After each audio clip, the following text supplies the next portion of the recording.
Speedrome Showdown. It's Championship Sunday here at the racing capital of the world, Indianapolis, Indiana. And SIRA has brought their show, their season finale, to the historic venue, one of the most historic short track venues in the world, here in Indianapolis at the Indianapolis Speedrome. We're about set to go with our pre-finals. We'll be airing live today on Kart Chaser, so Kart Chaser fans that are with us today, we want to thank you for watching. Going to see some great racing. This temporary circuit that was set up earlier this week provided some great racing yesterday with many opportunities to pass under braking throughout the inner part of the course. High speed down the front stretch into the bank turns 1 and 2. And then the course gets really tricky with about 12 turns through the inside of this quarter-mile oval here at the Speedrome. And we saw some great racing yesterday. And we're about to kick it off with our first pre-final of the day, which will be Kid Karts.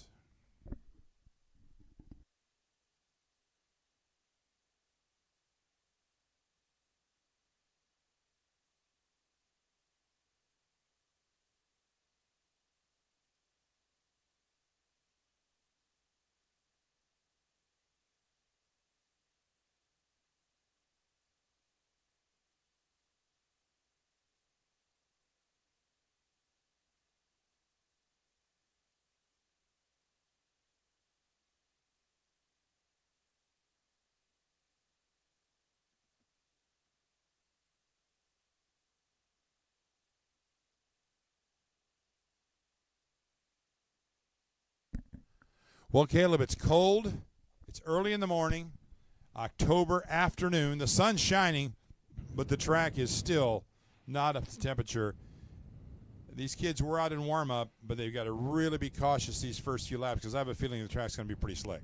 Yeah, it is going to be slick, and as you talked about and said perfectly, it's cold. It was cold last night. We saw it a little bit towards the end of the heat races on Saturday, or yesterday, I should say. When the sun was starting to set, the track was starting to cool down, getting a little bit slick. By the time we get going with features, it's probably going to be warm enough where the tires can get some grip into it. My guess, probably 2 or 3 laps before we actually see some heat in the tires for these kiddos, maybe a little bit longer. And you're talking about it being cold, especially for someone who moved down to Florida here not too recently and coming back home. It feels like winter right now to me. You're already spoiled from living in Florida. This is a great fall afternoon here in the Midwest as we've got a good lineup of kid karts coming down for a start, waiting for the green flag. And we're racing into turn 1 here at the Speedrome. And how about that for a jump to the outside there? Car number 23, Aaron Merkel, tried to go topside Tommy, making up one more position. But here comes Bo Laser around the outside, possibly not going to get it down there. And he's going to have to settle into place, losing a little bit of time to Colt Morgan. Colt Morgan trying to do a sweep of the weekend. Won both heat races yesterday, set it on pole. Now trying to see if they can go 3 for 3, getting both heat races along with the pre-final. Pre-final is a little bit longer here today. 10 minutes plus 2 laps. That's nothing compared to the feature we're going to see. 15 minutes plus 2 laps for all classes. A little bit of an endurance today. Yesterday was 5 minutes and 2 laps. Pre-finals of 10 minutes. That's a long time out there. And then 15 minutes. I mean, you could see the complexion of the race change back and forth several times before it's over. But 1 lap in the books already. And we've already got a big lead out there. Yeah, Bo Laser actually looped it around coming onto the Speedrome turn 4, or turn 3, I should say. So now Bo Laser, who was up in the 2nd position, battled with Colt Morgan almost all weekend, now going to find themselves all the way back in the field in the 5th position, and now 10 seconds off pace of your leader. Huge break for Colt Morgan because you're right. Bo Laser was, I think, his strongest competition, and with Bo looping it coming off of Speedrome turn 4, it's going to really open the door for Colt Morgan to kind of check out and take his time and just cut some good laps. Still a long ways to go. 10 minutes plus 2 laps. And for these kids, they're running 44-second laps, so 10 minutes is about 14 laps. And then, of course, you got an additional 2 laps. This is about a 14 to 15 lap race for these kids. That's a long time out there. And one thing we're going to see more of today, Caleb, we did not see as much yesterday, is with these longer races, we're going to see lap traffic. Yeah, you're going to see lap traffic, and along with that, you're going to see fatigue from the drivers in all classes, and especially with the premier event like the 125 shifters. I mean, they're doing sub 30-second laps, and when you get time for the feature where it's 15 plus 2, they're looking at 32 laps around here, and that's going all the way down to 1st gear, up to 5th, maybe 6th if they have it geared right, but just the G's that they go through, and that's going to be the same for all classes, is, oh, we got another spin again. That is Bo Laser, loops it around that left-hander, so might be struggling here with the colder track and a little bit slicker conditions. But, Randy, I think we might see that all the way through. Drivers we thought would be in the front, maybe a little bit more of a challenge as we have another loop. That was car number 4, Knox Smith, looping it over in right-hander turn 4. Yeah, they're feeling their way around here, but tires should be up to temperature. But I will tell you, not a lot of rubber on this track. So if you don't hit your line just right and get into it and get off of it as quick as you can and still keep your line, you could get it sideways. And we saw that not just in the kid karts yesterday, but in all the classes, there were drivers that did struggle to find the right line and the right grip on this temporary circuit. Really a challenging course that SIRA has laid out here at the Speedrome. Caleb, we saw a ton of passing yesterday under braking. Really made for some good racing. Well, after the events concluded yesterday, I walked down the paddock and started talking to some of the teams and some of the drivers, asked what they felt about the track.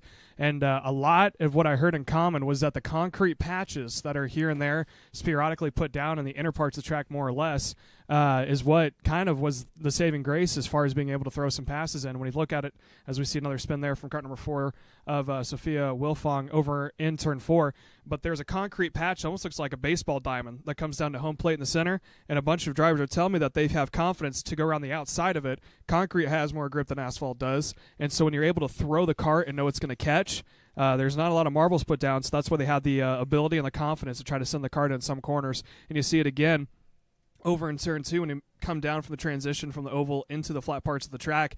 If they can get that left front to hug on the concrete, it just kind of bends the whole cart and makes it go point straight coming out of turn 2 and heading to 3. Certainly one of the beauties of having these temporary circuits is they have their own personality, unlike a permanent course where it's going to be all asphalt. You kind of get used to it. It doesn't change. With these temporary circuits, you know, you've got you got an asphalt that has one amount of adhesion and grip, and then you get into a concrete patch that's going to get you better grip. You got to adapt for that, because if you don't, it could catch you off guard, and we see that with some of these cars that snap on these drivers. And there's another one. Bolays are really having trouble getting around turn 5, that sharp right-hander. Well, and along with that as well, we were talking about it yesterday, and I think we're going to continue to talk about it. Curbing playing a huge factor. Those rubber curbings, the higher horsepower classes, not really afraid to get that inside wheel up on the curb, getting the cart to rotate. The problem with that is if you get too much of it on there, it's going to bottom out the entire cart, and that rubber almost acts like a sand trap and just grabs the cart, slows them down.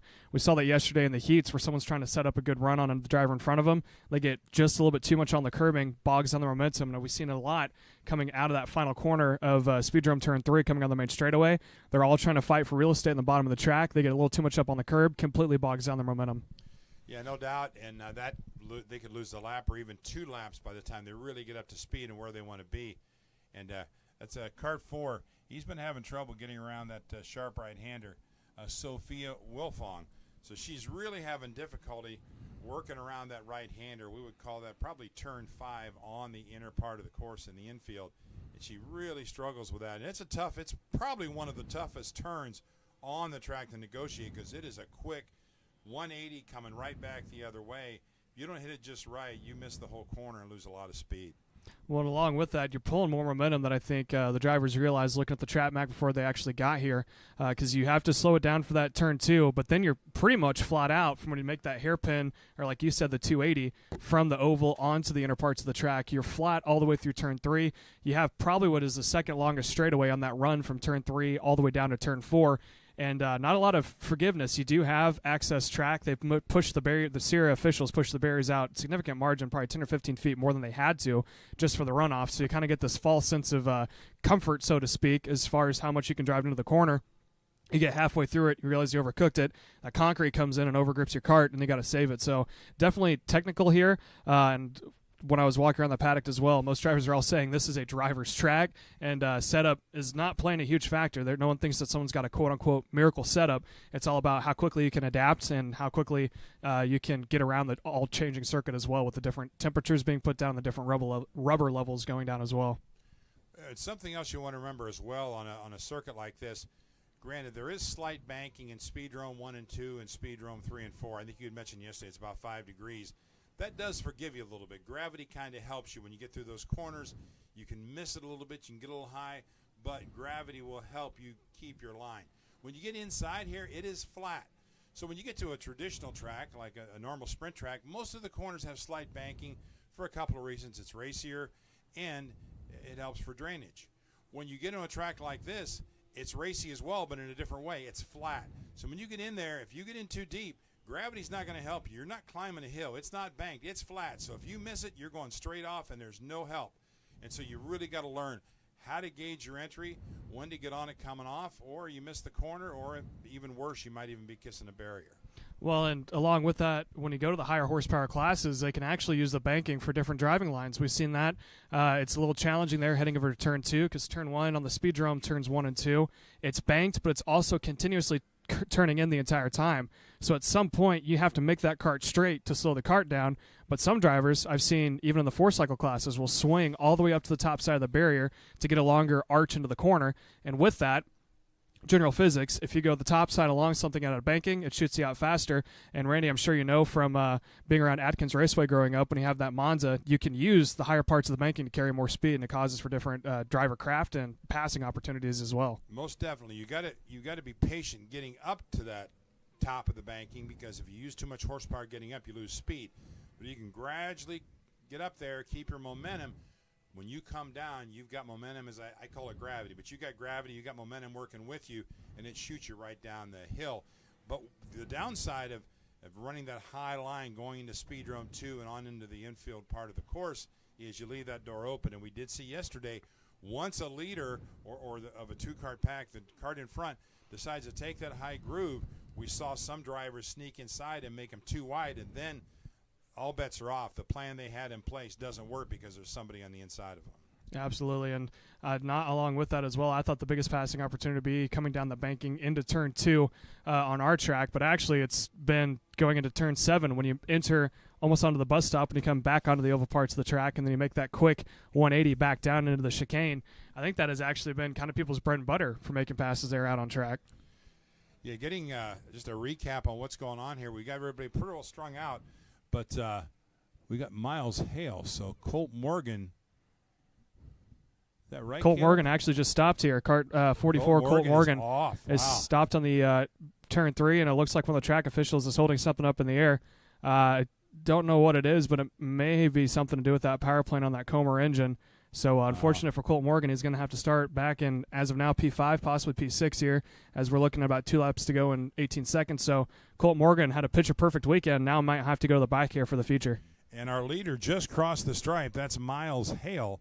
So Miles Hale is your leader. Aaron Merkel not that far back. So now we've only got about a 4-second gap between Miles Hale and Aaron Merkel. So Miles has got to keep it clean. One little slip up, one spin, and we've got a battle with Aaron Merkel not that far back. In third right now is Bo Laser. So Bo's stuck with it. He's had some trouble early, had a couple of spins, but he stuck with it well. Knox Smith runs in fourth. Then it's Sophia Wilfong. And, of course, Colt Morgan off to the sideline was the class of the field. But now on the sideline, he'll have his work cut out for him in the final. So now we're watching 2 laps to go here now, being shown by our flagman of Justin Laudick. So they are now going to continue on here for the next 2 rotations around this half-mile circuit as Miles Hale continues to lead here. Last time by, turned about equal lap time of 43.766, personal best, but not the fastest. That was done by Colt Morgan of a 42.514. And unfortunate to see Colt being stuck there on the inside of Speedrome Turn 3. He's going to have his work cut out for the future, but 15 minutes plus 2 laps is the time that he's going to have to make all that back up. So plenty of time for racing, like Randy said earlier. Probably going to be somewhere between 15 to 16 laps for the feature. White flag is out now. Miles Hale trying to see if they can secure a win here for the pre-final. Second on across the line goes to Aaron Merkel. Merkel trailing by about 5.3 seconds. So all Miles has to do is keep the nose clean all the way through. Now we got a caution. That's car number 4. Sophia Wilfong comes to a stop on the exit of turn 4. Looks like she is exiting the cart, and they're going to get that over the barrier. So unfortunate to see her out, but fortunate to see that she is okay. Looked like for a moment we may have had another caution going into that 7-8 complex, but they got that put away, and we are now green and underway. So Miles Hale just has 3 more corners to navigate, now down to 2. Up into the final corner when you make the transition back on the track through the sweeper of the Speedrome turns 3 and 4. And now across the stripe, Miles Hale is going to secure the pre-final win here this afternoon. Coming across for P2, Aaron Merkel is going to start on the outside of row number 1. Knox Smith should be the next one to us. Knox making his way around that turn 8 complex, heading up towards the final corner of turn 9, on to the baking for the last time for the pre-final. Rounding out your top 3, Knox Smith will start on the inside of row number 2 for the feature later on this afternoon. So that will do it for our kid karts as we wait for Bo Laser to make his way across the line, the last running kart on track. So your running order, Miles Hale, Aaron Merkel, Knox Smith, Bo Laser, Sophia Wilfong in P5, Colt Morgan in 6th, both out, unfortunately, a little earlier than they would like. But they do have the future to make it all back up. As we're going to now have a little bit of track cleanup with these karts and kiddos to get them back over the barrier. We're going to send it to a quick commercial break. When we come back, it's your biggest class, 206 Masters and Legends, set to take the green here for their pre-final. 10 minutes plus 2 laps coming your way live here on Kart Chaser Grassroots. Brandon, why are there all these charges for just over $200 from Acceleration Kart Racing's website? That's because AKR gives you free shipping on orders of $200 or more within the continental U.S. Okay, but I thought you were just getting a pair of gloves. That's what, 70 bucks? But if I'm getting a new pair of gloves, I might as well get a new pair of shoes to match. And then on top of that, I'll get a neck brace because with the shipping, it's basically free. Yeah, I do not think the math checks out on that. Everything you need, all in one place and shipped to your door for free for orders of $200 or more. Exclusions apply. Spend responsibly. Shop AKR.com.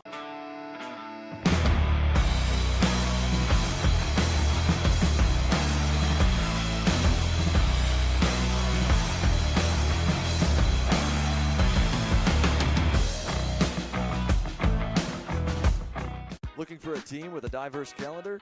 How about a team that offers both full support and teaches you and your kid how to do all the work yourself? For us at Drive Your Line Kart Sport, fostering growth on and off the track in a family environment is what we do. Well, that and bringing home some hardware. Contact us today online at dylkartsport.com. Are you ready to get behind the wheel? From Formula One to NASCAR and IndyCar, all the pros start here.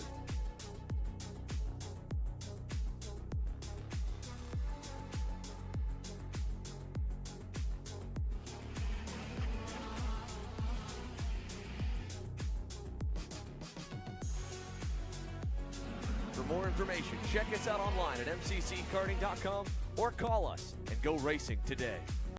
Are you looking for an advantage in your competition? Well, Kart Class has done the hard work for you. We've traveled to your racetracks to give you the inside knowledge. So what does Kart Class offer?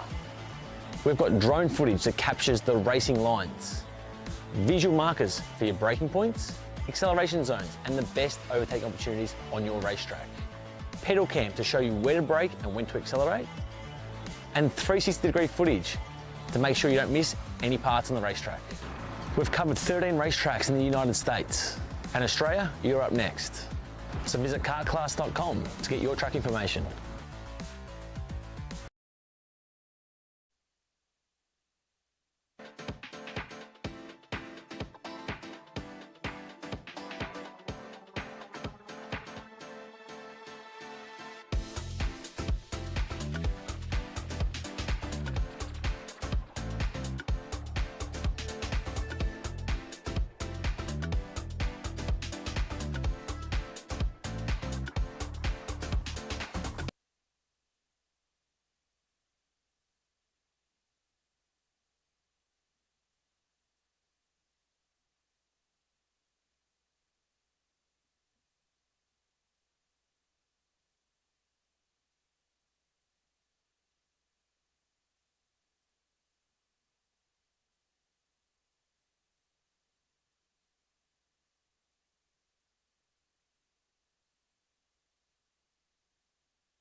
And we get set to go green. Your 206 Masters and Legends pre-final now underway. 10 minutes is now going to start ticking down. We are now 9 minutes and 54 seconds in, plus 2 laps. Jared Spincell is going to take the lead there going through Turn 2 complex, and they're going to be side by side just behind Palmer Eicher and Kyle Landon. Landon's going to come out on top into P2. Palmer Eicher is going to have to settle into third, and just behind him, I believe, Gary McCone actually has fallen down the order. He started there in the 4th position. They came across the stripe as we got 2 involved.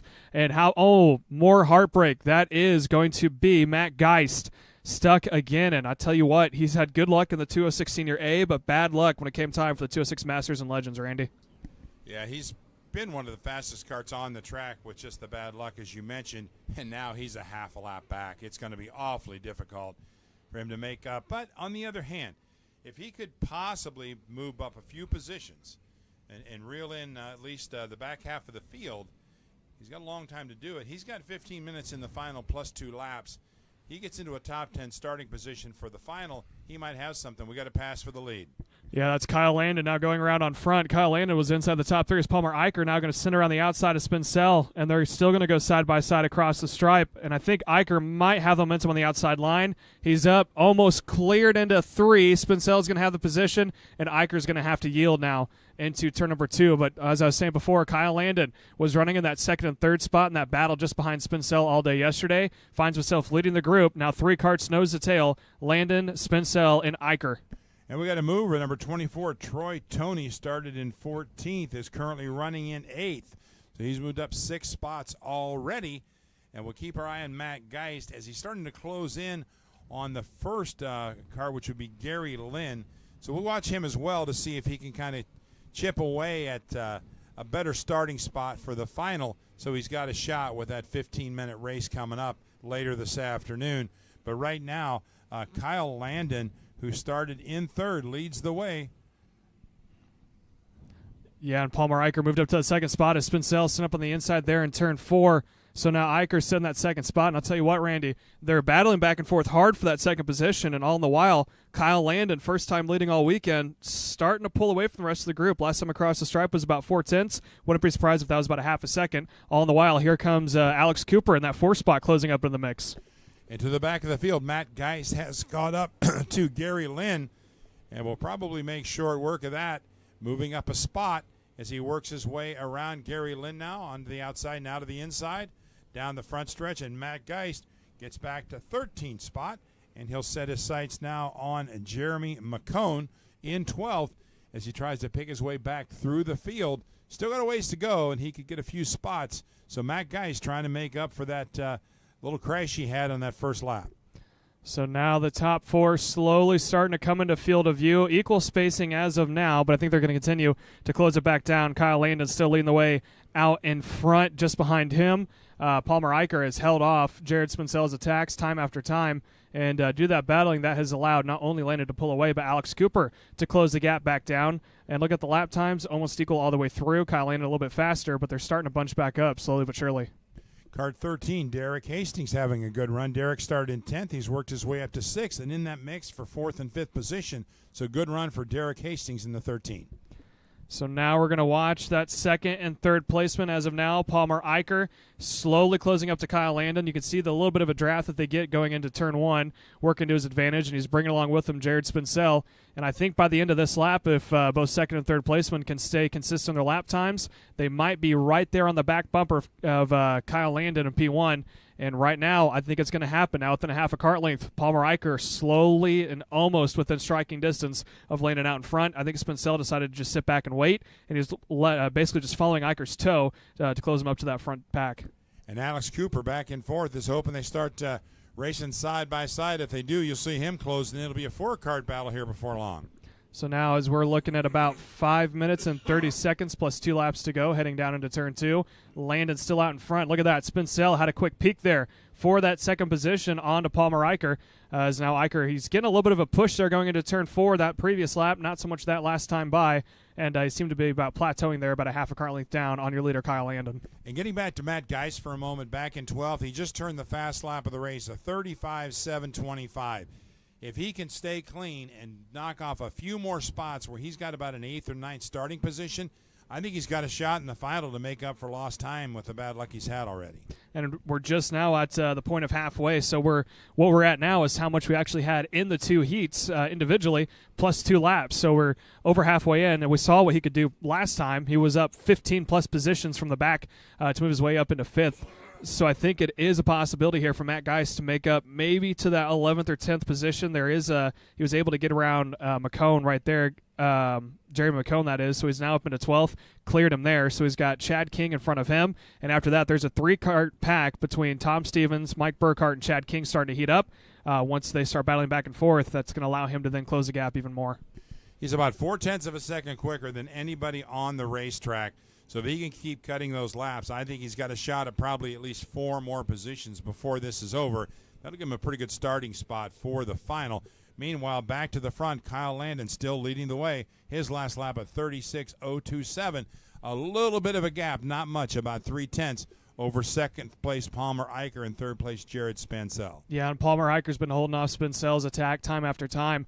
Going into turn 2, it looked like Spencel tried to roll the outside line, and it's been the same thing. He kind of falls off coming out of that final corner and then closes it up heading over into turn 2 and coming out of it. So I think Spencel might be geared just a little bit lower than Palmer Eicher, and that's why he's able to keep up in the shorter parts of the track and then loses it on the long straightaways. Kyle Landon doing a good job of just keeping the 2 battle at bay. Eicher's been kind of like a slinky. He'll close up, and then he'll kind of fall back a little bit as he has to hold off Spencel there for P3. Alex Cooper in that 4th position, slowly losing sight as the top 3 as they stopped battling and continue to run straight. And Matt Geist clicks off another one. He's up into 11th spot. He's got 8th, 9th, and 10th in his sights, and I think he's got a shot probably at 8th position before this is over. Next one on his radar is Mike Bockert in the 10th position, and he's only about 3 kart lengths back of Bockert at this time. So now we're going to see if the top 3 here. Spencel had a quick little look there over into turn 2. Still not enough. He's going to follow right behind Palmer Eicher. Looking at the split between the times last time by, Kyle Landon went at 36 flat. Palmer Eicher went at 36.9. So it's very similar in times, but a little bit faster there goes Palmer Eicher. And how about this right now? Spencel finally gets a good run out of that final corner. He's in the toe of Eicher. He might try it here. Eicher, I think his hand's getting a little bit tired. We've seen a lot of drivers trying to stretch their hands out down that main straightaway. But let's watch Spencel. Does he try to sell him a dummy on the outside line? Can't get it done there. He's trying to pinch him down low into turn 3.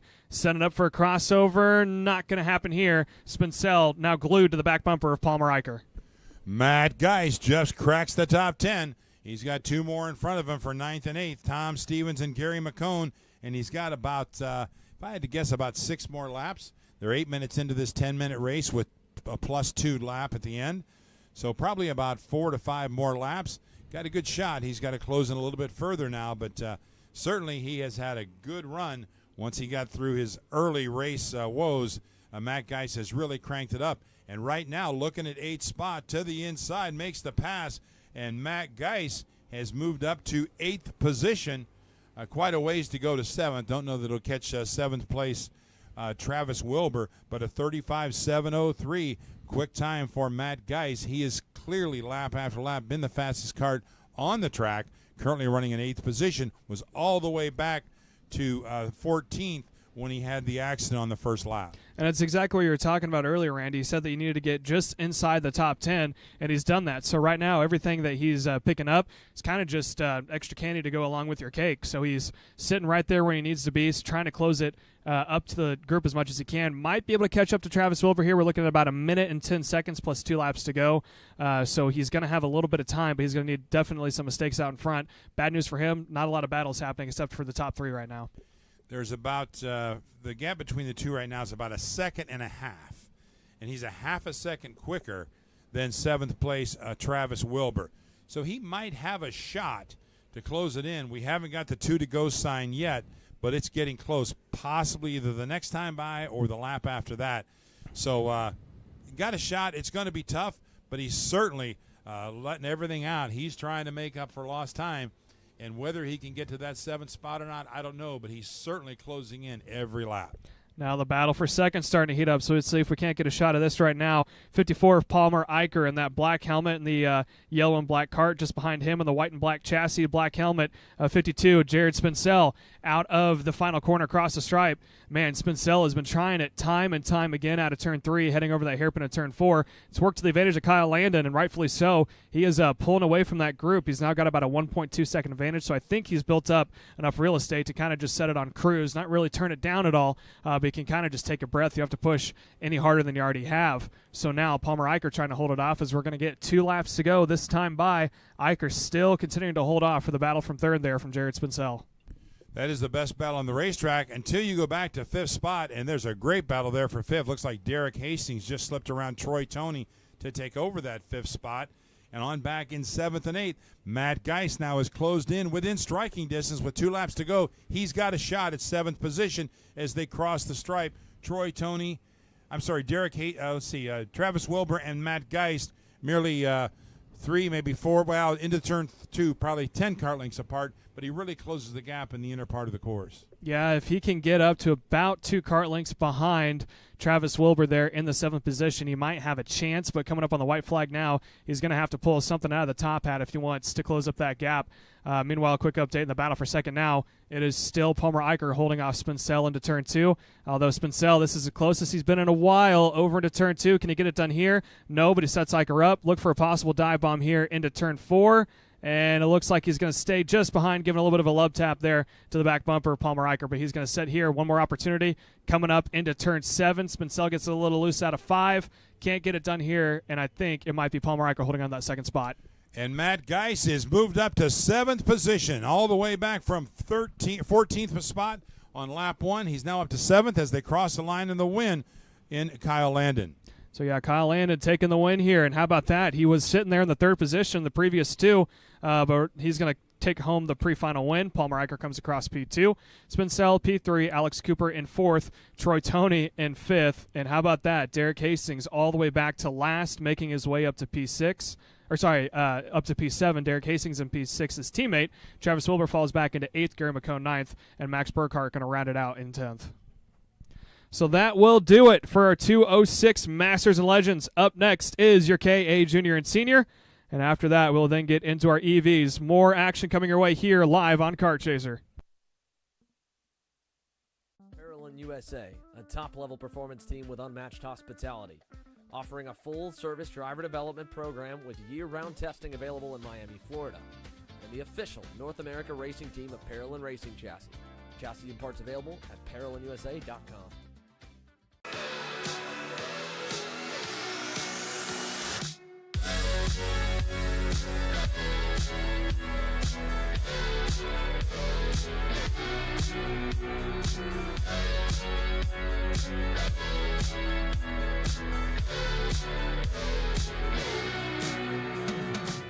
Colin, I need a new 219 chain. I need a 77 2-3 sprocket. I need some more chain lube, and I need it probably as soon as like tomorrow.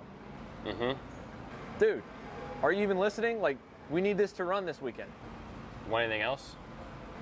What do you mean? I already got it in the car on Acceleration Kart Racing's online store, bro. All orders over $200 get free shipping. Oh, throw in a set of tires. Done. Everything you need, all in one place, and shipped to your door for free on orders of $200 or more. Exclusions apply. Shop AKR.com. Looking for a team with a diverse calendar? How about a team that offers both full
as we're about to get going here. Your KAs now out on track as they're coming down towards the start-finish straight. Mason and Macy Gallion, Daniel Piercy in P3. Green flag is out. They're rolling into turn number 1. Mason Gallion's going to lead the way as of now. And now it looks like Macy Gallion's going to settle in to that third position. Has a little bit of a look to the outside line there of Daniel Piercy coming down into turn number 4. Down into the hairpin, Mason Gallion starting to open up a large gap over the rest of the field. And, Randy, it kind of looks like deja vu and copy-paste what we saw yesterday. Yeah, strong, good start. And once you get out there and run clean and run consistent laps, I don't think anybody's going to catch him. Yeah, so it looks like now it's just going to be a battle between that second position. And speaking of what all we've had going on here with the KA100 seniors, it's probably a good idea to bring in someone who's all but familiar with the KA100 senior class. Randy and I are joined in the booth by Carson Sauter, who is running a class he's not used to. He's running 206 this weekend, and normally is on track with the KAs, but he joins us up in the booth. So, Carson, thanks for joining us. Thank you very much, Caleb. It's been very nice out here running the 206. It's a very nice track with this class, and I really like it a lot. But I just want to talk about how I started, and yeah, we'll get into that here in a second. Okay. We'll start talking about it. I have a couple questions for you before we get going into that. So obviously you were running normally in this class in the K100 senior. You're out here now in the 206. So walk us through a little bit of the differences you had to. The differences just between the driving styles and how you're liking this weekend so far in the track layout. Yeah, so the driving style definitely with 206, you have to be really smooth and your inputs, minor inputs, and that's the only way you're fast around this track. And this weekend's been going really well. Both the practices on Saturday morning was P1, qualified P1 in Group A, and then Group 2 qualified in second, and then had 2 good heat races until the last heat race in Group B, where my bumper bolt came loose, and that was not very fun. But we're working on it today, and hopefully we'll have a good day today. Yeah, I was going to ask you about that because Randy and I are both up here, and you were leading and had a 3-second advantage yesterday when it came to 206B.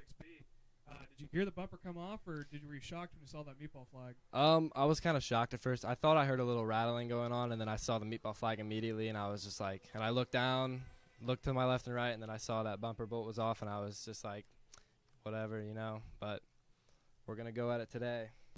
Learning this new track layout, what areas of the track do you think are the best places where you can actually get up on somebody and make a pass? Ooh, there's definitely a lot of good passing zones. I think where the Ks are right now, that left and right, the chicane right there, that's a good little passing zone to dive in on somebody in that left-hander. And then also turn 1, if you can get right on somebody's bumper, you can get on the inside there when they set up for it. So those are like the main 2 good passing zones on this track. And on the front stretch here, best line, tight against the cones or letting it drift out and get a better angle into turn 1?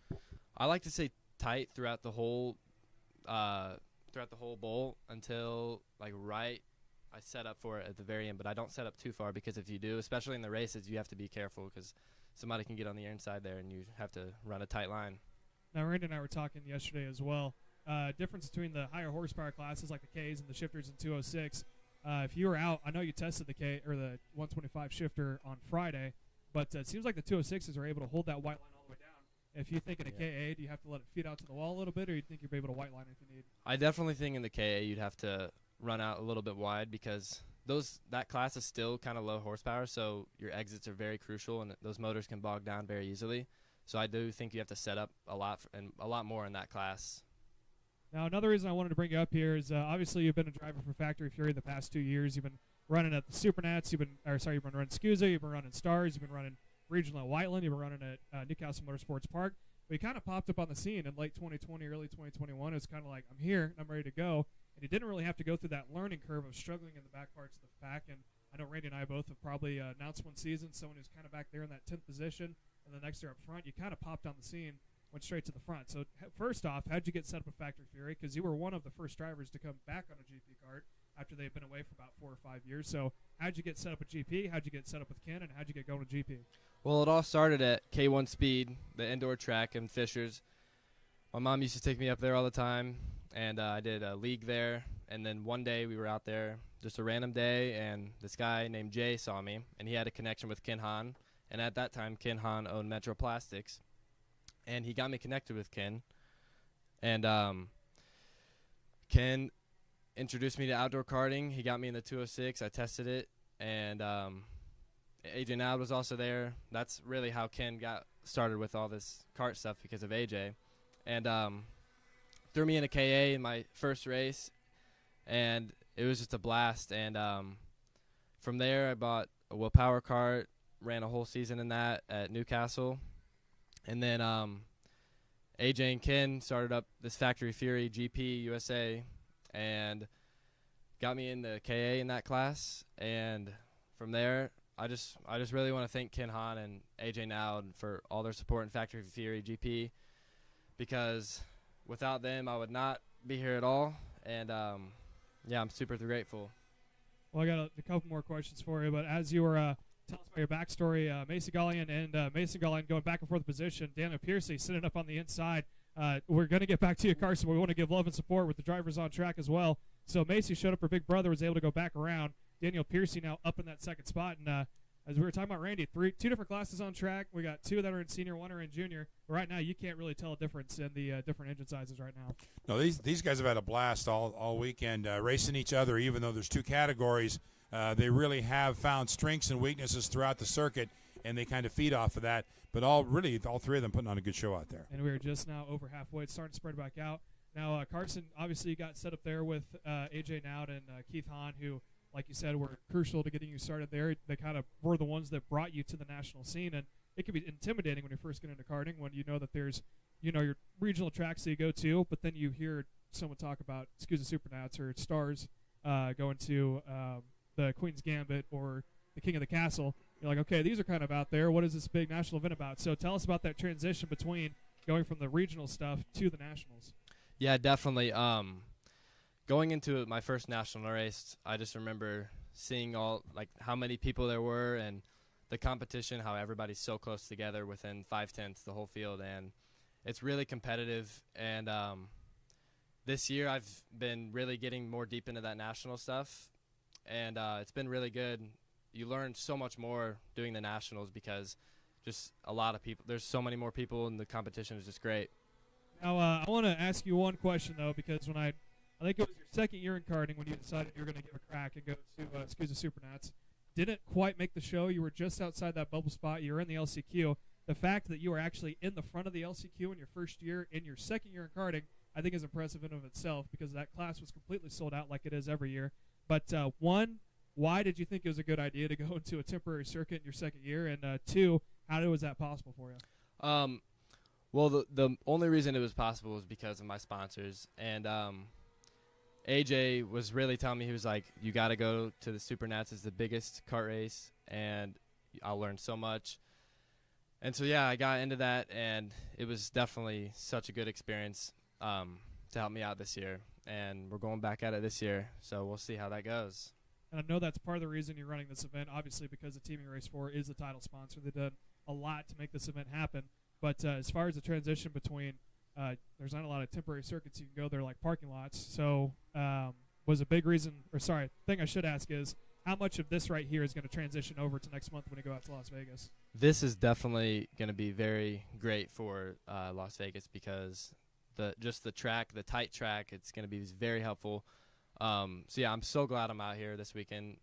When I first saw the track, I was like, the first thing I thought was, this is great practice for Vegas Supernats. So yeah. Now, sponsors that you have now, and one thing that I think is very, impressive in of itself, you're able to do all the karting that you are. You don't really have deep pockets or a lot of backing behind you. Most of it is all that you get from sponsors. So how did you get involved with sponsors, and what all sponsors have been with you all the way through that you want to shout out?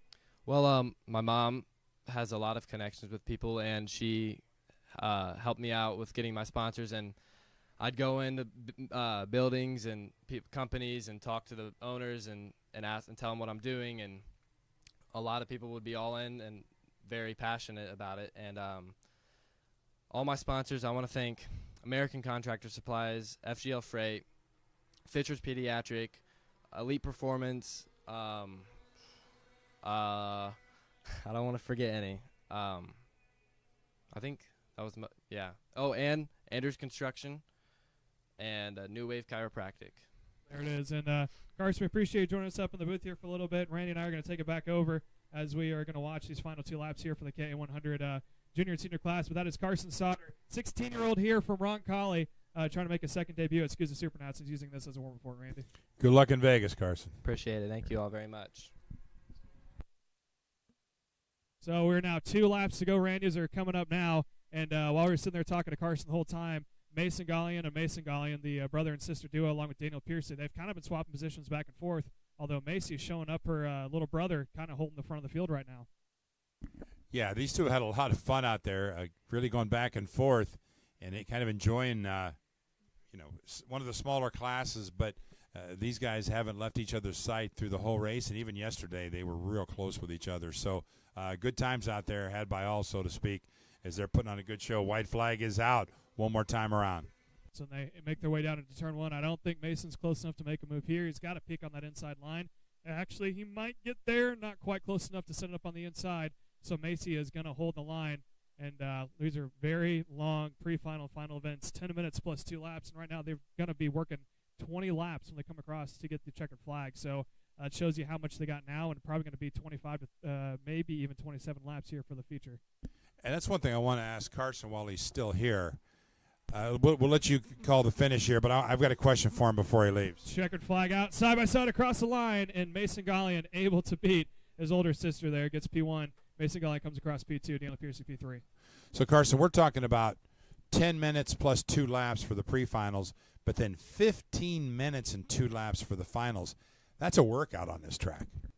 Yeah, definitely. I definitely don't think it's much in the 206, but these faster classes, definitely a workout on the arms. When I tested the shifter on Friday, I did like 8 or 9 laps, and my whole body was so tired. And but yeah, the pre-final 10 minutes, a big thing to like keep in mind is tire pressures is definitely going to be a thing that we're going to have to look at. And but yeah, it's going to be the 15-minute final is definitely going to be a minute. It's going to take some time. And is there a way to pace yourself the first 5 minutes or 7 minutes, so to speak? It's like I can't, I got to stay in reach. Even if you're not leading, you got to stay in the hunt and have something left at the end where maybe the guy you're chasing is a little worn out because he's worked too hard. You got something left in the tank. Yeah, for sure. You need to be consistent each lap and not get in your head at all because that's really easy to do. And yeah, the consistency is definitely most key here. Well, thank you, Carson, and thank you, Randy, as we're going to take it to a commercial break. When we come back, we got your EVs, but that was Carson Sauter, Factory Fury GP Kart USA driver. If you're a KA100 senior, both at the Regional National trying out the 206 class. So we're going to a commercial break. When we come back, it's coming your way. This is Henry. Henry feels sad. Henry feels sad because it's time for his next big race and his go-kart is in bits. Henry doesn't know that Acceleration Kart Racing is the United States' #1 shop for all of your karting equipment needs. Henry also doesn't know that Acceleration Kart Racing can deliver anything from tires to race suits and even wheels directly to your front door or to the racetrack itself quickly and efficiently, with tech support available 6 days a week. Poor Henry doesn't even know that Acceleration Kart Racing offers free shipping to mainland USA on selected product if you spend $200 or more. Do yourself a favor. Go to accelerationkarting.com and make sure that you are never left stuck on the pre-grid with Henry. Be smart and don't be like Henry.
And welcome back here. We are underway. EVs out on track, and sounds like some may have tagged a barrier there coming onto that entry back into turn number 3 as we watch Drew Schutz making his way into turn 1. Noah Swank there in P2.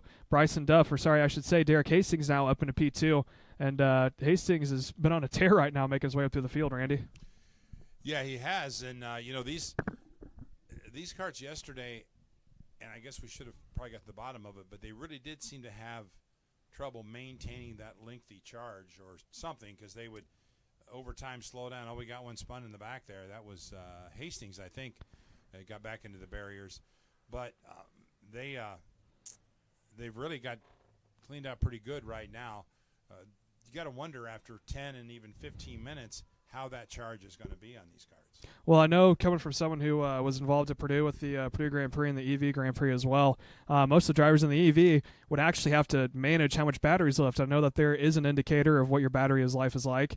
So it being basically a run what you bring class, some guys may have different battery setups, different engine setups, and so sometimes you can actually change your mode of what power you're in. You can go to an aggressive, you can go to an attack, you can go to easy, kind of like what you have in Formula One with the different engine modes that they have. So that's a cool aspect of it, but I think battery management is going to come into effect at some point, whether it's in this one or the feature itself. Lap times right now continuing to improve, but I know yesterday towards the end of the 5-minute features, or heat races I should say, they kind of plateaued and started to drop in time. I think we might see that all the way through. Yeah, I believe so. And it means, in a 15-minute race, when there's 4 karts in the class, if you're running third in the pre-final, it's not the end of the world, because if you still have something left, you can always make it up in the final. Well, and if everyone can't go 100%, there's kind of that strategy that comes into it where you might see someone go way more conservative on the start, fall back off the pace, and then towards the end of it, they start to pick it up, and the final 5 laps are suddenly a field of view. Something that I think gets exciting about it is I think about IndyCar strategy when it comes to Indy 500. Some guys go really conservative on fuel strategy. Some people go really aggressive, and I think that can add that factor of just excitement and overall just challenge of this class. Well, I believe you're right, and it could be the case, honestly, with Brian Duff, as he's not running that bad out there. He's about a half a lap back, but the top 2.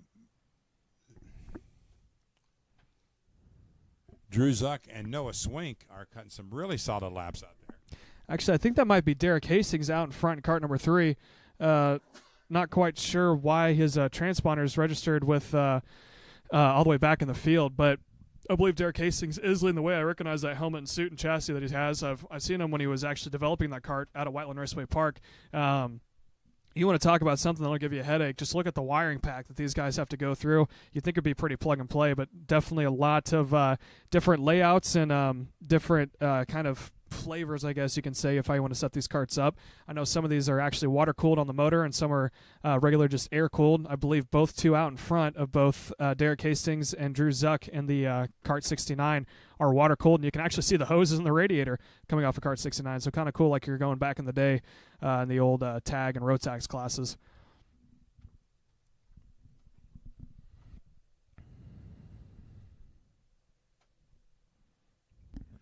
Derek Hastings, a 34.214, is quick lap of the race.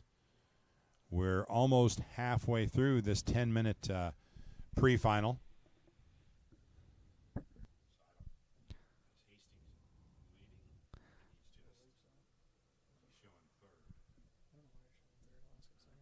So as we continue to watch here, as it starts to get spaced out, we are going to crank it up here for the following 5 minutes and 20-some seconds plus 2 laps. Any updates that happen on track will be coming your guys' way. We're going to sit back and watch here the future of karting out on track. This is your EVs.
Checkered flag is out. Derek Hastings bringing home a win here this afternoon for EV pre-final.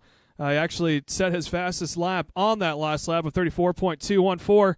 Drew Zuck comes across in P2, not too far behind that Burrell Art cart number 69. Noah Swank should be the next one to the line, cart number 44.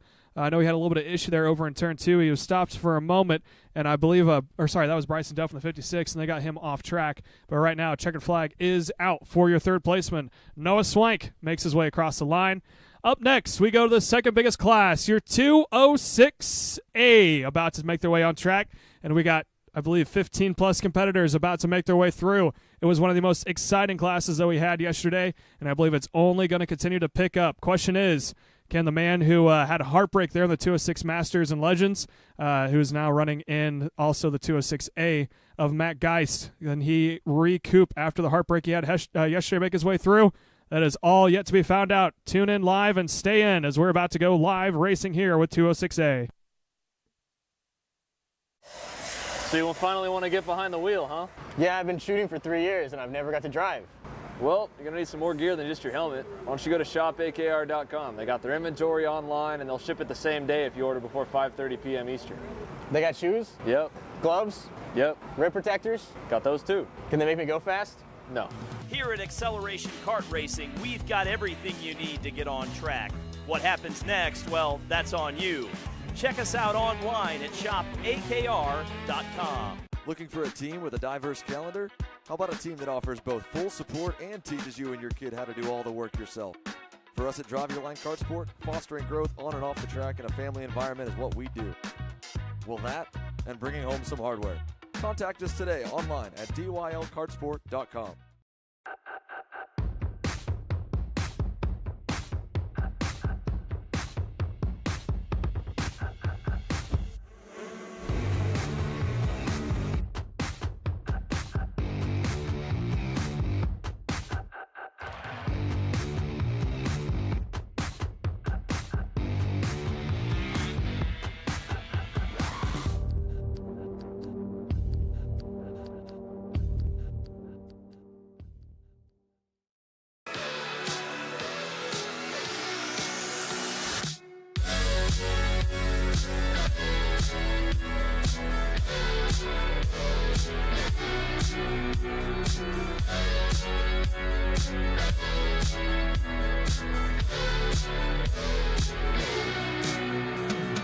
I'm David SIRA, 18-time Australian karting champion, and we're launching Kart Class.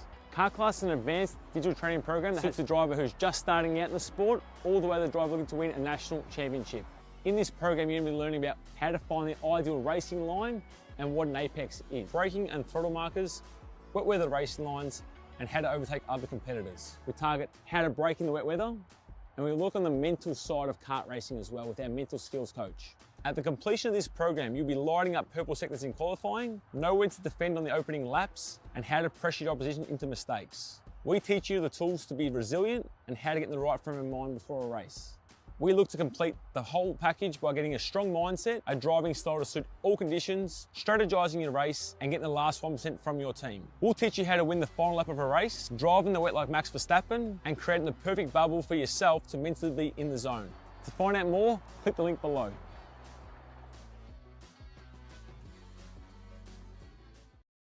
Pre-final 10 minutes plus 2 laps is the distance here. Your front row, Carson Sauter and Matt Geist are going to lead them to the green flag. These two have been the name of the game all weekend long, running up towards the front. And let's not forget about your second and third placemen of Spencell and Palmer Eicher. They have also been up in that mix, just haven't been able to quite bridge that gap between themselves and that second pack up towards the front. But let's not forget about Kyle Landon, set to start in the 6th position, had a breakout event earlier today with the 206 Masters and Legends, so he's definitely figured something out in that kart. So we'll see if he's going to be able to transfer that over here to the 206A. And Randy, as you were talking about before, tires are cold and you can see it on track. They're trying to swerve as much as they can to build some temp, and it seems like they're all going to the commitment cone, which is the 2 blue cones located just out of the exit of the final corner before we go on the oval, Speedrome oval, turns 3 and 4, and they all seem to be trying to go as fast as they can to the line just to keep the heat in the tires. Well, if there's 2 drivers that have really done a good job of figuring this track out, they're on the front row right now, Carson Sauter and Matt Geist. We just saw Matt Geist a couple races ago get into a wreck and early, but work his way back through the pack, through all the passing points, to where he's got a good start in the final. Now he starts outside front row, but Carson Sauter, who had the trouble yesterday in the one class with the rear bumper, now starting on pole for the pre-final in the 206A class, waiting for a green. And they get it here. Green flag is out. Let's see him into turn 1. It looks like Matt Geist got a little bit of run the outside line. Carson Sauter's got the position. Geist is going to try to go around the top side, Tommy, and he's going to hold side by side over through turns 3. I think that's the first time we saw side by side all the way through. Carson Sauter settles into P2 as though we got contact a little bit farther back there with kart number 81, I should say. Chad King got that thing turned around. He's going to be underway, but there is some track cleanup. But how about that? Matt Geist rolled the outside line, goes straight to the point. We got a 4-kart breakaway. One of the things I want to call out, too, with Carson Sauter is he gave him racing room as well. He could have ran him out of racetrack, and he would have had to be in the barriers or back out of it, but he gave him racing room, and sure enough, he was able to take that top spot. We do have a caution out right now while they reline the barriers, but we're back under green, and I think we should be okay now. All the yellows are pulled back, so we're back to racing. And Matt Geist, your early leader, but we got 4 karts nose to tail out there. Matt Geist, Carson Sauter, Palmer Eicher, and Kyle London. That's your top 4. They have a slight breakaway over the rest of the field, but we're 3 wide on the backstretch for that 5th spot. Looks like Clay Robbins may have come out on top with that, but they were 3 wide going into turn 5. Yeah, Clay Robbins, he was starting to make his way towards the front of the pack yesterday in the 206A and B class, is hesitating and wasting, or not hesitating and wasting no time to work his way up towards the front. And right now, Carson Sauter in that second position, that's blue and white GP Kart, or Factory Fury GP Kart USA, trying to push the privateer Matt Geist on the EOS towards and try away from the 2 running behind of Palmer Eicher and Carl Landon. But right now, they're getting a little bit of a gap going, but it looks like Landon and Palmer Eicher are content just to play nice with each other and hope that Carson Sauter makes a little bit of a crack and attempt here at Matt Geist. Looks like it might not happen soon. I think Carson might be content just to push here until the very end. I think you're right. I think Carson's going to wait till maybe 2 to go and then find his way, or at least find an opportunity. He is weighing out his strengths and weaknesses, but I don't believe you're going to see him make that move unless Matt Geist plays a little trick on him and slows down. Is it possible he could give the door open because he wants to be in second? Right now it's still Matt Geist leading the way, but Carson Sauter's right there in the rear deck lid. 3rd and 4th are also nose to tail, about 10 kart lengths back, Palmer Eicher and Kyle London. Then it's Levi Wilbur in 5th, Clay Robbins, Jared Spancell, Alex Cooper, Palmer Eicher Jr., and Seth McCone. That's your top 10 running order. And two I want to keep an eye on right now, your 5th and 6th placement of Levi Wilbur and Clay Robbins. Both are teammates on the C.W. Burrell Art team. So if they are able to close up to each other, which it looks like Clay Robbins a little bit farther back than he wants to be right now, about 8 or 9 kart lengths back from his teammate Levi Wilbur. If they're able to catch up, we have seen 2 kart breakaways work their way up through the field, and Wilbur right now is closing up to Palmer Eicher, who was actually passed by Kyle Land in that previous lap. So if Wilbur's able to close up, they could bring along his teammate. That 3-pack might be able to make their way up towards the front. If they are, they're going to have to act soon, because as they're spread out, not pushing together, the dynamic duo, so to speak, out in front of Matt Geist and Carson Sauter, they're pushing a huge gap right now, roughly about 2 seconds over your 3rd placement of Kyle Landon. And as a 2-car draft, those top 2, Geist and Sauter, are about 2 to 3 tenths quicker when they stay in line from the rest of the field. So they're going to have to start racing each other, as you said, Caleb, if that second group is going to catch them. We got a pass for 4th. Inside making the pass, it's Levi Wilbur underneath Palmer Eicher for 4th. Yeah, Wilbur didn't want to hesitate and wait for his teammate. He decided to go for it now. Smart move, because his teammate Clay Robbins in that 6th position under attack from Jared Spansel in the 7th position. So now I think that opportunity has gone to the wayside. However, how about this for Levi Wilbur? He went purple last lap, he has the fastest lap, 35.606. Ran about a 10th faster than your leaders out in front. So Wilbur, will he be able to take Kyle Landon and maybe push him towards the front? Or if he wants to get around him, he's going to have to do it soon, because he wants an action. Here goes Carson Sauter up on the inside of Matt Geist for the lead. Matt Geist holds the inside line. Crossover here, no. Carson Sauter thought about it, testing the waters, goes to the back bumper. He might not be done with them. Let's see if he's going to try to follow him here into turn 2. This is all good news for that pack from behind, because they're going to close down as they go back and forth for position. And Carson Sauter is going to stick to that back bumper. So maybe experimenting a little bit as Levi Wilbur goes up into 3rd and Kyle Landon runs side by side there for that 3rd spot. You think that was Carson's way of saying, just so you know, Matt, I can't do this. We got the 3rd, 4th, and 5th all tied up as they get together 3 wide. And it was that. I believe that was Kyle Landon, who was. I think he bobbled it down there, and Levi Wilbur just got in the back of him. That's now going to bunch up that entire 2nd pack. And good news for Palmer Eicher, who was in 5th, now up into P3. Yeah, I was going to say somebody moved up about 3 or 4 spots through that. So big change, but the leaders now just have gapped another 2 or 3 seconds. It's really down to them at this point. And I want to say that Carson Sauter maybe just showed his nose out there to say, hey, you know what, I can do this when I want. I just don't want to do it yet.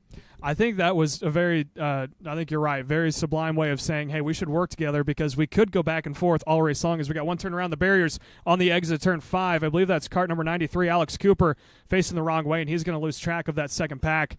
And the top 2 continue to pull away farther and farther. All in the while, Clay Robbins up a total of 4 positions, gained 2 that last lap, and now leading that 2nd pack starting to form. So it's now Robbins, Palmer Eicher, and Levi Wilbur. Kyle Landon fell back into the 7th position as a I tell you what, that 2nd pack doesn't want to settle in. I mean, I think they're out of the window to maybe work together and close back up, but if they work together, they might be able to pull away from Spansel and Landon, but right now they're kind of just bringing that pack and making it bigger there for that 2nd group. Lap traffic up ahead, and they make room, so the leaders do go by. But what you see with Carson Sauter is, as they reach about 3/4 to the end of the straightaway, that top end kicks in. He has a lot more top end speed than Matt Geist. Matt is fairly strong on the inside of the course, but boy, I tell you, Carson Sauter, when they at the end of that straightaway, he is right there. He's got some real good top end speed. I think he may be a couple teeth lower, and he also has that toe to his favor. And I think his kart's maybe just set up to run that 2nd position. He's going to have to try to keep in mind that he's got to have to good run on that final corner. If it does come down to a photo finish and side by side, he's going to have to make sure that he can get that extra pull out of turn 8, because right now he struggles until he gets to the start finish straight, and that's when it seems to kick in with the gear ratio. He can get to the back bumper, give a little bit of push there to Geist. So strategy is going to come into effect here soon. We are 3 minutes and 15 minutes, or 3 minutes 15 seconds plus 2 laps to go. So still plenty of time for some good racing. A battle out there for 4th, and inside goes Palmer Eicher, slipping inside and taking over that 4th spot from Levi Wilbur. Yeah, and that 2nd group just continuing to go back and forth, and looked like for a moment they went 3 wide going through turn 3, actually upset the barriers just a little bit. So that 2nd group all antsy to get up towards the front of that pack, and right now they're just racing for position. I think any chance for the win out the window. Matt Geist and Carson Sauter, they have, I want to say, 10-plus seconds. We're going to see it across the line with Levi Wilbur up into 3rd. 9.6 seconds is the advantage here for both Matt Geist and Carson Sauter. So you want real estate, they got more than enough right now. And you would think with the gap they have, assuming they know the gap they have, they would get a little racier that Carson would. But then you're thinking, well, maybe he doesn't want to be in front, because if Matt Geist can stay with him, then Matt Geist has the trump card. He can play it at the end of the race. So maybe Carson just wants to be there until that 2 to go sign and then decide where he's going to make his move. Yeah, last time by, the previous laps for Matt Geist was a 50 or 35.7. Carson 35.7. And I'll tell you what, Levi Wilbur is running almost identical, if not faster times. Well, last lap he slowed down just a little bit, but he was running the 35.6s last time with a 36.4.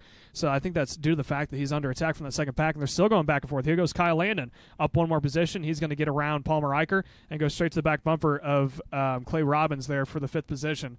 So we're going to sit back and watch as we're approaching 2 laps to go. Minute and 30 seconds plus 2. And across the stripe, Matt Geist continues to lead. Carson Sauter running in P2.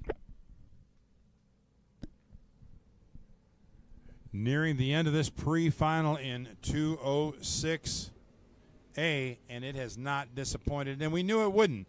We knew it was going to be a good battle. We thought it would be more than just the top 2, but the racing back 3rd, 4th, 5th, 6th, 7th, all through there has been really, really intense. And because of it, the leaders have been able to just check out. They're not as fast as it looks. They're a little bit quicker, but not that much quicker. But they've been able to race clean.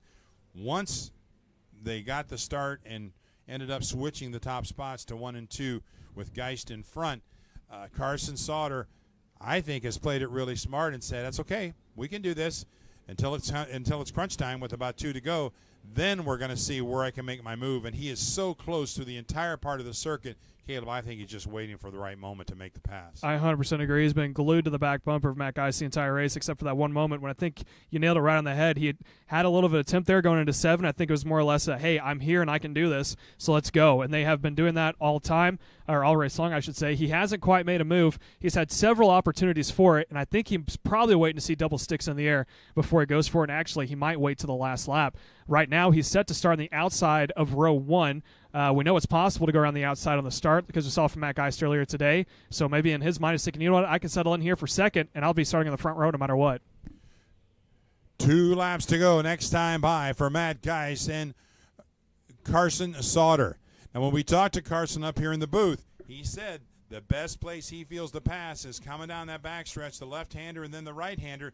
Is that going to be where he makes his move? Is it this lap, or will he wait to the white flag lap to make that move? You know he's going to make it, Caleb. He wants to win this thing and have the inside line for the start of the final. Now, I'll tell you what, he's going to try it here heading into turn 4. He has a peek to the inside. Geist is probably going to give it to him, look for a crossover. He tries it. He's going to pinch Carson down low. Parson just able to pop back up, and I think Geist is going to have a little bit of a run. He's going to have to do it next time by, and the question now, did Carson Sauter make the move too soon? Because now Geist is going to be in his wake, and he's going to close up to him. Sauter's going to have to hope that high gear can kick in here, and Geist trailing now by about 3 car lengths across the stripe. I will tell you, coming off of the backstretch into the inside of the course, Geist hit the curbing, and it cost him some time, and he hit it again. I think Carson Sauter may have a little bit of a gap that he can hang on to here. The guy's trying to hang on, but Sauter really on a rail out there, hitting his marks.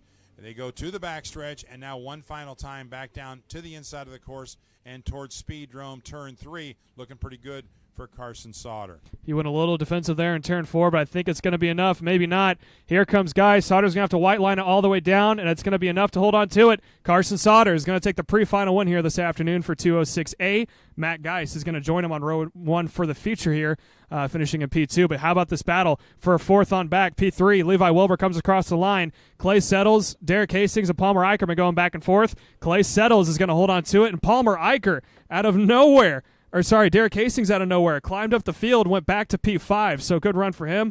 Palmer Eicher is going to join as well in P6, Kyle Landon P7, Palmer Eicher Jr. in 8th, Peter Drummond in P9, and Seth McCone rounds out the top 10. And Randy, I got to tell you, if there's not a top 2 breakaway like we just saw when it comes time for the feature, we're going to have one heck of a race on our hands here all the way through the top 10. I think we should talk SIRA into inverting the top 7. I believe there actually is an invert. Are you serious? I believe that, from what I've heard, that there might be an invert for the features. Whoa. That's going to be fun. So I'm gonna have to double check and make sure with President Matthew Burpo that there is. I know there was talks of an invert, and there might be. I'll have to confirm that one. But that is your 206A set, done, and dusted. Up next, we have 206 Sportsman set to take their 10-minute plus 2-lap feature here, or pre-final event here shortly.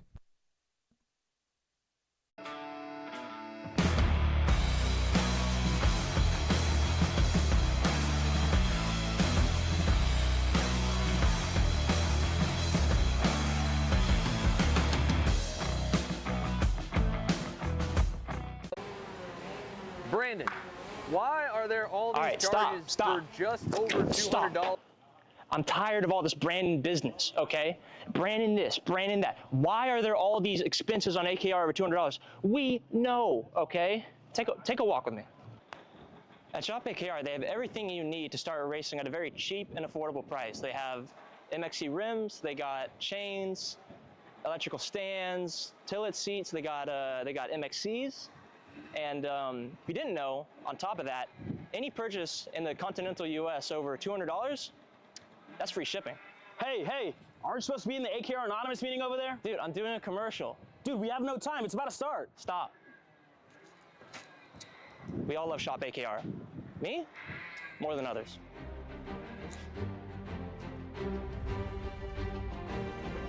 What do I get at Shop AKR? MXC rims. Are you ready to get behind the wheel? From Formula One to NASCAR and IndyCar, all the pros start here.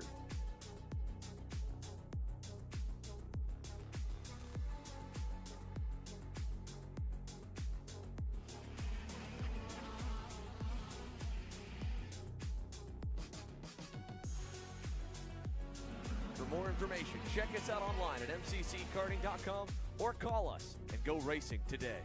Looking for a team with a diverse calendar? How about a team that offers both full support and teaches you and your kid how to do all the work yourself? For us at Drive Your Line Kart Sport, fostering growth on and off the track in a family environment is what we do. Well, that and bringing home some hardware. Contact us today online at dylkartsport.com.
Green flag is out for your 206 Sportsman Pre-Final. They are underway. We got 4 karts going for it. Dominic Gaddis out in front. Patrick O'Neely, Courtney Robbins, Danny O'Gara all up in the mix. So right now, Courtney Robbins running in P2. Danny O'Gara in the 3rd spot on that Top Kart USA chassis entry as he tries up the inside. Thought about it for a moment there on Courtney Robbins. Not enough to get it done. All in the while, Dominic Gaddis out in front, holding on to a decent-sized lead through turn 8 on lap number 1. As they make their way out of turn 9, coming on to the final corner. Towards the start-finish straight, lap number 1 of the books. Dominic Gaddis, your leader. Courtney Robbins in P2, and Danny O'Gara fell back 1 position to go to P3, and I believe O'Gara might try for a crossover here. He gets a good run. Look for a possible setup on the inside here, coming towards turn 4, and I think he might be trying to work fast, or maybe even with Courtney, to try to push them up to the back bumper of Dominic Gaddis. Now out of turn number 5, coming on to the back straightaway for that quick bus stop chicane, and then make their way through that quick right-left chicane complex before coming over in the final couple of corners. Gaddis holding on to now about 3 or 4 kart lead, and as we saw all day yesterday, it used to be the Danny O'Gara and Dominic Gaddis show, but Courtney Robbins up in the mix. Here comes O'Gara to the inside line. Clear.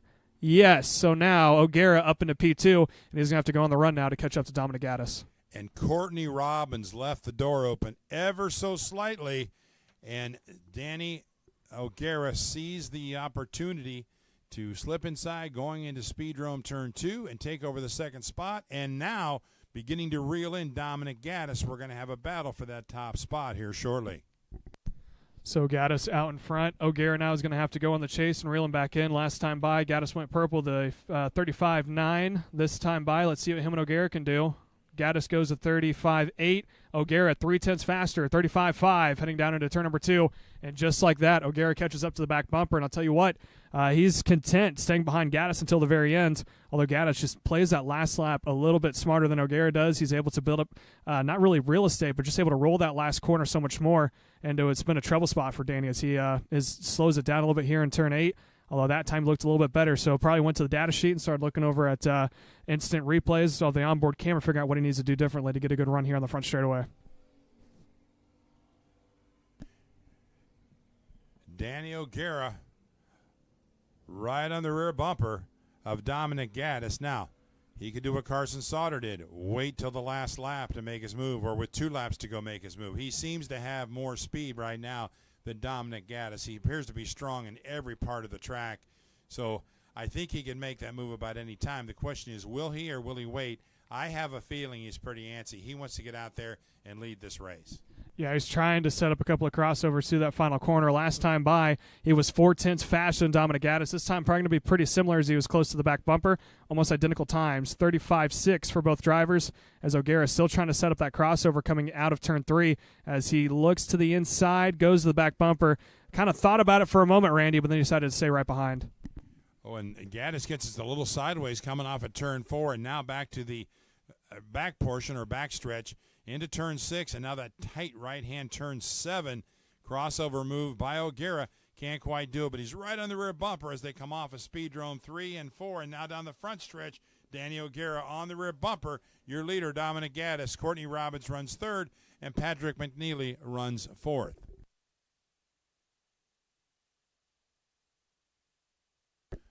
O'Gara peeking to the inside, going into that tight right-hand turn 4. Not going to do it there. Turn 5, trying to do the crossover move, and now up that little dog leg. Turn 6 and 7, off the backstretch, downhill into that tight right hand. Turn 8, and still no move by O'Gara. He is there, but not close enough to make that pass.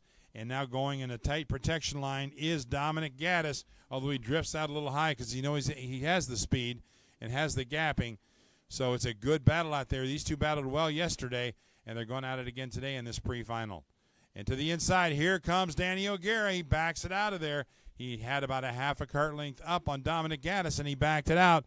Now into turn 5 and up the hill, down the back stretch, and back onto the inner part of the course. Turn 6, 7, and 8.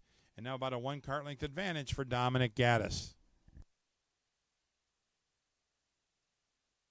Halfway through this 10-minute plus 2-lap session, and your leader is Dominic Gaddis. Fast lap of the race was Danny O'Gara, 35.535, about a tenth quicker than Gaddis. And O'Gara, again, awfully close as they come into that right-hand turn 5, but doesn't make the move. Kind of biding his time a little bit. He does appear to be close enough to make a move, but he hasn't decided to make it just yet.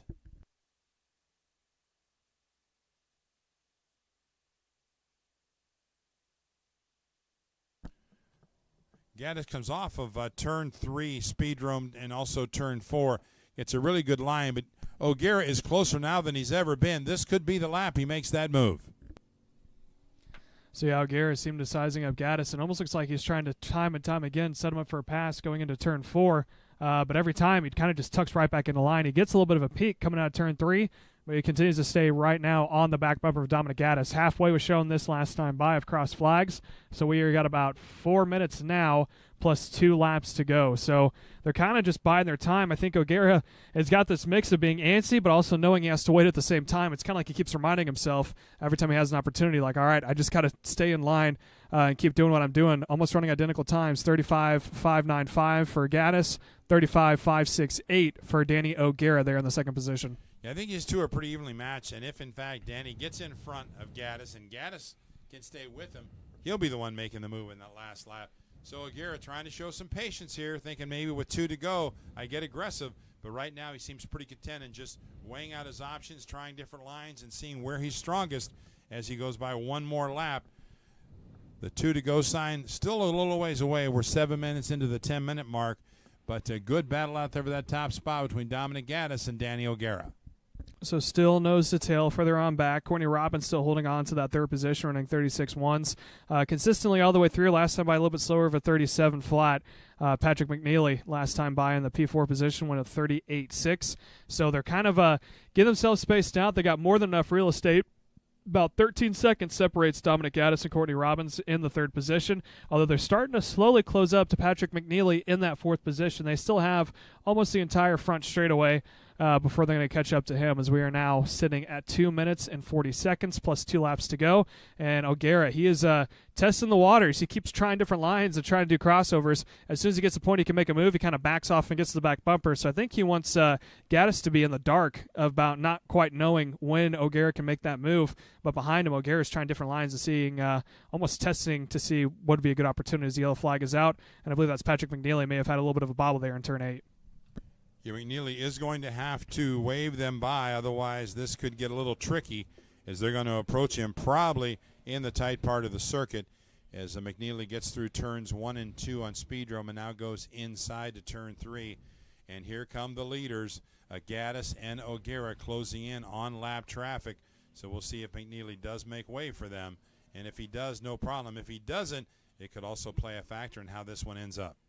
So right now your leader, Dominic Gaddis, MPG, Kart Republic running there in the lead.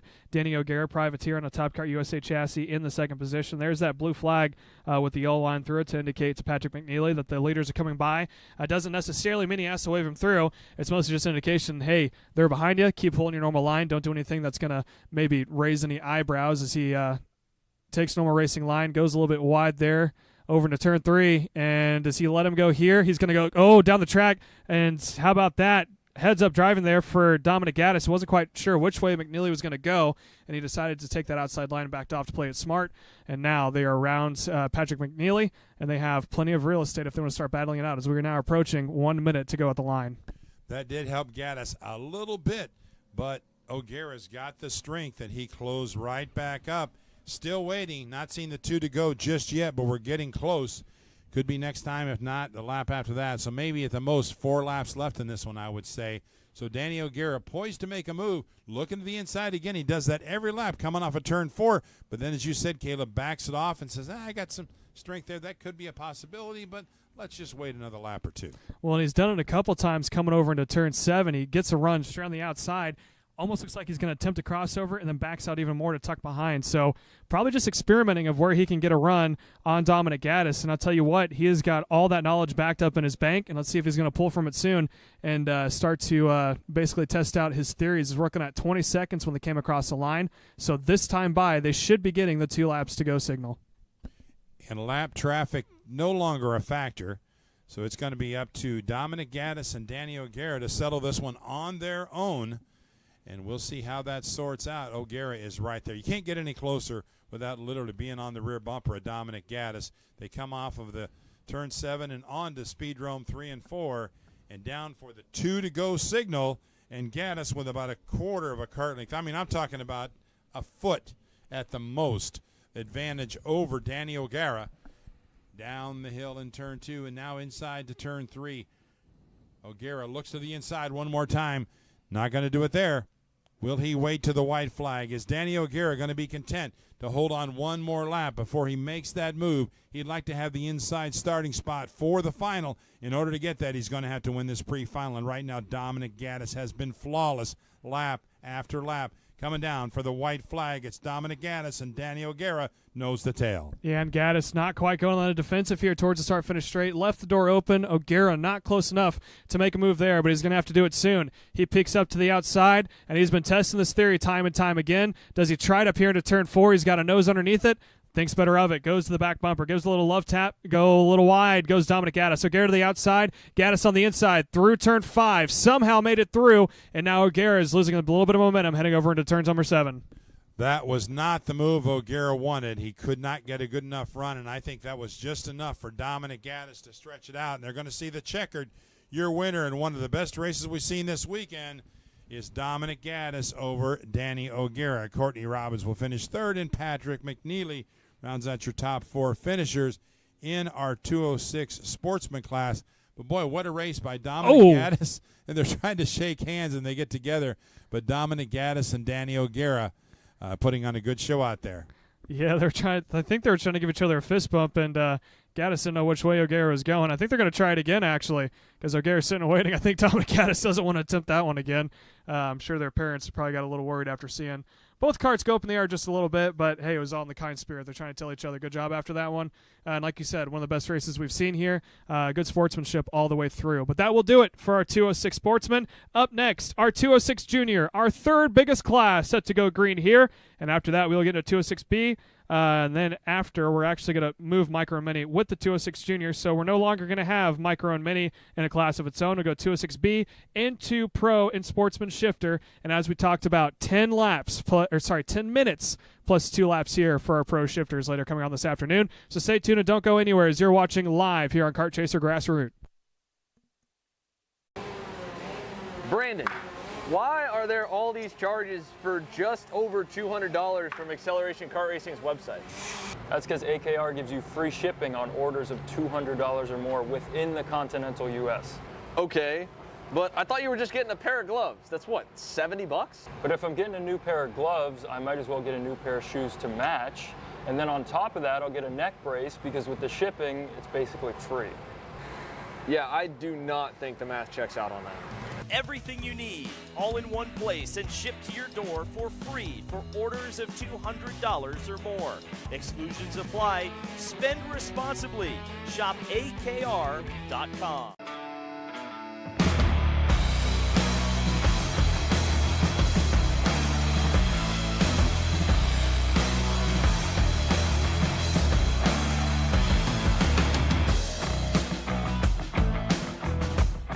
Looking for a team with a diverse calendar? How about a team that offers both full support and teaches you and your kid how to do all the work yourself? For us at Drive Your Line Kart Sport, fostering growth on and off the track in a family environment is what we do. Well, that and bringing home some hardware. Contact us today online at dylkartsport.com. Are you ready to get behind the wheel? From Formula One to NASCAR and IndyCar, all the pros start here.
And we're set to go. Your 206 Junior with your micro and minis coming down to line to see the green flag. Justin Laudick, flag in hand. Green flag is out, and it's going to be Leighton Mole taking him down into turn number 1. Lucian Laser on the outside, trying not to lose a position. He's going to go around with Yelichek here in the turn 3. And Laser losing 2-3 positions now coming down the outside. He's got his elbows out, trying to make up one more spot, and I think he's going to hold on to that 5th position. So Lucian Laser got his work cut out for him as he falls down the field. Meanwhile, Leighton Mole out in front, starting to pull away. How about this for Maddox Hooper? Up in the 2nd spot. He was in that 2nd group yesterday. Now trying to see if he can't bridge the gap up front. But I think Yelichek rolling that outside out of the final corner. Yelichek now up into P2, and this battle here for the 2nd spot is going to allow Leighton Mole to continue to pull away. One of our bigger classes this weekend, 206 Junior. Leighton Mall leading the way, but these kids have put on a really good show all weekend.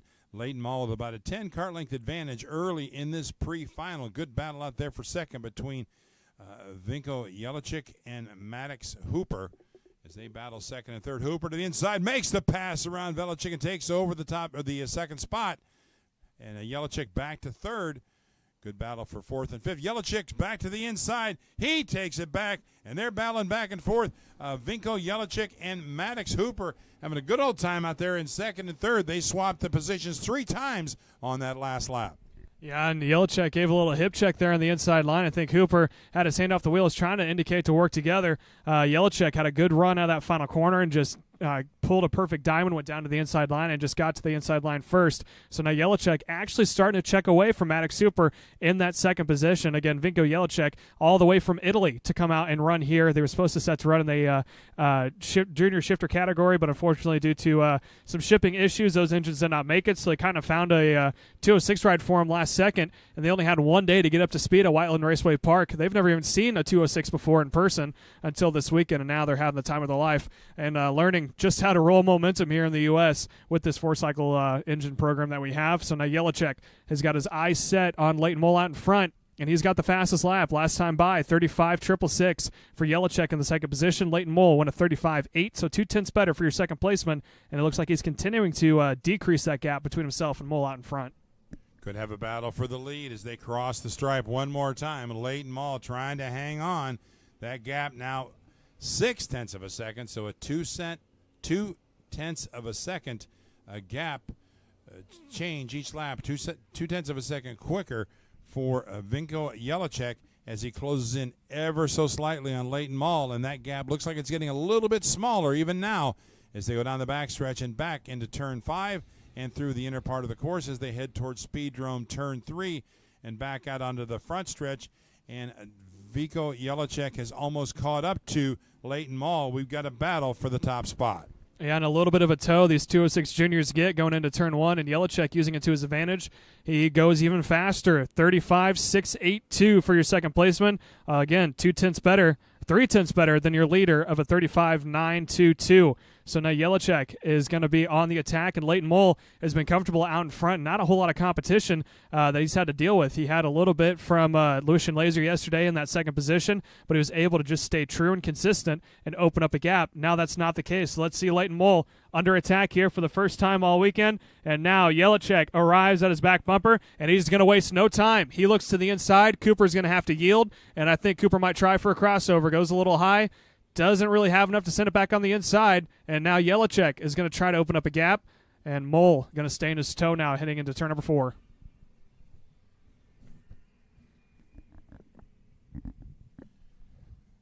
Vinko Yelichek on the charge.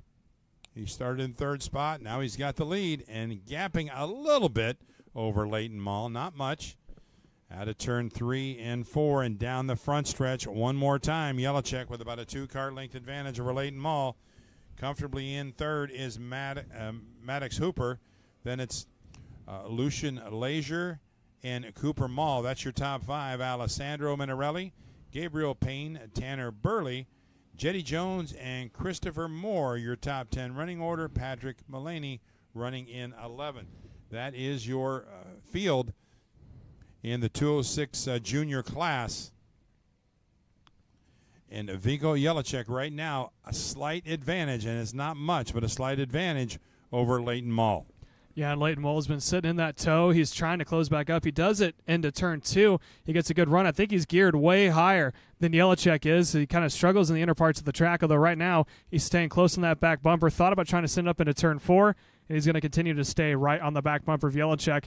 This is the first time Yelichek has led all weekends, and again, new power plant to him, a new different driving style. I mean, he grew up running shifters. He's used to trying to get that momentum slowed to almost a stop, get the nose pointed back on the throttle.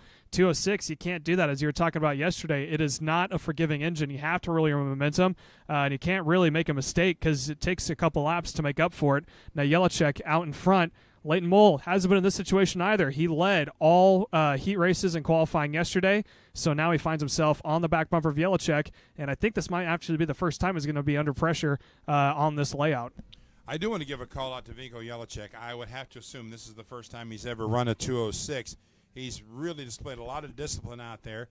He's had hit his marks, good lines, and really, if I had to say it, probably is helping him in his racecraft to learn a little bit about running through these barriers and being consistent. So Vinko Yelichek right now enjoying that lead, but top-end speed for Leighton Moll. He's right on the rear bumper, and we could see a battle out here before this race is over for that top spot, as Leighton Moll would like to have that lead back.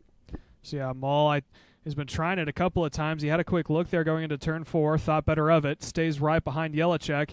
Yelichek has led from about lap 5 on, as we are looking still, or just over halfway, 3 minutes and 30 seconds plus 2 laps to go.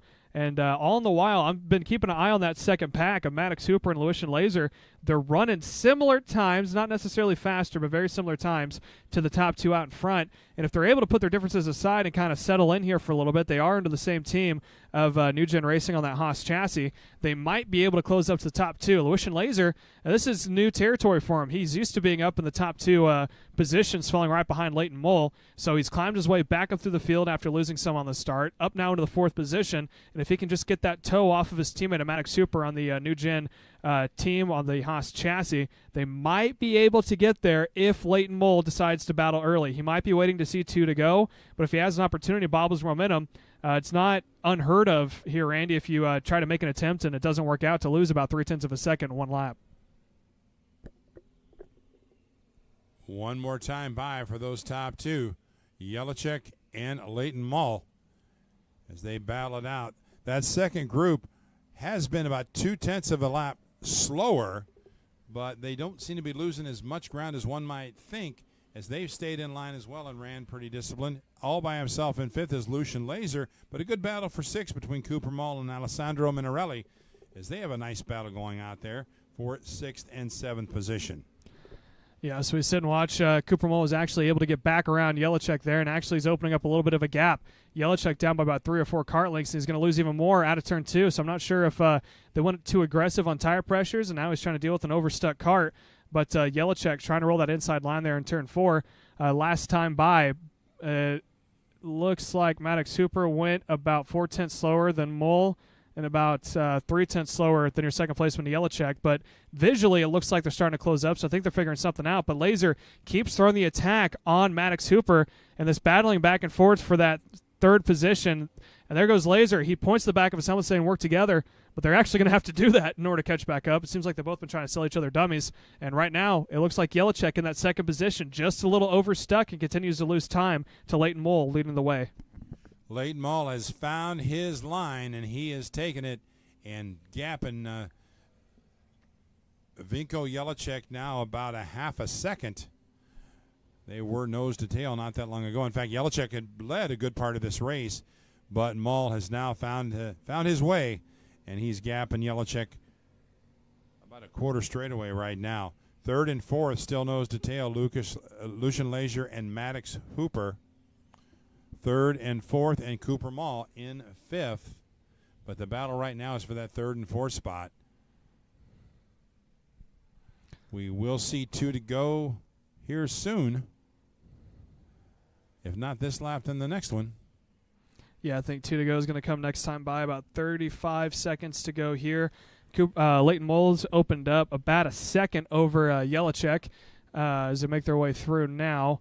Across the start-finish straight they go, and still Laser and Hooper been kind of working together, but more or less they've kind of been battling back and forth. I think had they just kept true and pushed each other all the way around the track, they might be at the back bumper of Yellowcheck right now. Although right now I think it's a little too late, as we're going to be approaching 2 laps to go this time by, as time is about 5 seconds away from expiring. 2 to go. Next time by for your leader, Leighton Mall.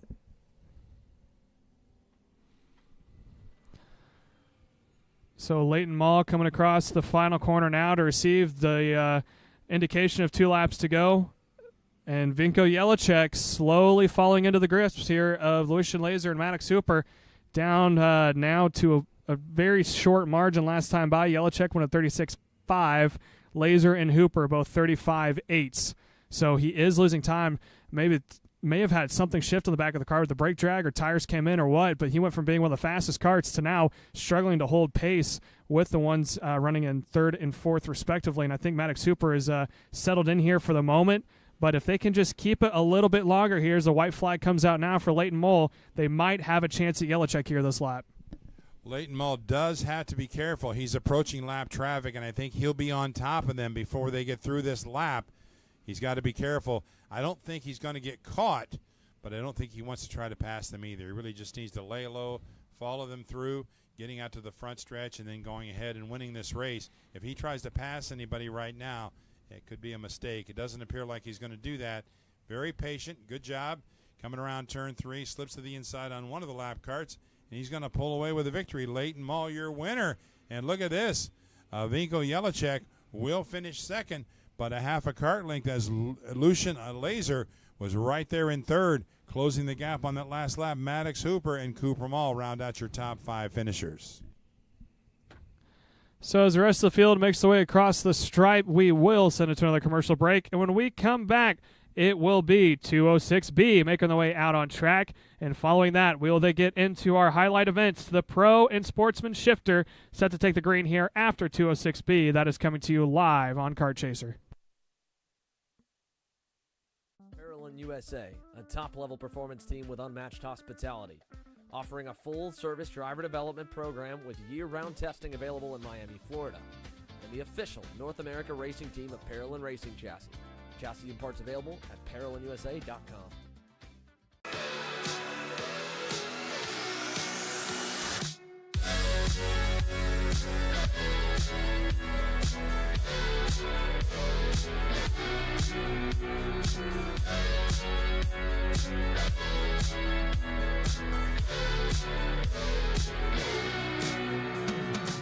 Colin, I need a new 219 chain. I need a 77 2-3 sprocket. I need some more chain lube, and I need it probably as soon as like tomorrow. Dude, are you even listening? Like, we need this to run this weekend. Want anything else? What do you mean? I already got it in the Car on Acceleration Kart Racing's online store, bro. All orders over $200 get free shipping. Oh, throw in a set of tires. Done. Everything you need, all in one place, and shipped to your door for free on orders of $200 or more. Exclusions apply. Shop AKR.com. Looking for a team with a diverse calendar?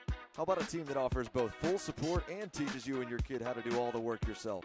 For us at Drive Your Line Kart Sport, fostering growth on and off the track in a family environment is what we do. Well, that and bringing home some hardware. Contact us today online at dylkartsport.com.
So green flag is out for your 206B pre-final. They will start their 10 minutes plus 2 laps pre-final event. Carson Sauter, Levi Wilbur are going to take him down into turn number 1. Wilbur is going to have the inside line, and Carson Sauter is going to somehow snake it into the second position. Just behind him, Seth McCone is going to slot into P3. Palmer Riker Jr. falls back into P4. And joining me in the booth, we have a Dallara representative from the sales team. Carter Bowles makes his way up into the booth here. Carter is a longtime racer of the 206 program with the Margay Ignite program, as well as just running 206 out of Whiteland Raceway Park, and a two-time winner of the WKA championship as well. Carter, nice of you to be in the booth, and thanks for joining us today. Yeah, good to see you. Thanks for having me. I haven't been to the Speedrome in a long time. Came here when I was a kid with my dad to watch the school bus figure 8 races, which is pretty awesome. But, yeah, it's cool to be out here. Cool to see some go-karts out on track. So it's been fun. Yeah, and Randy and I have been talking. Obviously, I came out here, and I think you did as well. I remember watching sprint car races with some drivers who are now in the IndyCar series. Yeah. Very historical track that they have here, and it's awesome that SIRA decided to get underway and make their own little temporary street circuit. Everyone's been calling it kind of the Supernats warm-up, if you will. So it's awesome to see, especially here on the grassroots level. And I know you, your family, your brother, your father, your brother came up on the grassroots level, worked his way all the way up into Formula One before he went to IndyCar. Your father, obviously being involved in the grassroots bracket as well. But you personally, just sitting here and watching this, what does it mean for racing here in Indiana? It's really cool. I mean, the 206 class is my favorite, I will say, because that's what I started racing in when I was 13. The drafting, the raceability of the engine and the kart package is always incredible. It looks like it's even better here at this track. But it's a great way to get started. I mean, when I was super young, I really didn't want to get into racing, but I kind of had to with the way my family was. So it's a perfect way to start, and I love it. I mean, once you get hooked, you're kind of stuck in it forever, I think. Well, you and I both growing up in it with our older brothers and our parents being involved. You're kind of just in an endless cycle of having to be stuck in it when you're born into it. Now, I wanted to bring you up in the booth to talk about as well. You're yourself a student at Purdue University in your senior year, but you have a interesting opportunity and a beautiful position for you to go into for a job as you're on the sales force for Dallara, and you were part of the introduction of the new Dallara road car that's also used as a track car. So talk us through a little bit about that whole program and how that got started. Yeah, it was really cool. I talked with Stefano DePonte, who's the CEO of Dallara USA, last summer. They started a new program called the Dallara EXP. It's a track-only car. It's based off of their Dallara Stradale, which is a road legal car in Europe.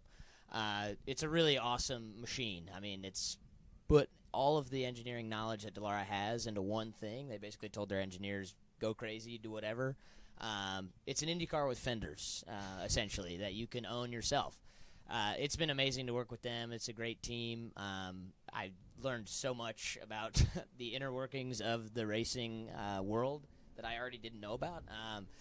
So it's been a blast. I really love it. They have a wonderful team over there at the office in Speedway, and it's been great to work with them this summer, and hopefully keep going for a while. So. Now, talk us about the I don't want to bore everyone with the sales numbers and sales strategy, but I know you were kind of on that first group that had to push the sales. I mean, it was already been around for a little bit. They have a dedicated sales team for it. As we're watching now, Carson Sauter making a move here, Levi Wilbur. So Carson Sauter goes up to the point. 2 drivers you've had the privilege of racing with at Whiteland Raceway Park. But as we're talking about the Dallara of it, tell us about what challenges you've had on the sales side of it, because like you said, it's a track-only car, and it's a little bit difficult to try to convince someone or explain to someone why they want to buy or spend a couple $100,000 on something to come and drive on the road. It's not cheap, but one thing I'm seeing with the racing world now is the privately owned racetracks are becoming a lot more popular. A lot of people with the ability to use their funding for track cars or just memberships at these tracks are really growing. And that's a great target market for us. We've had a lot of people who are members at private tracks buy the car and want to run it with their friends at the track. We have a great dealer, Collie Ferrari in Detroit, and they're at M1 Concourse. There's a private track up there. They have 3 of them up there, a group of them. Beautiful place. That's been kind of the target market for us so far. Hopefully at some point, if we get enough cars sold, we can get a series going and maybe be a support series at the IndyCar races someday. So it's kind of possibilities are endless with it. That's my second question I was going to ask. What's the feasibility of this to be used in racing and sports cars divisions? Because nowadays everything's kind of cut, paste, dry, where you're racing in a Porsche Cup or racing Miata. Or there's a little bit of some that have variability on sports cars. I know you yourself have taken one for a couple laps around the Indianapolis Motor Speedway road course, but what's the possibility of seeing those in some sports car division? I think it's definitely a possibility. They're FIA homologated, so they can race in series. We've raced it in a few Porsche Club events in Sebring. And a few endurance races down there, and I think at some point, hopefully, we'd be able to do a few races in a couple Radical series because they run pretty closely with the Radical SR10s. So it'd be pretty cool to run it against those guys at some of the cool tracks they run at, like Road America, Road Atlanta, stuff like that. Now, as far as usability, if someone were to get this and want to run it in a Radical or in the Porsche Cup, pretty plug and play, or is there any homologation you have to go, or anything adjustments you have to make? Incredibly plug and play. It's designed that you can go to the track by yourself and race it on track by yourself. Really, you can make all the adjustments on the steering wheel yourself. You really don't have to do any engine adjustments. It's a Ford EcoBoost, so it's pretty easy.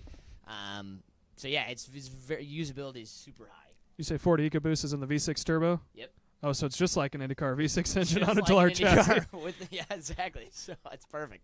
Now, I know you yourself have taken, like I said, taken around a couple laps. You've driven cars. You've been in Formula V. You've been in karts. You've driven NASCARs as well. So tell us, what was the first thing that stood out to you being in that thing? Downforce. Really? Downforce is something I'm not used to, obviously. Karting, you don't really get downforce. NASCARs, you don't get downforce. Formula V's not really. It's got 2,800 pounds of downforce on it, and it only weighs 1,700 pounds. So that was the biggest thing for me, is the faster you go in a corner, the more grip you get, which is different for me to apply to my driving style. So especially coming from a 206 beginning, that's for sure. So now let's talk about 206 beginning, as it makes sense because we got 206 karts out there. I know your first race you ran was the Margate Ignite program that Keith puts on out at Gateway, and that then kind of branched out. So walk us through. You've been a part. You did Daytona WKA Kart Week down at Daytona Motor Speedway. You've done WKA national events out at Newcastle Motorsports Park. You've done it at Whiteland Raceway Park. So tell us how you branched out from doing that one race out there. It's kind of like a tester, because I think Keith hit up you and your dad and see if you were interested in it. How'd you go from that to almost running on the regional circuit? So Keith reached out and said if we wanted to come try it, we should come down. So I did, and I really enjoyed it. And it happened to be about a few weeks before the first Battle at the Brickyard, which we all know how awesome that event was. So that was my second race ever, was the Battle at the Brickyard. And after that, I kind of realized I'd like to do a little bit more with it rather than just like one or two races a year. So I went to Whiteland a lot. We have a garage down there, did Newcastle, and then we've traveled around here and there to run a few races in the region. But I've always loved it ever since I started, and I hope to keep doing it more. But, you know, the older we get, the busier we get. So. Yeah, and that more responsibilities and less time on the weekends to go out and have some fun, which means it's another question I have for you. Watching all this here, I mean, this is kind of just a cool event. It's a very one-off thing. You can call it a parking lot racing, call it a street race, but being inside an actual track, it's cool that you get the mix between the actual over parts of it and the inner workings of almost like a road course. And you're seeing that for the first. You just parked your car and came right up in the booth, so it's the first time you're looking out. What's the first thing that stands out to the track for you just looking out there? I do like that they actually use the oval. That they're using a majority of the oval, and they also get a lot of road course bits in it, which I think is really fun, especially for 206 racing. I could see if you get the bigger classes out here with the 206s, you have a big line of karts going down, leading into turn one, which would be incredibly entertaining. I can imagine, and I'm sure it's fun as a driver to actually be able to use the draft, because the draft is huge in these karts, as you guys know. So I'm sure it's awesome for overtaking opportunities down into one. Now, any of this right here make you want to experiment with the Quincy Grand Prix, Rock Island Grand Prix, maybe scooters to Supernats next year? You know, I would love to. I would really, really love to do Rock Island at some point in my life. I gotta convince my my mother that I should be doing that, and I won't end up in a shop window, because she already deals with one son that does IndyCar racing, which isn't the safest at times. So I have to do a little convincing, but I'd like to do it at some point. Now, I want to talk a little bit. I always want to talk about you, but because of the development that we've had with your brother, talk to us a little bit about his transition from being someone who thought he didn't have a ride in IndyCar to finishing out the rest of the 2024 season. Talk to us about all that, and getting his podium since the first time in 2012. I'm sure it'd be pretty cool to be a part of. He's pretty used to that now, kind of stepping in. I think that's what makes him so good, is he's able to hop in and just kind of learn on the fly. I think his experience in Europe helped that a lot, in Formula 2 and Formula 3, because those guys get such limited track time anyways. So when he was over there in Formula 3, the only practice you got was about a 5-lap warm-up, and then for qualifying you had to do 2 laps, and that was it. So you had to be kind of on it. So that helped him a ton, especially being now the guy to kind of step in for people who are missing or gone. And plus he's worked with Juncos before in the support series, and they're such a great family, great team. And they love him. They really believe in him, and I think mentality-wise that helps a ton too. So, well, I can tell you, as someone from a Hoosier who worked at a facility just in front of Juncos Racing, obviously grew up a fan of your brother, seeing him at the track and into cars. It was kind of heartwarming seeing him get Juncos that first podium. And I know I messaged you right after it, and you said that you couldn't be there for it because you had school obligations at Purdue. But just interesting thing all the way through. Final thing I want to talk to you about, Purdue Grand Prix. We got a couple of reps from the Purdue Grand Prix here. They're going to talk a little bit later on about the electrical side of things and also with the racing side of things as we continue to watch Carson Sauter come on here to get his last lap. So give us a quick rundown. How are things looking this year? You and I on the same team last year. I know I left you in a good place, so you better have been better than where you were now. Yeah. We just had the Halloween 100, which is the first non-Purdue Grand Prix race at the Purdue Grand Prix track. It's pretty fun. It was pretty fun. I mean, we should have won the race. We had a bit of an engine problem, but those happen. I mean, we can fix that pretty easily, but we're fast. The racing has gotten a lot more competitive than it used to be. The top 16 are kind of within a half a second of each other, so I think the Grand Prix in April will be pretty entertaining, if I had to say so myself. And then they're going to 206s next year. So, yeah, it's interesting to see. I know a lot of guys who run up front there. We've seen actually on Kart Chase before, Aiden Fox winning it last year.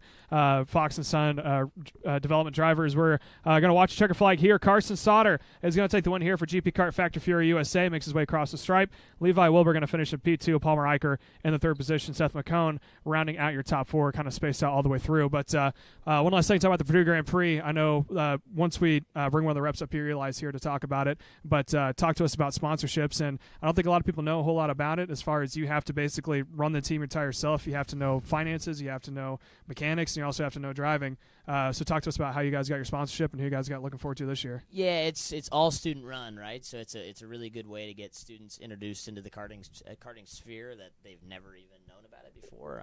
And we have to go out and find our own sponsorships. So we've been blessed to have St. Vincent Sports Performance on board for the last 2 years now, and we're going to be a 3rd year, and they've been awesome.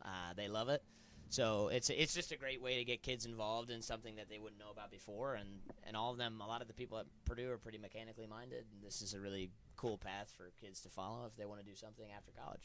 And absolutely, we're going to hear more about the Purdue Grand Prix as well a little bit later on, as we have Eli here to talk to us about that. Carter Bowles, thank you for joining us here this afternoon as we wrap things up with 206B. We're going to go to commercial break. When we come back, Pro and Master Shifter, the 2nd largest class we have here this weekend, set to take the green. This is Henry. Henry feels sad. Henry feels sad because it's time for his next big race and his go-kart is in bits. Henry doesn't know that Acceleration Kart Racing is the United States' #1 shop for all of your karting equipment needs. Henry also doesn't know that Acceleration Kart Racing can deliver anything from tires to race suits and even wheels directly to your front door or to the racetrack itself, quickly and efficiently, with tech support available 6 days a week. Poor Henry doesn't even know that Acceleration Kart Racing offers free shipping to mainland USA on selected product if you spend $200 or more. Do yourself a favor. Go to accelerationkarting.com and make sure that you are never left stuck on the pre-grid with Henry. Be smart and don't be like Henry.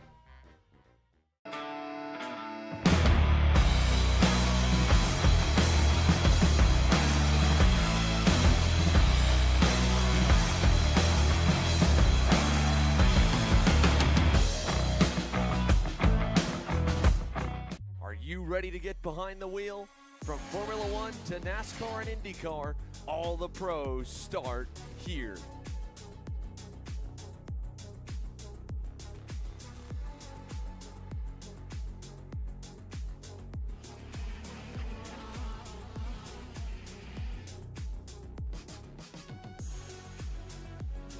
For more information, check us out online at mcckarting.com or call us and go racing today. USA, a top-level performance team with unmatched hospitality, offering a full-service driver development program with year-round testing available in Miami, Florida. and the official North America racing team of Parolin Racing Chassis. Chassis and parts available at ParolinUSA.com.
And here we go, your 125 CC shifters set to take the green here as they're getting themselves lined up. Your front row, Eli Fox and the 222 on the inside. Evan Batt on the outside, cart number 1. Number 2, Corey Osborne, Tommy Plateau. As the green flag is out, and a little bit of a bobble there for Eli Fox into turn 1. Tyler Sawyers takes the pit lane to make his way through, and how about that? Evan Batt to the front, Eli Fox into P2. Tommy Plateau in the third position. P4 goes to Corey Osborne, a little bit spaced out all the way through. Right now, the 2 Factory Fury GP Kart USA's leading the way out in front. Evan Batt in P1, Eli Fox into P2, and the privateer, Tommy Plateau, has raced everything under the sun from sprints to road racing in the shifter category right now on that last podium spot for the pre-final.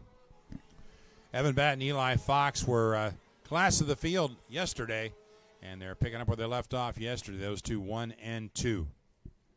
So now we watch the top 2 making their way through, and we were talking about it, Randy.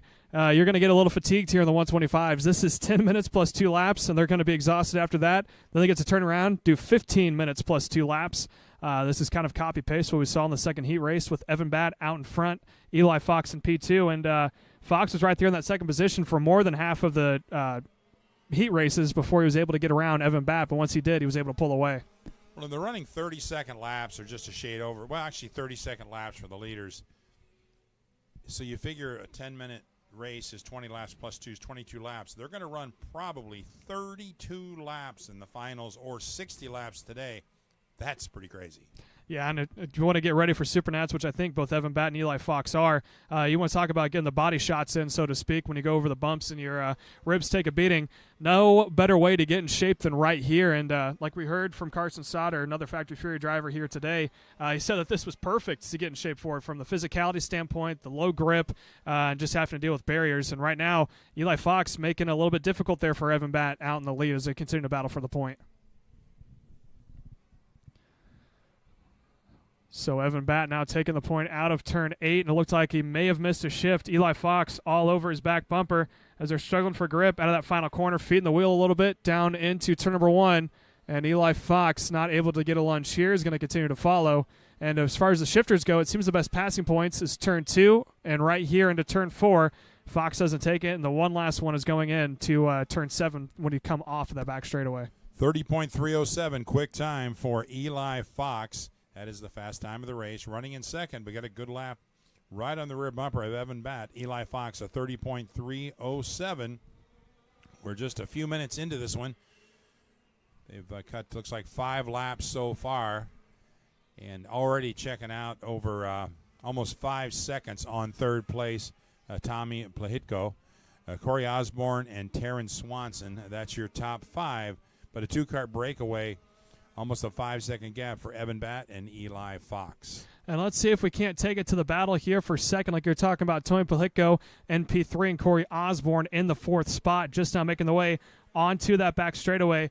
Tommy was settled into that 6th and 7th position all day yesterday. When I was walking through the pit area, I saw he was going to town on trying to develop a new setup. And actually, switch it back up to leaders real quick as I say that. Eli Fox had a look on the inside of turn 3, and he seemed to have closed it up. I think Evan Batt may have missed a shift. Top 2 leaders making the way on the back straightaway.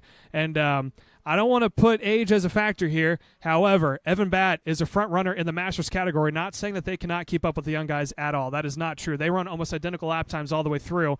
However, Ray Silverante said it best. Once you turn 23, your best bet to be competitive is to wait until you can run the Masters class, just because these young kids have so much energy and they're like rubber. They can go through, take a beating all day long, and they can wake up the next day, maybe a little bit sore, but then feel just fine. Eli Fox, who's a fresh 21-year-old in that 2nd position. Evan Batt, who's been running Masters, I think, for about 2 or 3 years now, finding himself out in front. Again, Evan Batt, front runner at Newcastle Motorsports Park, has won several Stars Championship Series events as well as SCUSA Pro Tours, both in the senior division, or I guess back then they called it S1, S2, and now in the Masters category. So these two putting on a show right now. 8 laps in so far, 5 minutes and 43 seconds plus 2 laps to go. And we got a back marker, Nathan Williams, but he's being a gentleman. Stays out of the way as the leaders come by, so no problem there for lap traffic. Good job by Nathan Williams as the leaders come by one more time. Speedrome turn 3 and 4, and down the front straight, crossing the stripe. Evan Batt, last lap at 30.243. That was quick time as he gets a little bit faster, trying to hold off Eli Fox. Eli's been right there on the door and to the inside. Eli Fox makes the pass. Takes over that top spot, sneaking inside in turn 5 under braking. Eli Fox, your new leader.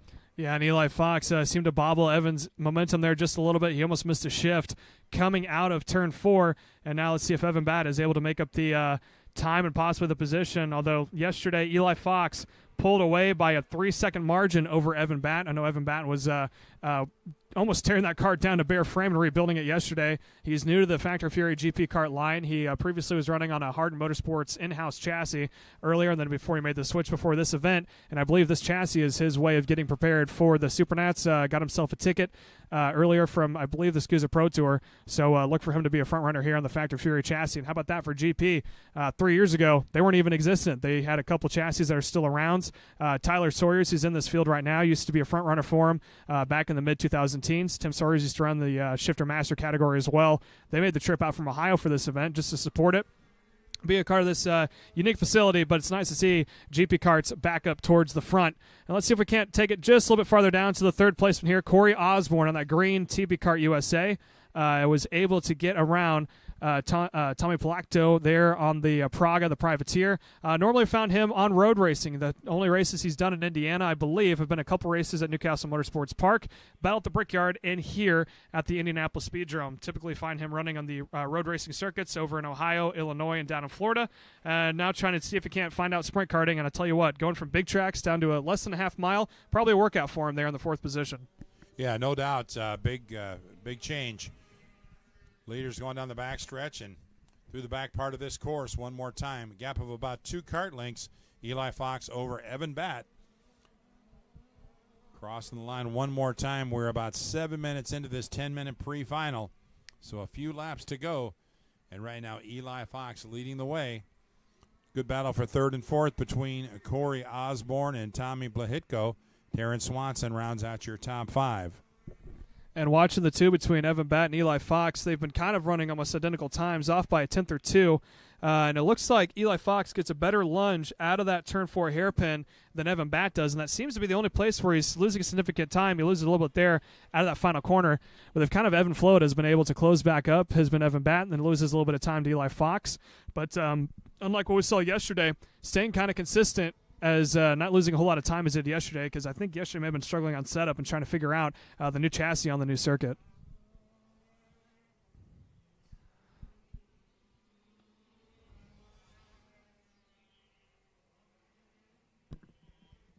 Gap gets a little bit bigger as they come by one more time. Now we're looking at over a second advantage for Eli Fox.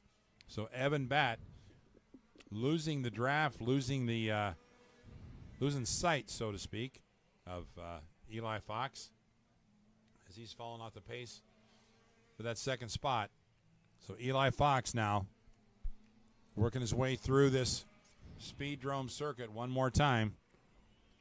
We're at the 8-minute mark, so a couple more minutes to go. Probably about 6 more laps, I would say, if I had to guess. And we'll have this one wrapped up as we work our way through our final, pre-final of the day. We'll have an intermission, and then we'll come back with the finals of all of our classes here this weekend for this Speedrome showdown. More lap traffic lies ahead for Eli Fox. Yeah, so Eli and Evan Batt both making their way onto the turns 3 and 4 of the Speedrome oval as we are watching them slowly close in as, problems for Evan Batt. He pulls off from the inside of the track, and I thought I heard the sound of a pipe coming off, and I think his pipe may have came off, and he immediately pulled it to a stop, which if that pipe comes off, it can cold stick the engine if there's too much cold air that hits it all at once, so probably smart on him to come to a stop. Hopefully he didn't have too much mechanical issues, but good news for Eli Fox. All he's got is one lapper out in front. Tyler Sawyer's on another GP kart running in the 6th position and the only stock Honda out on track. So just like that, Eli Fox's day just got a lot easier for him here. And attrition playing a large part in this pre-final. We started with 8. We're down to 5. Eli Fox leading the way. Corey Osborne now inherits second place, followed by Tommy Plahitko and Terrence Swanson. That is your top 5. So now looking at about 19 seconds plus 2 laps to go. Tyler Sawyer's the only stock Honda out on track, holding on to that 5th position. Is going to actually let Eli go. That's good sportsmanship on his side of just letting him go by. He's going to slow it back down a little bit to give him more room. The next kart up the road for Eli Fox is actually Terrence Swanson, kart number 86 on the GFC chassis. Makes his way through out of turn number 8. But Eli Fox should be smooth sailing here as he's going to see double sticks in the air this time by. Terrence Swanson just not coming across the stripe here. And here it's going to be for Eli Fox. Double sticks in the air. 2 laps to go here for that young man to try to do a sweep of the weekend. He's got the 2 heat races. Now he's trying to go for the pre-final. And like you talk about attrition, he might get a little tired when it comes time for the future later on. Yeah, Evan Batt will have to start towards the back in that final. But honestly, getting a good clean start and through traffic, I think he could challenge Eli Fox pretty early in that one. But that's a long race, and patience and stamina is going to play a large part when you go 15 minutes, which is 30 laps for these shifters plus 2. So 31 to 32 laps for the shifters in the final. It's going to be an endurance race for all practical purposes. And I'll tell you what, you called the nail right on the head. 22 laps is how long this feature is going to be here, Randy. And you said it's going to be about 20 to 22, and it's going to be right on it. So Eli Fox taking the white flag has got a handful, about a half a lap to go before he can see that checkered flag. And that is going to wrap things up for the morning part of the racing here on the pre-finals. Out of the final corner and across the stripe, Eli Fox is going to go win 1 for 2 here this afternoon and win the pre-final. Corey Osborne is going to bring it home in P2, so he will start on the front row as Tyler Sawyers makes his way across the line now. So that's going to wrap things up for our morning program here. We're going to go away on a quick lunch break, and we're going to come back at 1:30. 1:30, we're going to come back for Kid Karts. So we're going to go a little bit silent on the stream, and when we come back here shortly, we're going to have more racing coming your way in just over a half hour. So stay tuned and don't go anywhere as you are watching Karts Chaser Grassroots. This is the Speedrome Smackdown. So you finally want to get behind the wheel, huh? Yeah, I've been shooting for 3 years and I've never got to drive. Well, you're going to need some more gear than just your helmet. Why don't you go to shopakr.com. They got their inventory online and they'll ship it the same day if you order before 5:30 p.m. Eastern. They got shoes? Yep. Gloves? Yep. Rip protectors? Got those too. Can they make me go fast? No. Here at Acceleration Kart Racing, we've got everything you need to get on track. What happens next? Well, that's on you. Check us out online at shopakr.com. Looking for a team with a diverse calendar? How about a team that offers both full support and teaches you and your kid how to do all the work yourself? For us at Drive Your Line Kart Sport, fostering growth on and off the track in a family environment is what we do. Well, that and bringing home some hardware. Contact us today online at dylkartsport.com.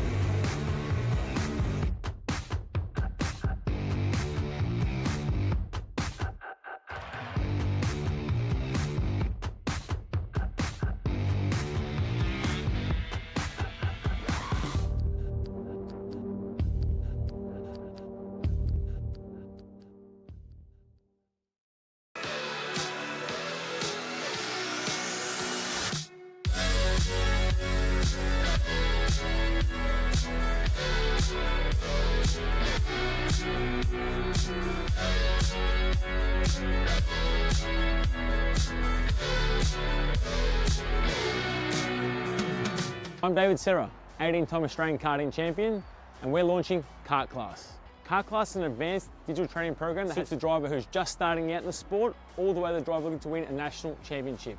In this program, you're going to be learning about how to find the ideal racing line and what an apex is, braking and throttle markers, wet weather racing lines, and how to overtake other competitors. We target how to brake in the wet weather, and we look on the mental side of kart racing as well with our mental skills coach. At the completion of this program, you'll be lighting up purple sectors in qualifying, know when to defend on the opening laps, and how to pressure your opposition into mistakes. We teach you the tools to be resilient and how to get in the right frame of mind before a race. We look to complete the whole package by getting a strong mindset, a driving style to suit all conditions, strategizing your race, and getting the last 1% from your team. We'll teach you how to win the final lap of a race, driving the wet like Max Verstappen, and creating the perfect bubble for yourself to mentally be in the zone. To find out more, click the link below.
Attention in the paddock. Attention in the paddock. Track will not be available for track walk during lunch break because it's going to be closed for Speedrome promotional purposes. So you will not be allowed on track for track walks. The raffle is still going on if you want to get yourself a CW Burrell Art, brand new for 2025. you can enter in the raffle for $10 for a raffle ticket. They'll be available at the front gate after the conclusion of the lunch break. So again, please make sure that you get your $10 raffle ticket for your chance to win a CW Burrell Art. Once again, track will not be available for track walks. It will be hot for promotional purposes for the Speedrome.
And our first final of the day on track here at the Speedrome for the Speedrome Showdown. Season finale of the SIRA Karting Series. And we've got kid cars for 15 minutes and 2 laps. And warming up their tires, not quite warm enough as we got a couple that have turned sideways out there, but everybody back in form. Taking formation, and hopefully, whoa, that's a little bit of contact there. Didn't quite know what happened, but we do have a little rear ender. Everybody seems to be okay, I hope. Trying to get everybody lined up for the start.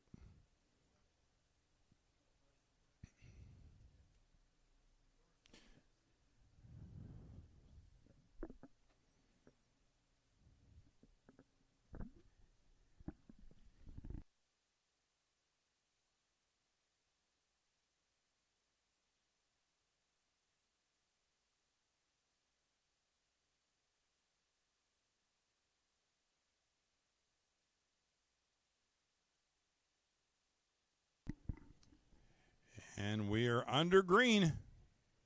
And keep in mind,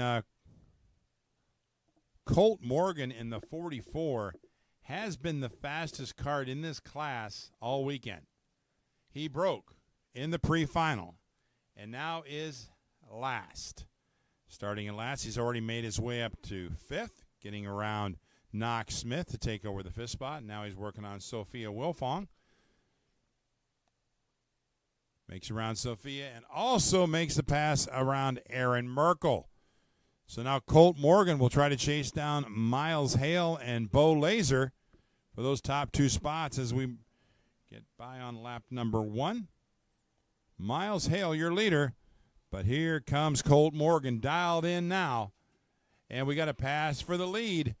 And Bo Laser makes his way around Miles Hale and takes over the top spot. And Hale's losing power. So Miles Hale, hand in the air, out of power, going down that short chute into the right-hand turn 4.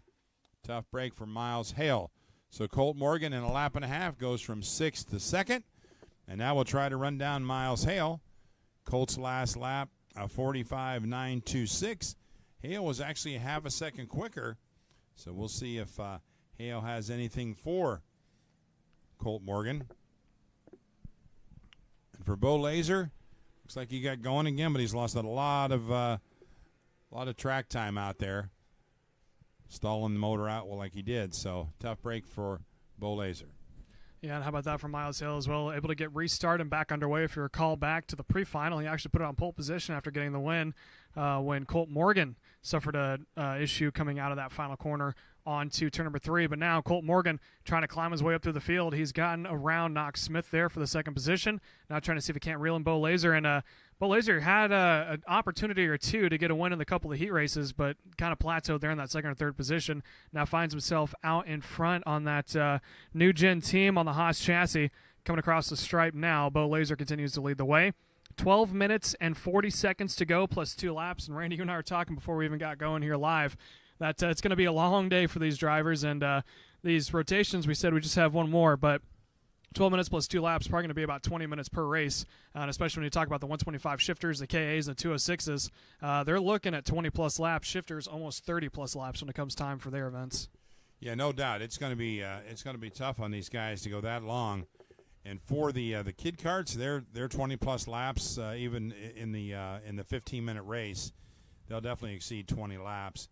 And for the shifters, they're going to be 30-plus in their finals. So a lot of racing out there. And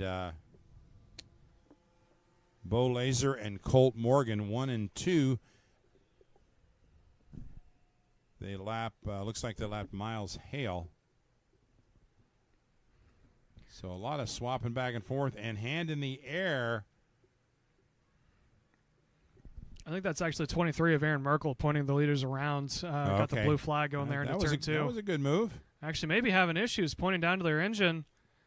Kind of signaling to the team that may have some problems. They're putzing around the track, but now they're back up to speed. So maybe Aaron Merkel just letting the team go around, but the hand's back up in the air again, going over on the back straightaway. So Aaron hasn't quite pulled off. Maybe trying to see if they can't nurse it back to the pit in. But pulling up next to the official now, still hand up in the air.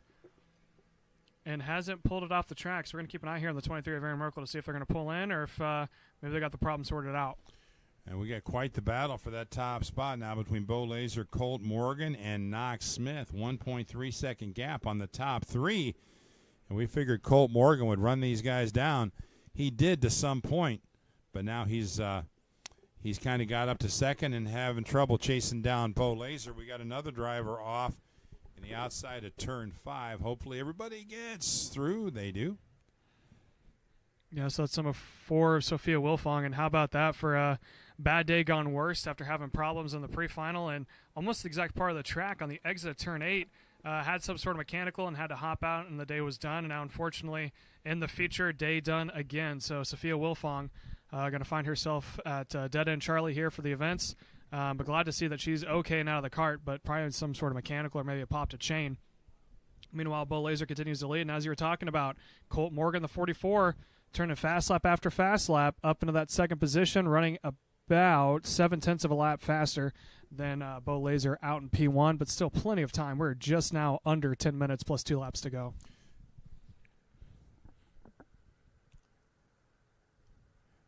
And now Colt Morgan close enough to pounce. We'll see if he can make his move around Bo Laser on this lap. Knox Smith trying to reel those top 2 in.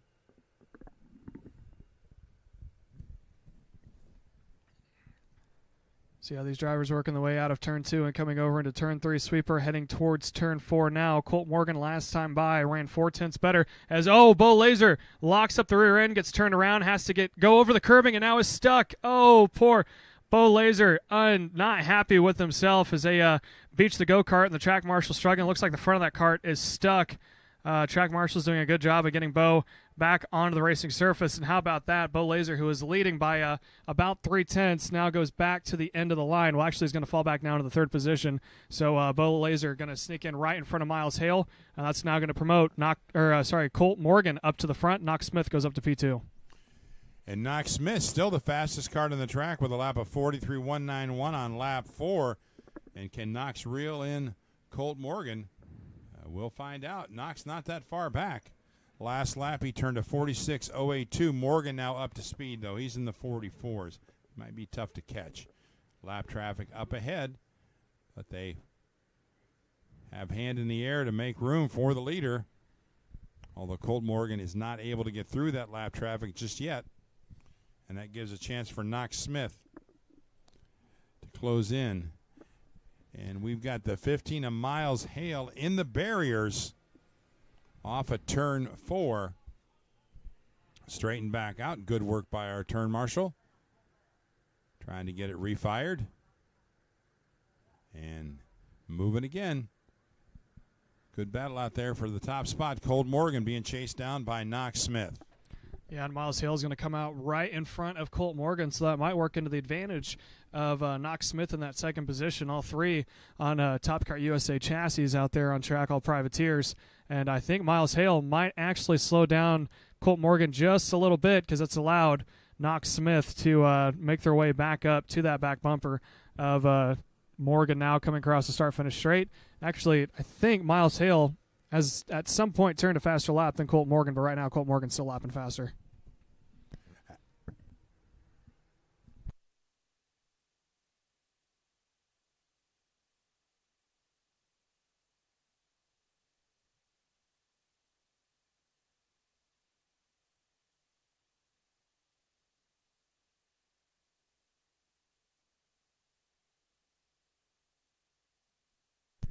And Aaron Merkel comes to a stop on the exit of turn number 3, and I think that might be a mechanical issue as Aaron's still in the cart. Maybe the engine, we've seen a couple of engines die so far. It's happened to Miles Hale about twice, and now looks like it happened to Aaron Merkel. Yellow flag is out, and I think that might be day done here for Aaron Merkel. And Knox Smith is on the charge. Yellow flag is out as we got a driver stalled in turn 4. But Knox Smith trying to close that gap. Haven't been able to work the way through lap traffic in Miles Hale just yet. So Colt Morgan trying to work around Miles Hale in lap traffic, and Knox Smith closing in on Colt Morgan for that top spot. So, yeah, Miles Hale, who's about to go a lap down, is actually now starting to bunch up Colt Morgan, Knox Smith. And as he said earlier, Knox Smith turning faster lap times than Colt Morgan. Miles Hale is just a little bit slower coming onto the oval, and that slows down Colt Morgan. And now how about this? Here comes Knox Smith on a charge coming into turn 1, down to about 2 kart lengths now, and continues to close that gap back down, and time is in their favor as we're looking at about 5 minutes and 40 seconds plus 2 laps to go. And, it looks like trouble again for Miles Hale. Comes to a stop, may have had the engine had some sort of issue. It seems to be the third time that has happened, but now Knox Smith trying to close that gap back up to Colt Morgan. Last time by, Knox Smith was roughly about a half a second faster. Colt Morgan did use that opportunity to work his way around Miles Hale, who had stopped along the turn 4 barriers, and that really allowed him to gap a little bit on Knox Smith. We'll get this next lap. Colt Morgan goes by with a 44.265, and Knox Smith a 46.503. So a 2-second advantage for Colt Morgan on that last lap. So Morgan is a little bit faster on the last lap. We'll see if Knox Smith can reel him back in now that we got a clear racetrack. Yeah, so we're going to sit and watch here as Colt Morgan and Knox Smith for 1 and 2. Morgan leads, Knox Smith second. Under 5 minutes, 4 minutes and 45 seconds plus 2 laps to go. And right now we're down to about 3 karts running. Colt Morgan, Knox Smith, and Bo Laser, only 3 on track. And it also appears that Colt Morgan's slowly starting to pull away from your second place with Knox Smith. As currently out of the race, we have Miles Hale out, Aaron Merkel out, Sophia Wilfong out. So I think we might crank it up just a little bit here as we sit and watch these Kid Kart Finals make their way through. And again, Kid Karts are all about getting seat time, not so much competition. Of course, they keep track of who wins, but this is all about trying to introduce them to the world of karting, getting them used to how national rotation will work. So we're going to sit here and crank it up, and when we come back, we're going to cover the final 2 laps. And after that, we get into the biggest class, the 206 Masters and Legends. So we're going to crank it up now.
Twin checkered flags are out. Cole Morgan coming down the line to see the checkered flags and take the win here this afternoon for the inaugural Speedrome Showdown here, brought to you by SIRA Karting.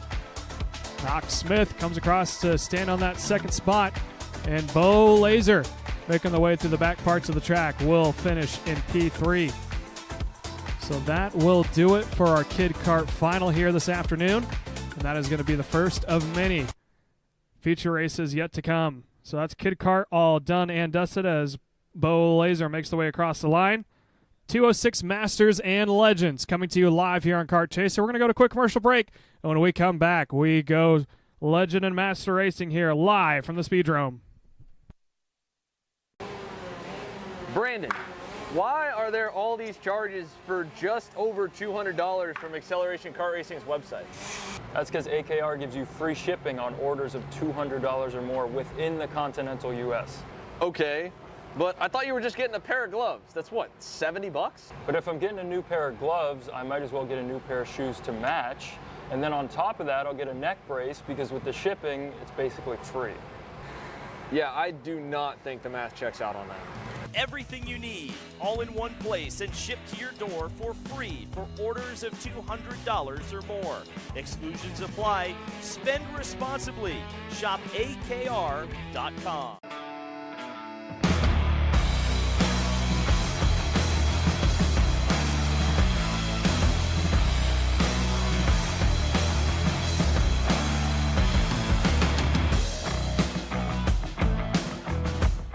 Looking for a team with a diverse calendar?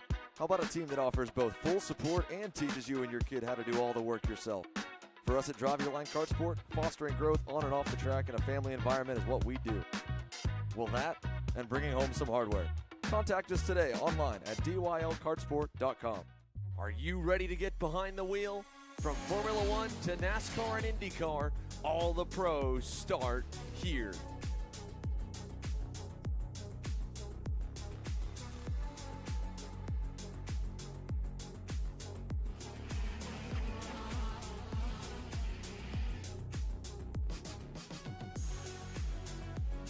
For more information, check us out online at mcckarting.com or call us and go racing today.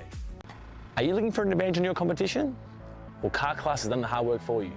We've traveled to your racetracks to give you the inside knowledge. So what does Kart Class offer? We've got drone footage that captures the racing lines, visual markers for your braking points, acceleration zones, and the best overtake opportunities on your racetrack. Pedal cam to show you where to brake and when to accelerate, and 360-degree footage to make sure you don't miss any parts on the racetrack. We've covered 13 racetracks in the United States, and Australia, you're up next.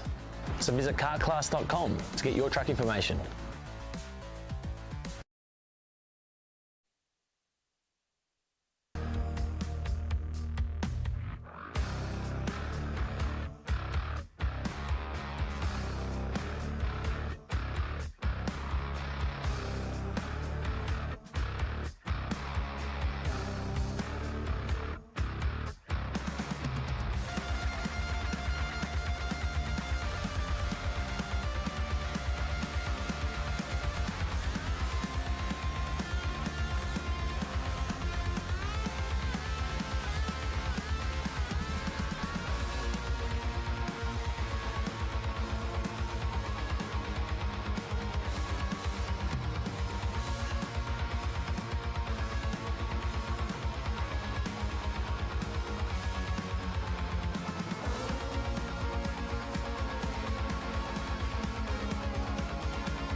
2:06 Masters and Legends now on track for their 15-minute plus 2-lap feature event.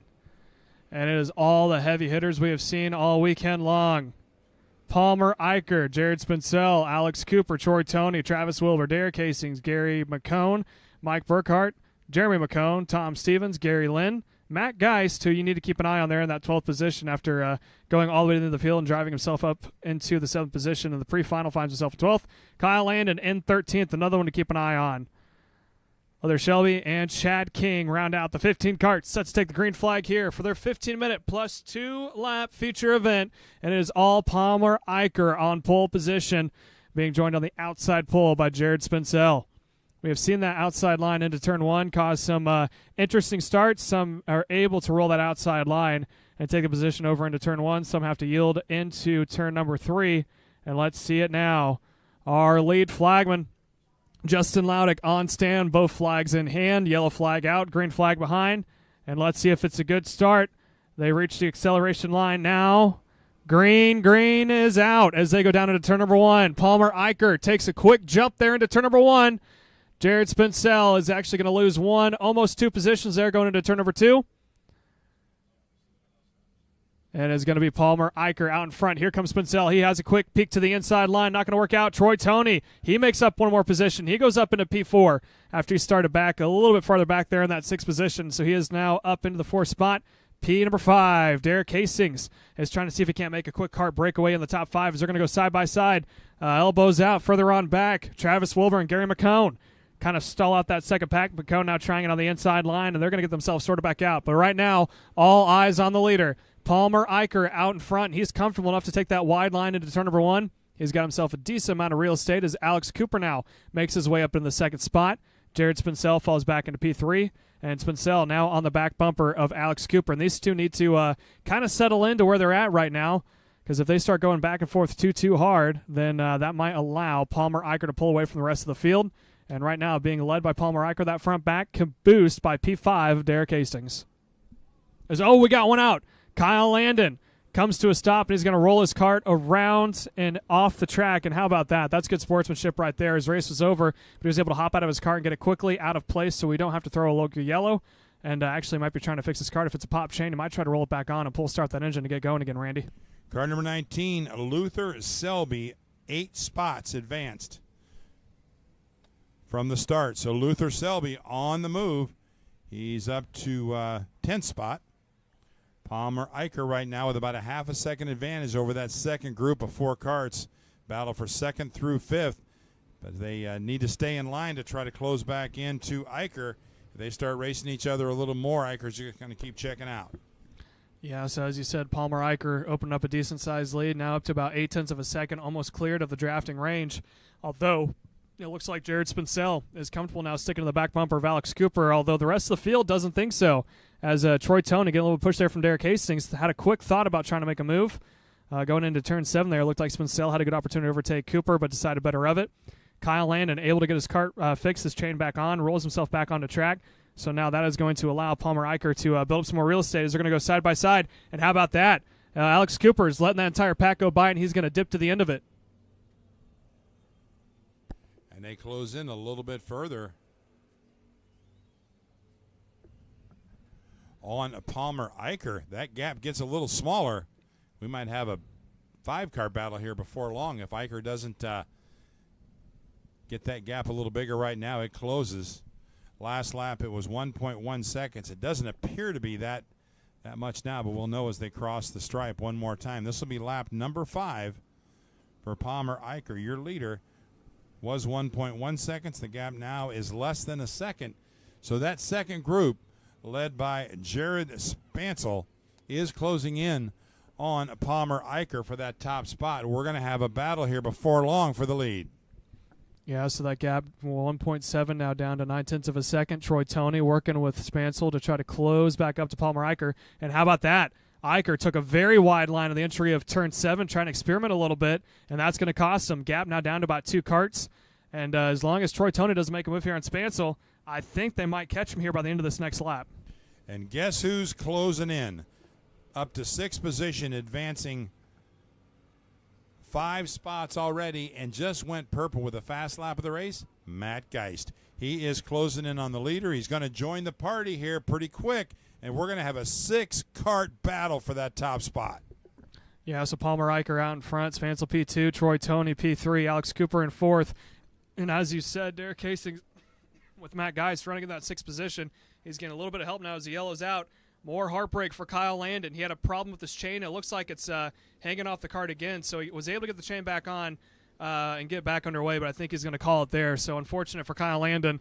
Had a very strong mentality to keep that thing going, but right now, battle for the lead heating up. Palmer Eicher P1, Jared Spancel on his back bumper. Derek Hastings now sends it up the inside of Alex Cooper to go to P4. And all in the while, as you said, Matt Geist slowly closing up to that pack. And on Matt's rear bumper, Travis Wilbur, who just went purple the last lap with a 35.693.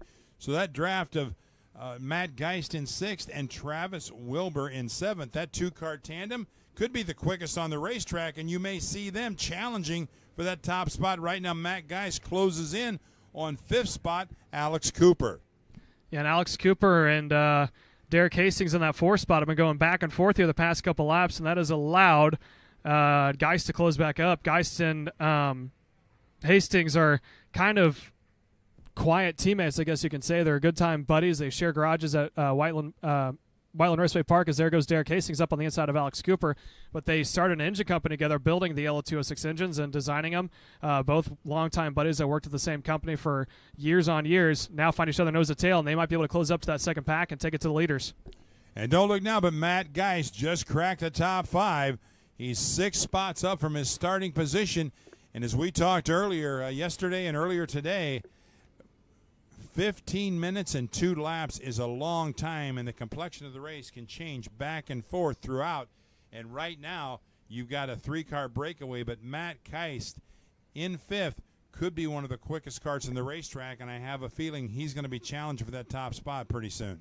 Yeah, and actually Derek Hastings, his teammate, just let him go. He knows he's faster, and now he's probably just going to try to tuck into the draft. And just behind Derek Hastings, the 06, I believe that is one of the Wilburs. That's Travis Wilbur. Now take it to the inside. Almost gets 2 wheels into the dirt in the cone. So now that battle from behind is going to bobble him down. Derek Hastings has no support from behind. I don't think he needs it as he continues to close up to that front group. 1 lapper out in front, and the top 3 are now bunched up nose to tail. And Randy, I think it's going to be a 4-kart battle for the lead as Derek Hastings closes in. And don't underestimate Travis Wilbur. He just went purple in the last lap with a 35.693. He is the fastest kart in the racetrack, currently running in 5th. And that second group as well being pulled by Travis Wilbur, and then you have Alex Cooper and Derek Hastings who are also been quick. They just keep battling back and forth. If they settle in here and follow Wilbur, they might be able to close back up. But as of now, we got a race on our hands. Let's look up to the leader. Palmer Eicher, kart number 54 out in front, is under fire from the 52 of Jared Spancel heading into turn number 4. These guys are all impatient. They really should stay in line to try to keep the rest of the field behind them. But right now, there's a lot of back and forth. They want to try to get that top spot, and I think it's going to just reel in the rest of the field, and they're going to have a lot more company. They really just need to stay in line and stay disciplined for the moment, but I think you're going to see these guys racing probably a little bit too much this early. And look at Matt Geist once again going by. He turned to 35.781. He's about 0.3 of a second quicker than the leaders. Yeah, but Travis Wilbur right behind him, 1/10 better than that. Or sorry, I should say 2 100ths better than him. So almost identical times, and right there's the battle for second starting to heat up. Troy Toney getting a little impatient with Jared Spancel. Palmer Eicher not able to crack away, and just like that, 4 karts now almost equally spaced heading into the 7-8 complex. When they make their way through, I think Travis Wilbur is going to be there as well. 5 karts for the win with 7 minutes and 2 laps to go this time by. It's getting good, Caleb. One more time across the stripe for Palmer Eicher. But to say he hears footsteps is an understatement. And right now, Matt Geist working on the rear bumper of Troy Toney. And don't be surprised if he makes his move early because he wants to get up to that lead group, and he's awfully close right now. And not far behind Matt Geist on his rear bumper, Travis Wilbur. Those two in 4th and 5th could be the fastest karts on the racetrack. And last time by, Wilbur was the quickest of the group, 35.7. Geist went a 35.9. Your leader went a 36.3. So don't count out the 531 in the orange and black helmet just behind him, the 06 of Travis Wilbur with the gray and black. They're closing up on the top 3, and I don't think the top 2 of Eicher and Spancel know what's coming. All Eicher worried about right now is keeping Spancel at bay, and I think if Spancel takes a peek back, he might be a little worried at what he's going to see. Everybody comes off a Speedrome turn 4 and white lines it all the way down the front stretch, and that makes it awfully hard in these 206s to make a pass on the high side. But it doesn't mean they can't do it under braking. Here comes Matt Geist, makes the pass. Or does he? No, he doesn't. He makes the pass on Troy Toney. Toney hangs in there, gets it back. So Troy Toney not giving up that easy, and that allows Travis Wilbur to close in on Matt Geist. And they almost all go down to the yellow line on the front straightaway. It looks like Troy Toney just a little bit lower. And here comes Geist again into turn 2. Has him cleared this time by. And now Troy Toney's got no other choice but to push on the back bumper. And now Geist has only got 2 karts laying in front of him before he can get to the lead of this race. All in the while, Travis Wilbur now is going to go to work on Troy Toney there for the 4th position. What a charge by that orange helmet, number 531 of Matt Geist. Up into 4th, closing in on, up into 3rd rather, closing in on 2nd place, Jared Spansel, fastest kart in the racetrack. And now Travis Wilbur trying to work his way around Troy Toney so he can chase down Matt Geist and work his way up to the front as well. But right now, Geist closing in on 2nd spot. And here comes Wilbur. He tries to make a pass on Toney. Toney hangs on. Wilbur gets shuffled back. And that's going to break the pack up. So now it's the front 2 of both Palmer Eicher and Spansel, 1-2. Not too far back. Matt Geist is about 2 kart lengths trailing. Although right here, Watchman to turn 7. Closes that gap up to about a half a kart length. Spreads out just a little bit that accordion effect. But that is where he is making his money right now and closing up to the front pack. Now about a half a kart length down here. 2nd placement, Jared Spansel. They all try to go relatively low. Spansel the lowest. I think Palmer Eicher is doing a good job of keeping them all at bay. Spansel's playing a little bit patient, but he might look back and get a little impatient now as here goes Spansel trying to force around the outside line. Here comes Hastings for 2nd. No, gets in line. They're nose to tail.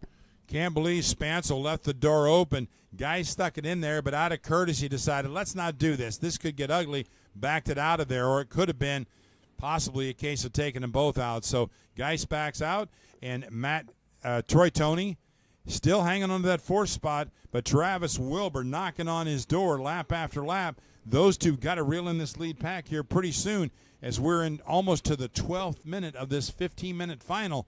So we've only got about 6 or 7 laps left, and we got one in the fence. That looks like the number 46. Is that or number 40? Is that I think that Jeremy might be the McCone? 19. I think that's the 19 of Luther Shelby in the wall in the exit of turn 4. So that actually bunched up the top 5 again, and now they're really nose to tail as they get the 19 turned around back underway under power. So local caution is gone, but here comes Randy. We got 5 karts for the lead coming up to 3 minutes and 20 seconds plus 2 laps to go. And Travis Wilbur now right on the rear bumper of Matt Geist, pushing him along, trying to get him up there. And now Geist peeks to the outside, looks to the inside. Not going to be able to do it there. We're nose to tail. Oh! Spansel gets wide, and Geist sneaks up beside him but can't make the move. And look at that.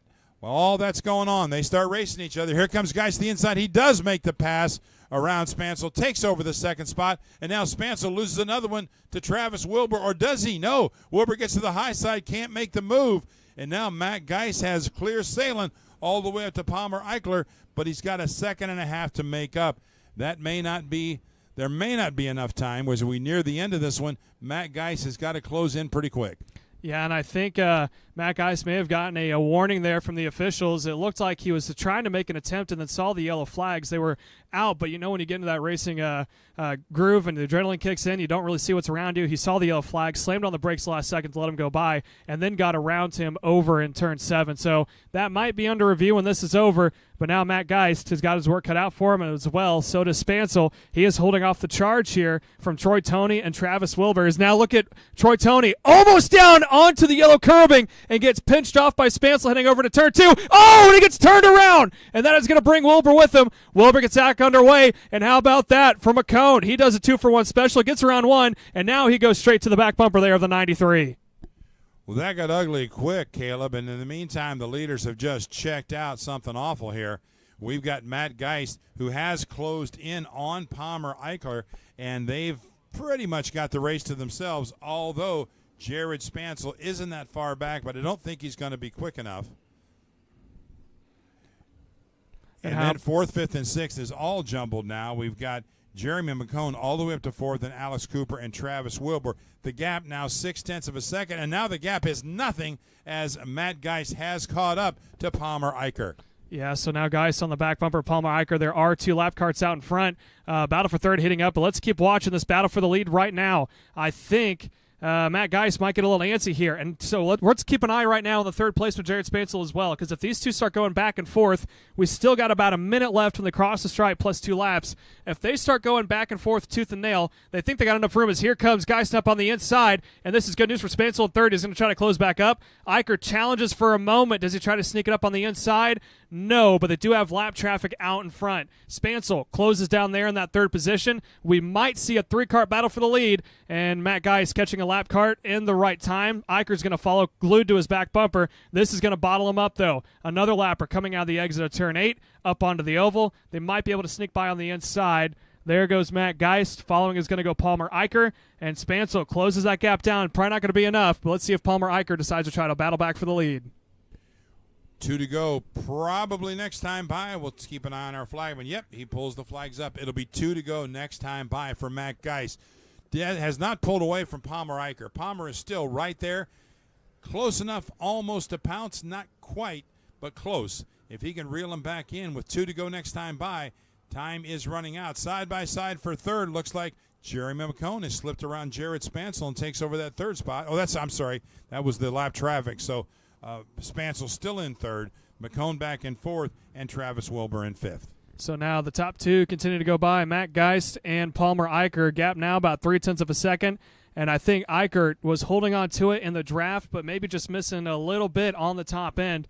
Seems to pull him back over in the slower parts of the track, so I think he's geared a little bit higher than Matt Geist is. So I think if Geist can continue to keep this gap, if not grow just a little bit, might get a little tamed up here in the top 2. But how about that for Mike Geist? Driving all the way from 12th position, 11 spots up to the lead, as he is now going to come by this time and receive the white flag. 1 lap to go for Matt Geist. Started in 11th. Lap by lap, piece by piece, he picked off the competition one by one. And now, with only a half a lap left, he's going to see the checkered flag.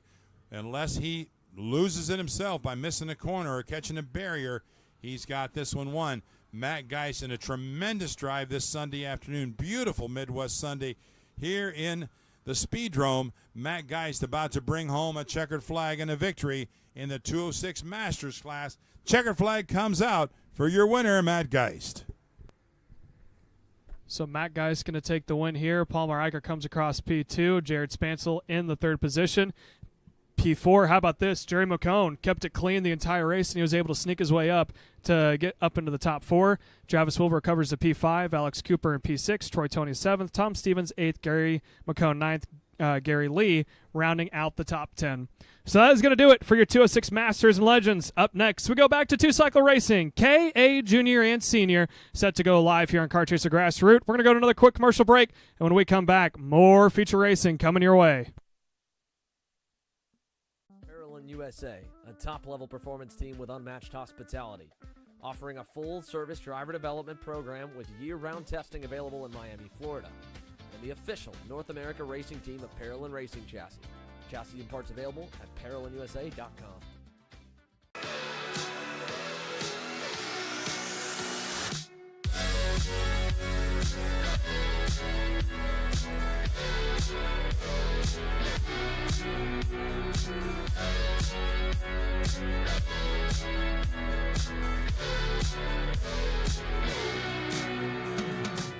I need a new 219 chain. I need a 77 tooth rear sprocket. I need some more chain lube, and I need it probably as soon as like tomorrow.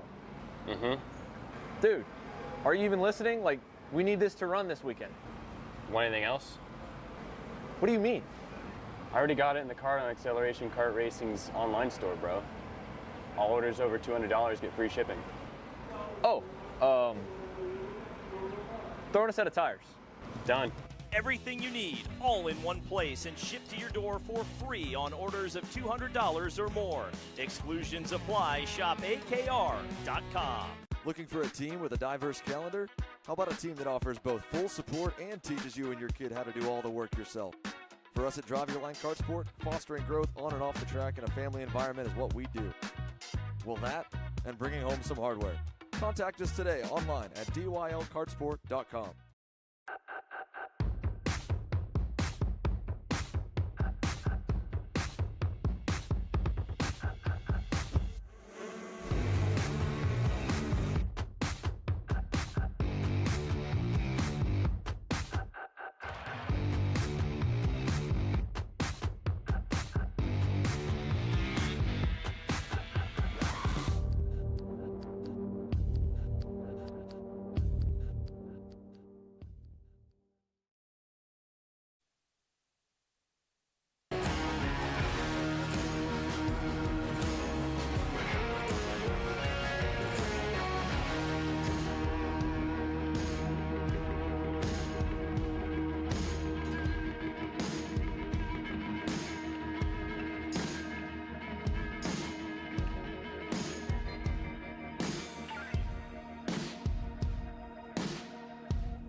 Eyes on the starter for K100 Junior and Senior. Green flag is out. Mason Gallion is going to take the lead down into turn number 1.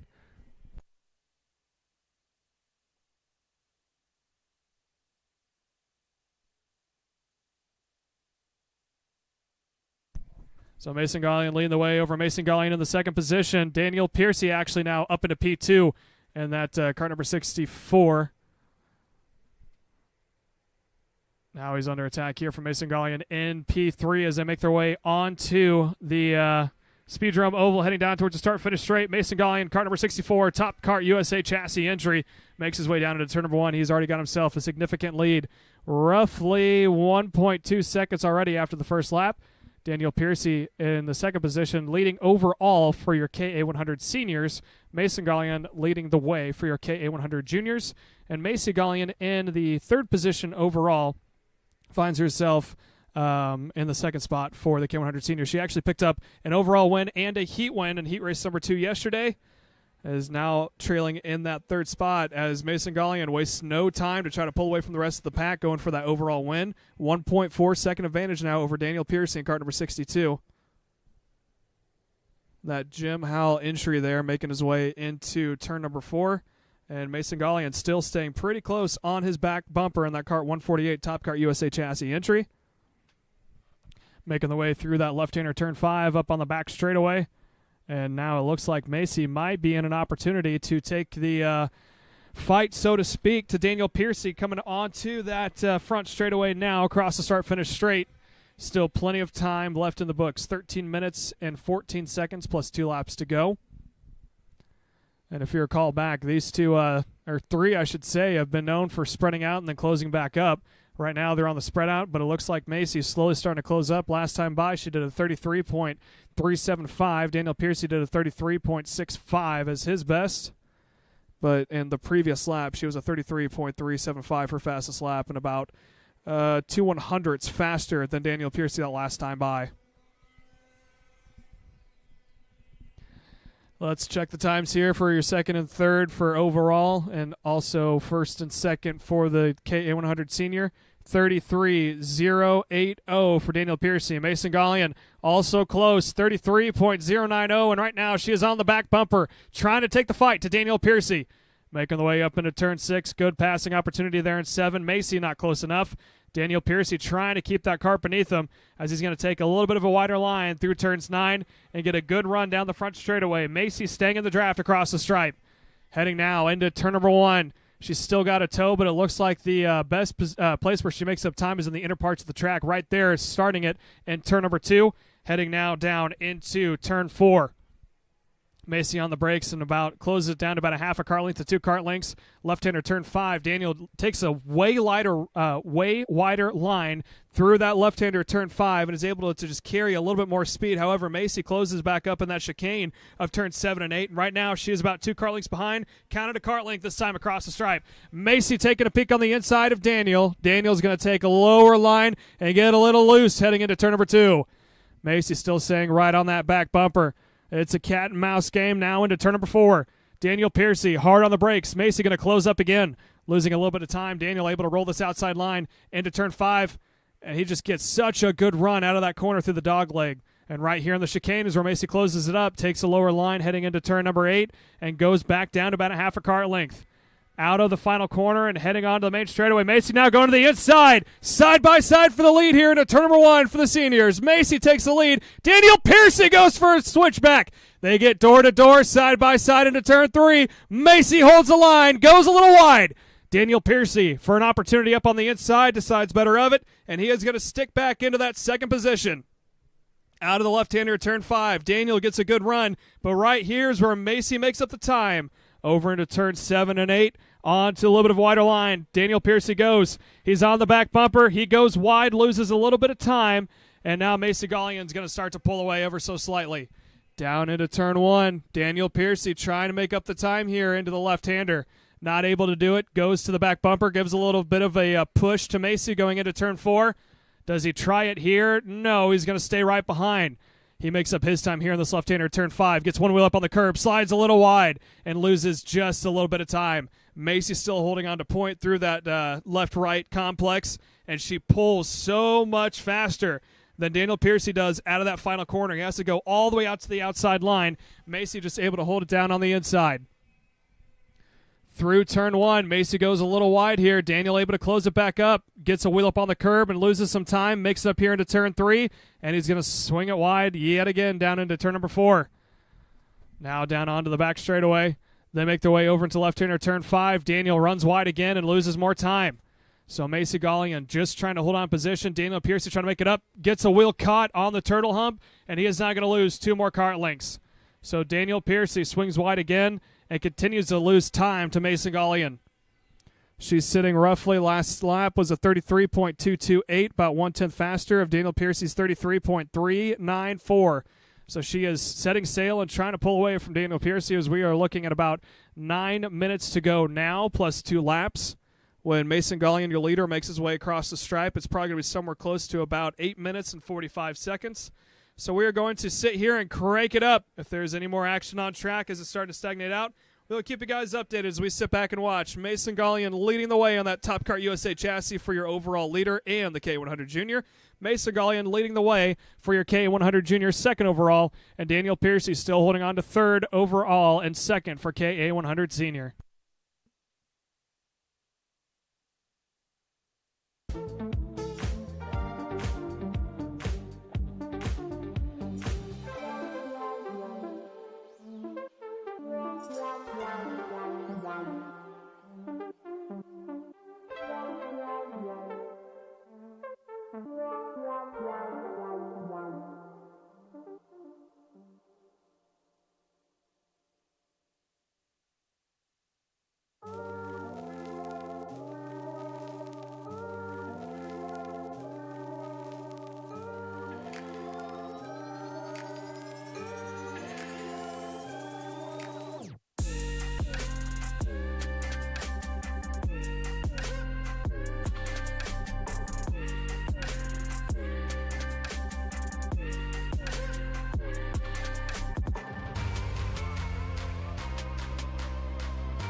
And while we were away halfway this time by, Daniel Piercy starting to close back up to Mason Gallian.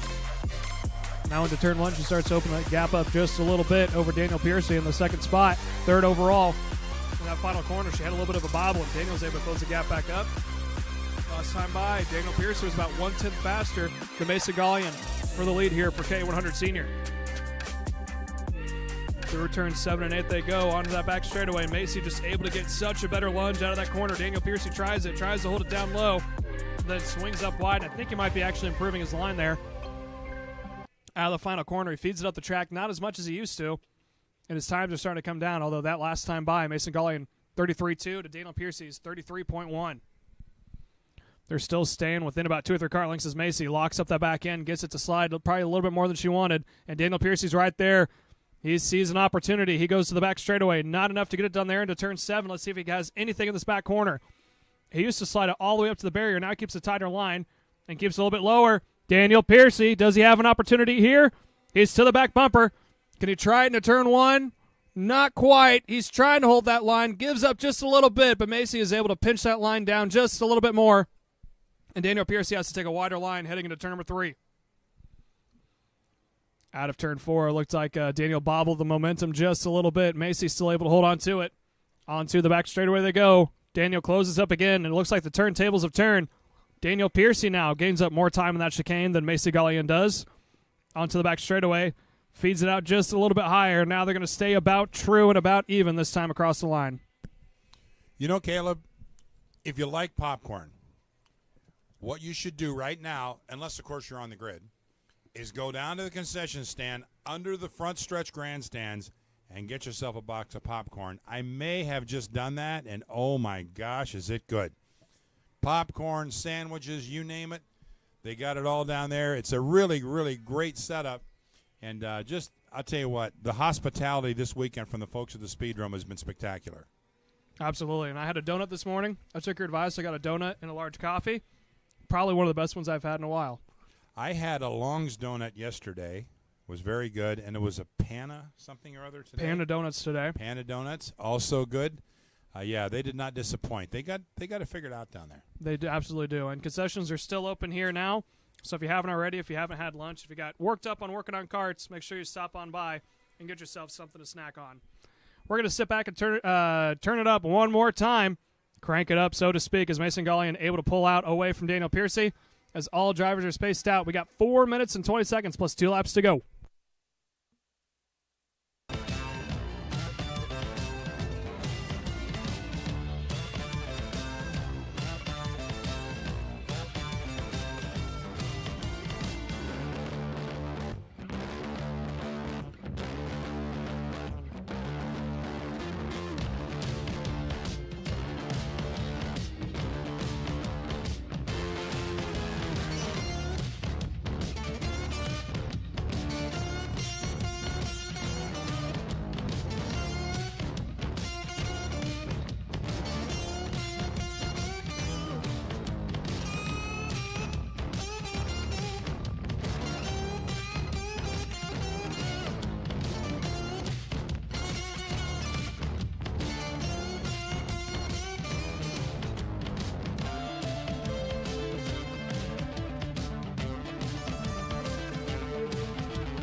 2 laps to go here. Mason Gallion, your leader overall, and for K8 Jr. Already got the indication for 2 laps to go. Mason Gallion still holding off Daniel Piercy, also receiving the 2 to go signal down into turn number 2.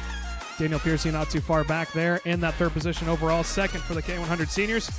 But now let's watch Mason Gallion, this time across the stripe. Kart number 64, Top Car USA chassis entry, makes his way across the stripe to see 1 more lap to go. He has had almost a picture-perfect weekend all weekend long, and he is going to be able to take it and brag about it to his big sister. So we may be in different classes, but the last time we were on track, I got the overall win. Macy comes across the line to see the white flag as she leads the way for the K100 seniors. And into turn 7 and 8 complex for the final time. Mason Gallion comes out of the final corner, up into the last, through the sweeper. Twin checkered flags are out. And the winner of the inaugural Speedrome SmackDown K100 Senior and Junior goes to Mason Gallion. Mason Gallion is going to bring it home in P number 2, and Daniel Piercy will come home in the 3rd position. So that will do it for the K100 Seniors. When we come back, we have your EVs. They are going to be the first ever time racing with SIRA. We also have a special guest up in the booth for that one to talk to us all about the EV program as well as the Purdue Grand Prix, all coming to you live here after this commercial break. This is Henry. Henry feels sad. Henry feels sad because it's time for his next big race and his go-kart is in bits. Henry doesn't know that Acceleration Kart Racing is the United States' #1 shop for all of your karting equipment needs. Henry also doesn't know that Acceleration Kart Racing can deliver anything from tires to race suits and even wheels directly to your front door or to the racetrack itself, quickly and efficiently, with tech support available 6 days a week. Poor Henry doesn't even know that Acceleration Kart Racing offers free shipping to mainland USA on selected product if you spend $200 or more. Do yourself a favor. Go to accelerationkarting.com and make sure that you are never left stuck on the pre-grid with Henry. Be smart and don't be like Henry.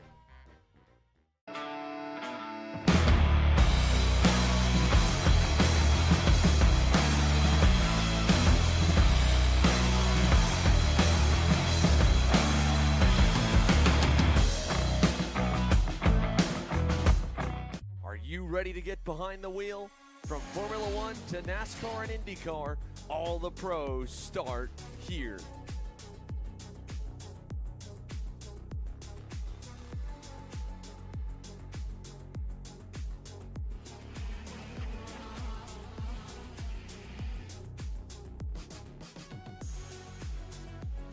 For more information, check us out online at mcckarting.com or call us and go racing today. USA, a top-level performance team with unmatched hospitality, offering a full-service driver development program with year-round testing available in Miami, Florida, and the official North America racing team of Parolin Racing Chassis. Chassis and parts available at ParolinUSA.com.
Here we go for the EV karts, about to take the green here, and it is out, and that is going to be Derek Hastings taking the lead down into turn number 1.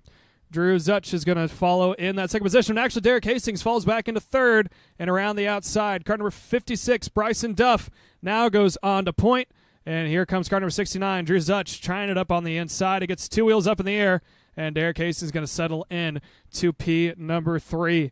Joining me up in the booth, we have Eli Moody. He is here, and he is actually representative from the Purdue Grand Prix board, and he's a representative here for not only Purdue Grand Prix, but also for the Purdue EV, which is a second or third iteration that they've had at Purdue University. So, Eli, go ahead and talk to us, because Randy and I have been talking. How do these electric carts work? How do the batteries work? And how does the charging work on these things?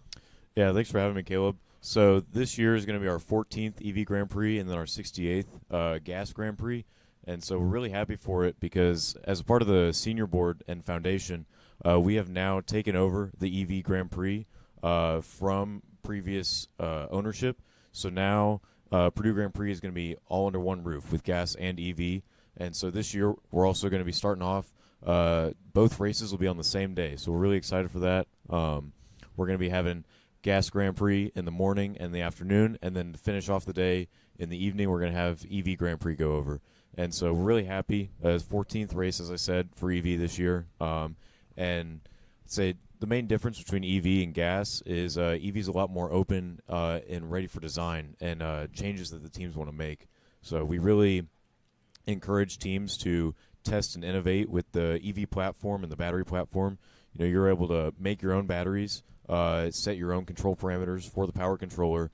As long as you're within spec and the rules, then you can go racing with us.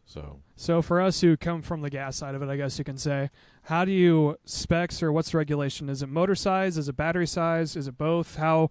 And along with that, typically where's the number one place that you pull electric batteries from? Because I know some guys pull them off of forklifts, some guys pull them out of just tractor equipment. What is it that most people get their batteries from, or their motors as well? Yeah, so we have two specifications. For max power, it's 14 kilowatts, and then max battery storage is 4.3 kilowatt hours. So as long as you're within those specs, you can have any battery and any motor you want. And so a lot of the teams now are starting to make their own batteries, actually. It's a fairly lengthy process, and it takes a lot of effort from the teams, but we're really happy to see what they've persevered through and what they're able to design. There are some off-the-shelf components that you are able to buy as well. A huge help with us is Top Kart. They help sponsor the high school EV Grand Prix, which is put on mostly Indiana area high schools, but there are some surrounding states that participate. And so we just had our fall session a couple weeks ago. Top Kart supplies that powertrain unit for the high schools, but that is a great stepping stone into the EV Grand Prix on the collegiate side as well. Now, I know last year I had the privilege of being the commentator for the PRI event that Top Kart USA did. Blake Deekster hit me up and asked me if I wanted to commentate it for PRI. Frankly, if you're offered anything at PRI, you have to say yes, no matter what it is, let alone that it was in karting, and let alone it was all these professionals that came out to do it to just try to promote it. And I know as well, as it looks like we have a little bit of an issue there from kart number 69 of Drew Zutch, who was out in the lead. Looks like he's having a little bit of problem with his motor, but something I was meaning to ask you, because I was walking up and down and looking at these different AVs. Derek Hastings, I've seen him develop this kart out at Whiteland Raceway Park, being a commentator there, asked him a couple of questions.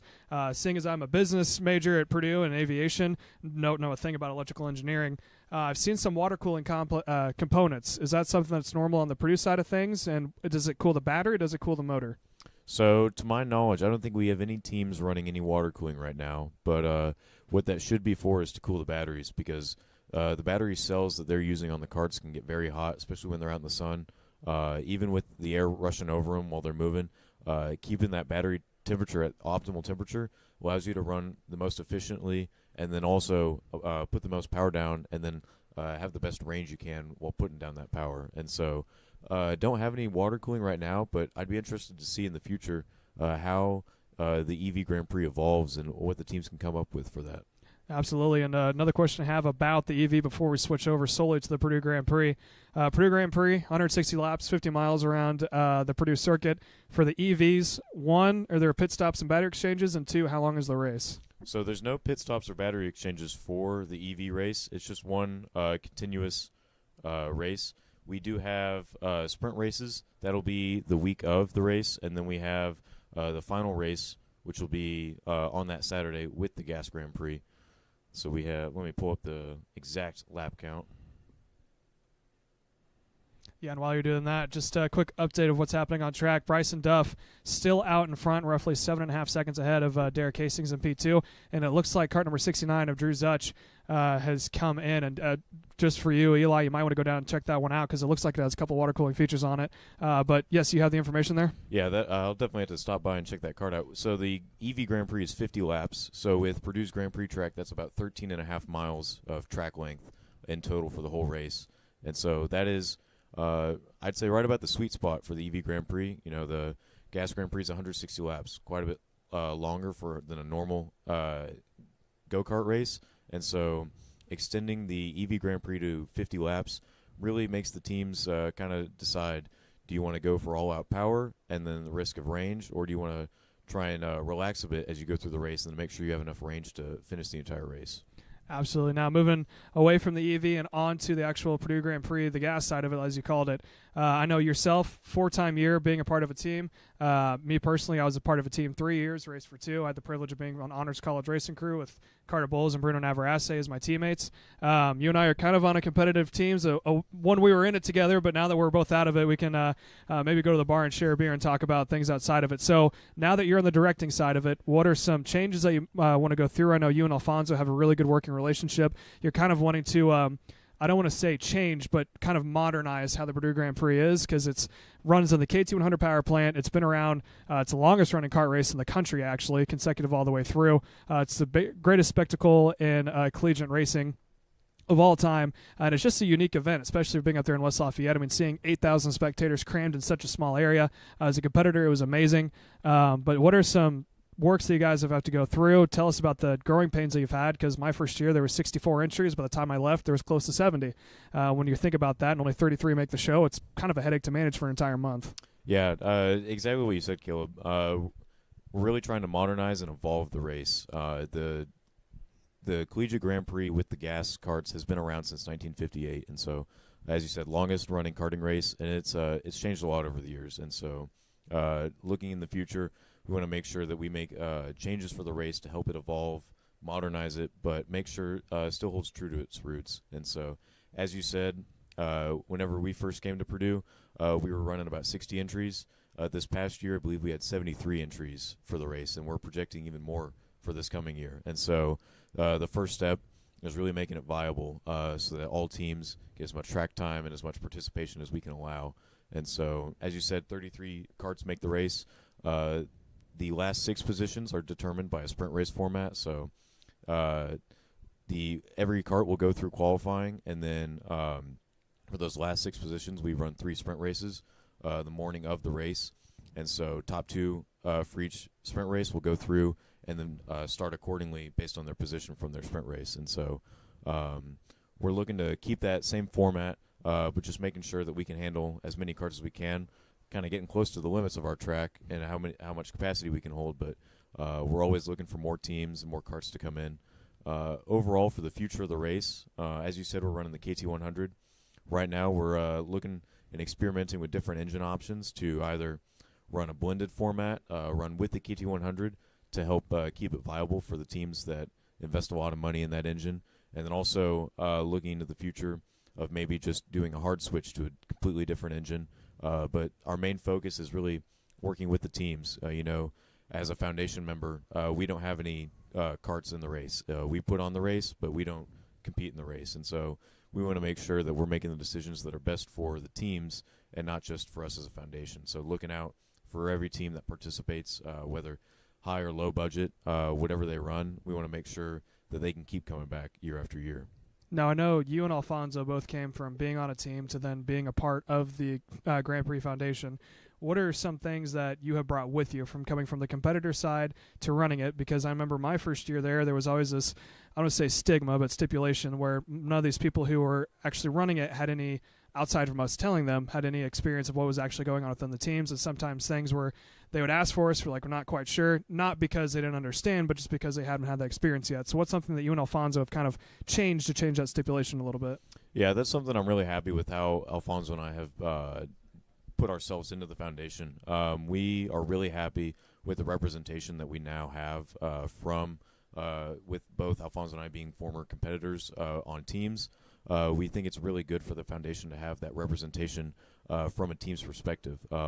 One thing that Alfonso and I push for a bunch is communication with the teams. We want to make sure that we're talking with crew chiefs, crew members, and drivers as much as we can, make sure we're getting their opinions heard. And if there's something that the teams want to see changed, but the foundation may just not know about it, it's a lot better to talk to the teams that way and find out what they have to say.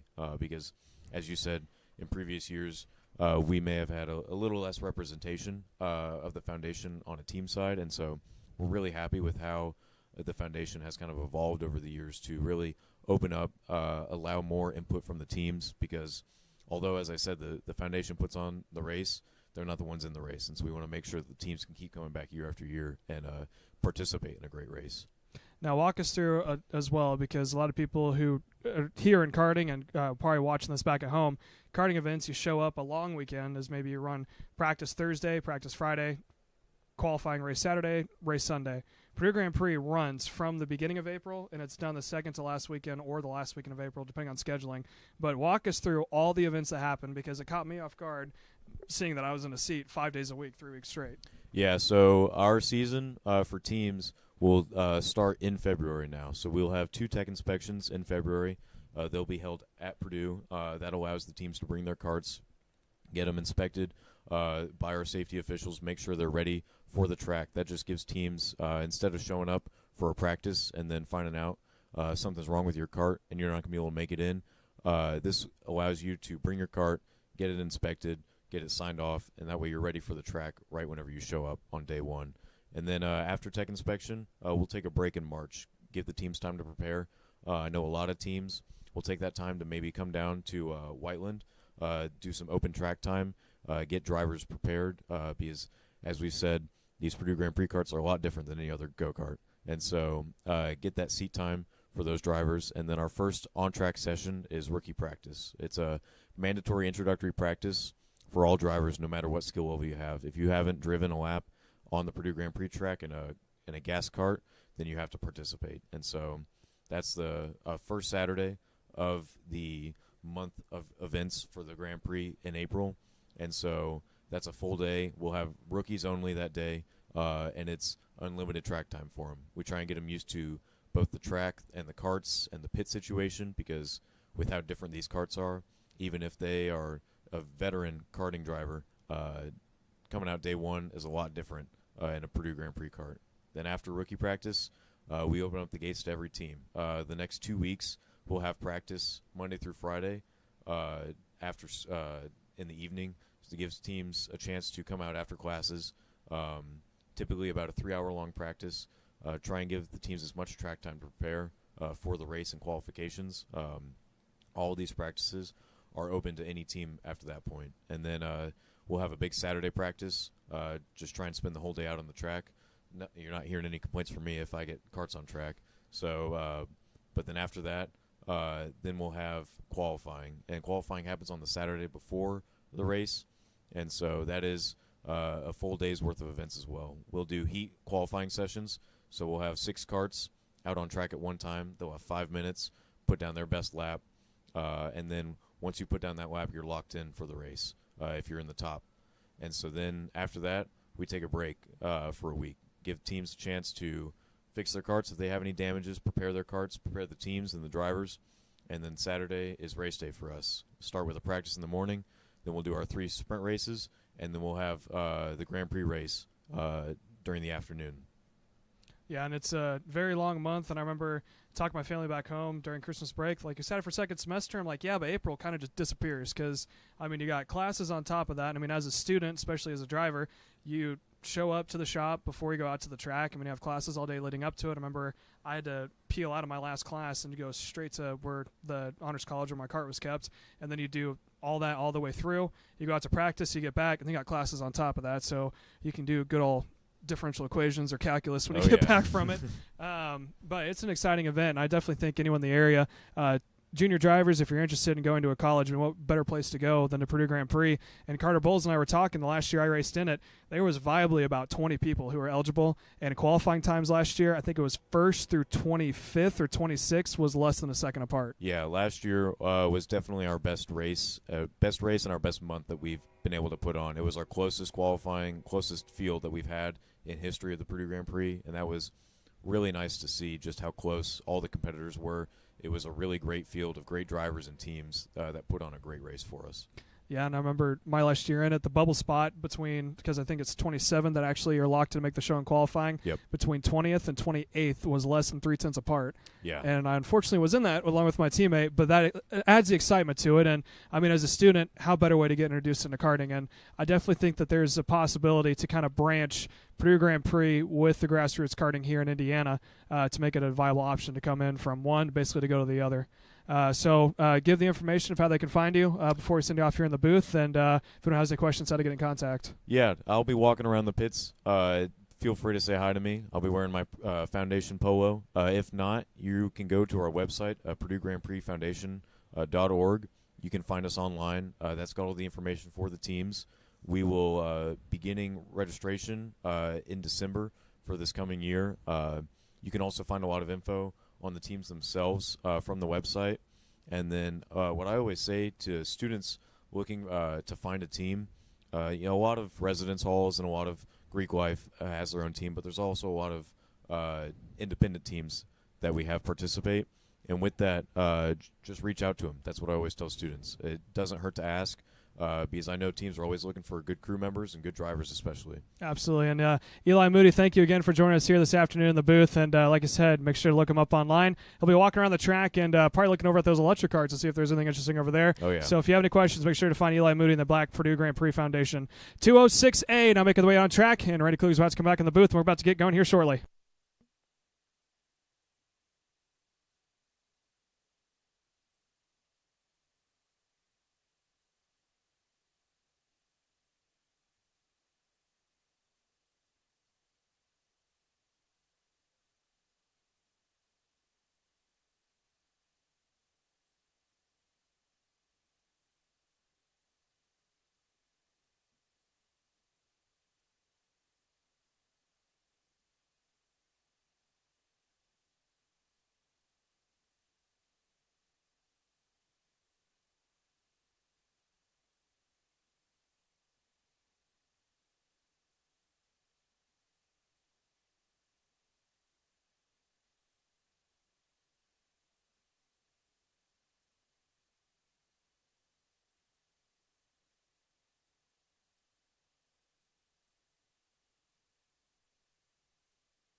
And here we go, LO206A about to take the green here this afternoon. Green flag is out. Carson Sauter and Matt Geist leading the way down into turn number one. Carson's going to try to roll that inside line. Here comes Matt Geist, top side. Tommy can't quite get it done. He's going to put his elbows out and settle into that second position. Clay Suttles, Eric Robbins, I should say, in that third position now, going to make it a four-car train out in front as we got one turned around. Oh, I believe that's Palmer Eicher Jr. facing the wrong way. Derek Hastings facing the wrong way. And he looks like he's a little disappointed there as well, so he's going to get turned around and back underway, and actually I think he might call it. He's pulling out to the outside hairpin, so probably some damage on that kart, and unfortunate to see for him, his day comes to an end. Meanwhile, your leader, Carson Sauter, out in front. How about this? Matt Geist, we saw him earlier today in the 206 Masters and Legends. He is now trailing Carson Sauter, who's trying to go for a sweep of the weekend here for 206A. And just behind, Levi Wilbur. He's kind of been up in that mid-pack, finding himself up towards the front now. Clay Robbins in P4, and Palmer Eicher rounding out that pack, making a 5-kart battle for the lead right here. And just like that, one lap in the books, and we've already got a 5-kart breakaway. And we got 4th and 5th tied up. That's Clay Robbins and Palmer Eicher, and they have lost all their track time here. Going from 4th and 5th, they get together, and now they're at the rear of the pack.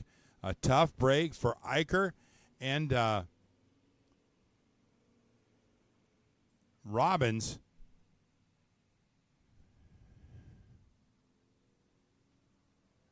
And Robbins in the 414 gets going again, but he has lost all kinds of positions out of that. And Jackson Mears on the front stretch, he's out as well.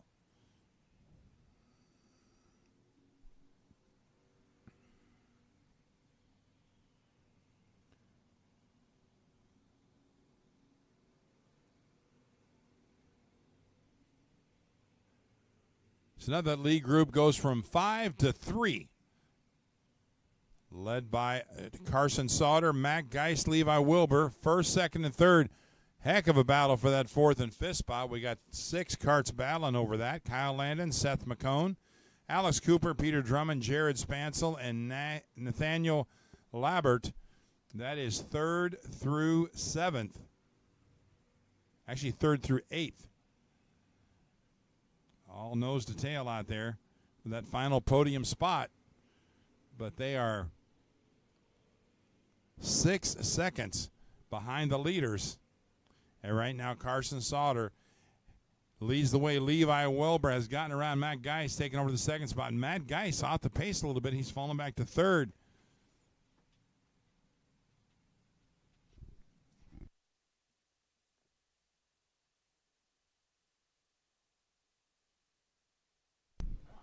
So Carson Sauter continues to lead the way here for 206A. Levi Wilbur now up into P number 2. Matt Geist falls back into third as they snake their way over into turn number 3. Levi Wilbur now in the hunt to see if he can't snatch a win here for the 206A class so far. He's been up towards the front, roughly in that top 5, has branched up into third position a couple of times, but now sits settled into that P2 position. As you said earlier, Randy, there was a huge bobble there in that second group there for 4th and 5th, and that kind of broke up the pack. Palmer Eicher now back in the 12th position, and I believe Clay Robbins, another one involved, back into 13th. So their work cut out for him. I think actually Palmer Eicher may have pulled off because he's down by about 4 laps. So unfortunate end here this afternoon as we continue to sit back and watch. Your top 3 now, as actually we're watching the top 2. Levi Wilbur tries up the inside here into 4, can't quite get it done, and he stays right in the toe of your leader, Carson Sauter, there going on the back straightaway. Now onto the oval, and they make their way in. And I think normally Levi Wilbur is someone who tries to go for the lead as many times as he can and whenever he can. I think he might be content into settling down here and pushing with Carson Sauter and get a little bit of a gap between themselves and Matt Geist there in that third position. And what a battle we've got out there for that 4th spot. They get a little jumbled, and that has allowed the 42 of Seth McCone to check out on the rest of that group. There was a 6-kart freight train out there for 3rd spot, but now Seth McCone has been able to check out about 5 kart lengths over that 5th spot of Peter Drummond, Jared Spancel, Kyle Landon, 6th and 7th, Alex Cooper, Nathaniel Labert, and Palmer Eicher. That's your top 10. But the battle right now is for first, and Carson Sauter and Levi Wilbur. And now Wilbur slips around Sauter. He's got the lead. Sauter back to second. So all of a sudden the scenery changes for Carson Sauter. He is now watching the rear bumper of Levi Wilbur, and those two enjoying about a 10-kart length advantage or about a 1.5 seconds on track from Matt Geist, who runs comfortably in 3rd. Yeah, it's a unique position for both of them. Levi Wilbur has not been on point all weekend long here in the 206A. Carson Sauter has behind Matt Geist earlier on here yesterday during the heat races. So now let's see if he's maybe going to try to pass back here on Levi Wilbur, but I think Carson Sauter's okay being patient. It bit him yesterday in 206B in that second heat race, but right now, if he can stay behind Levi Wilbur, they might be able to get a little bit of gap between themselves with 3rd place on Matt Geist. Last time by, Wilbur turned to 35.8, Sauter 35.9, and Matt Geist at a 35.8 low. So Geist about 2 100ths faster, or 1,000ths I should say, faster than the 2 out in front. So almost identical times. The 2 out in front got to be perfect, or else Matt Geist is going to start eating away at that gap between them.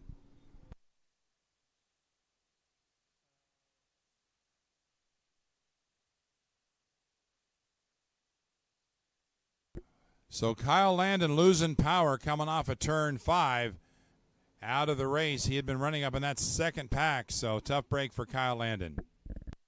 Yeah, and we saw he has not had good luck this weekend. He's been up in front in that 206 Masters and Legends class and had a little bit of an issue, went towards the back. 206B, again, up in the front. He was in a position there to battle possibly for a podium, if not a win, if something weird were to happen here, but his day coming to an end. So unfortunate for Kyle Landon there in kart number 2.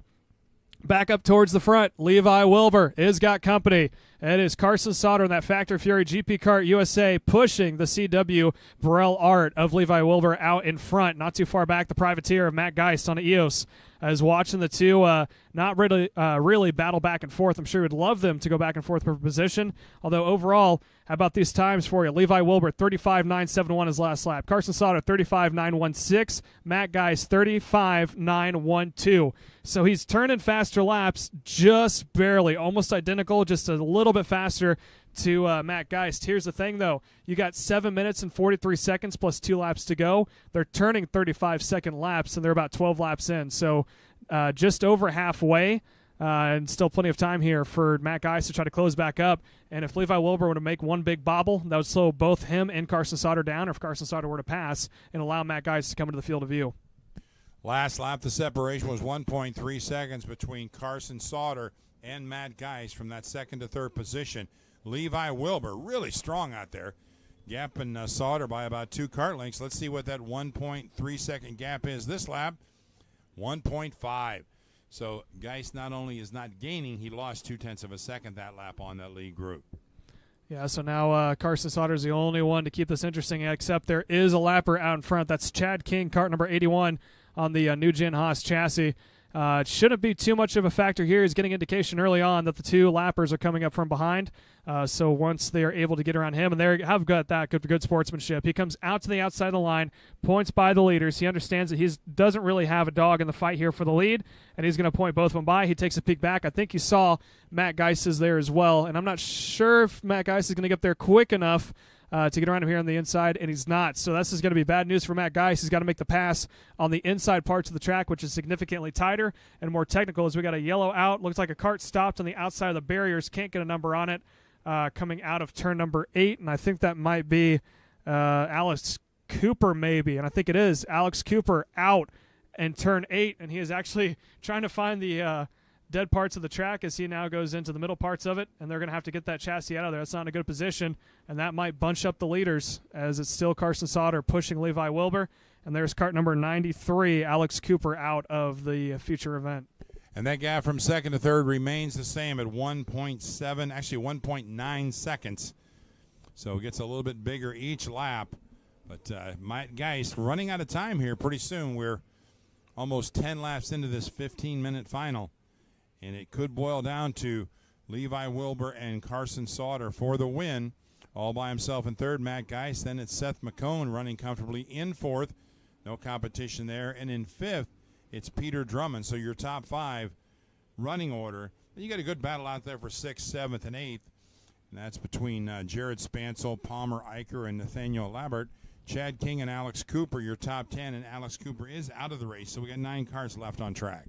And Carson Sauter, he's starting to size up. Levi Wilbur there out on point. He's tried a couple of different attempts. Kind of what we saw earlier with Danny O'Gara and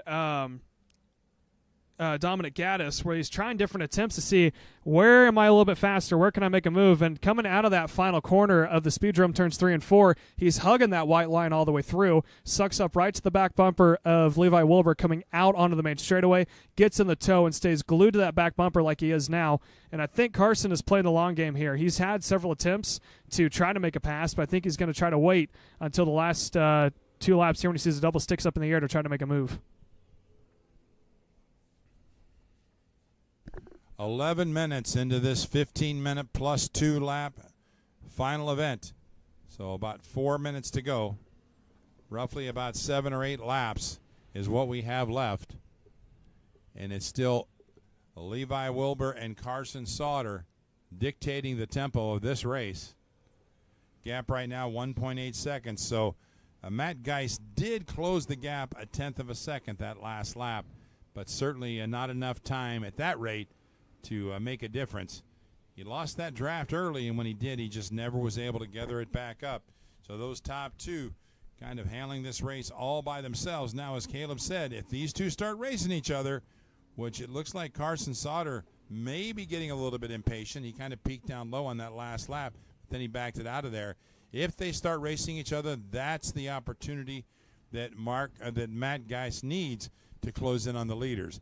If they don't, If they just stay nose to tail in line like they are right now, I just don't think there's going to be enough time. Again, another 1/10 of a second gain by Matt Geis on that last lap, but 1.7 seconds is not enough, I don't think, when there's only about 6 or 7 laps to go. And you want to talk about something that's impressive. How about the gap between the leader and your fourth placement, Seth McCone? 17.9 seconds.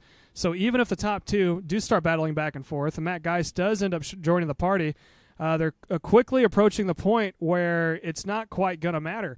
I mean, as the leaders now are making themselves or heading into the turn 4 hairpin inside the track, Seth McCone is just now coming out of the inner parts of the track onto the main circuit. So if there is a 3-car battle for lead here at the last minute, I think it's going to go actually as well as they want it to. They can battle back and forth. They can exchange the lead, take up as much time as they want, and they got enough built back in the bank to where they don't quite have to worry about it. However, I think it's just going to be a 2-car battle as Carson Sauter takes a peek back and sees the gap between himself and Matt Geist. He probably has no idea that the next car behind Matt Geist is just now coming out of the bus stop chicane while they make their way into turn number 2.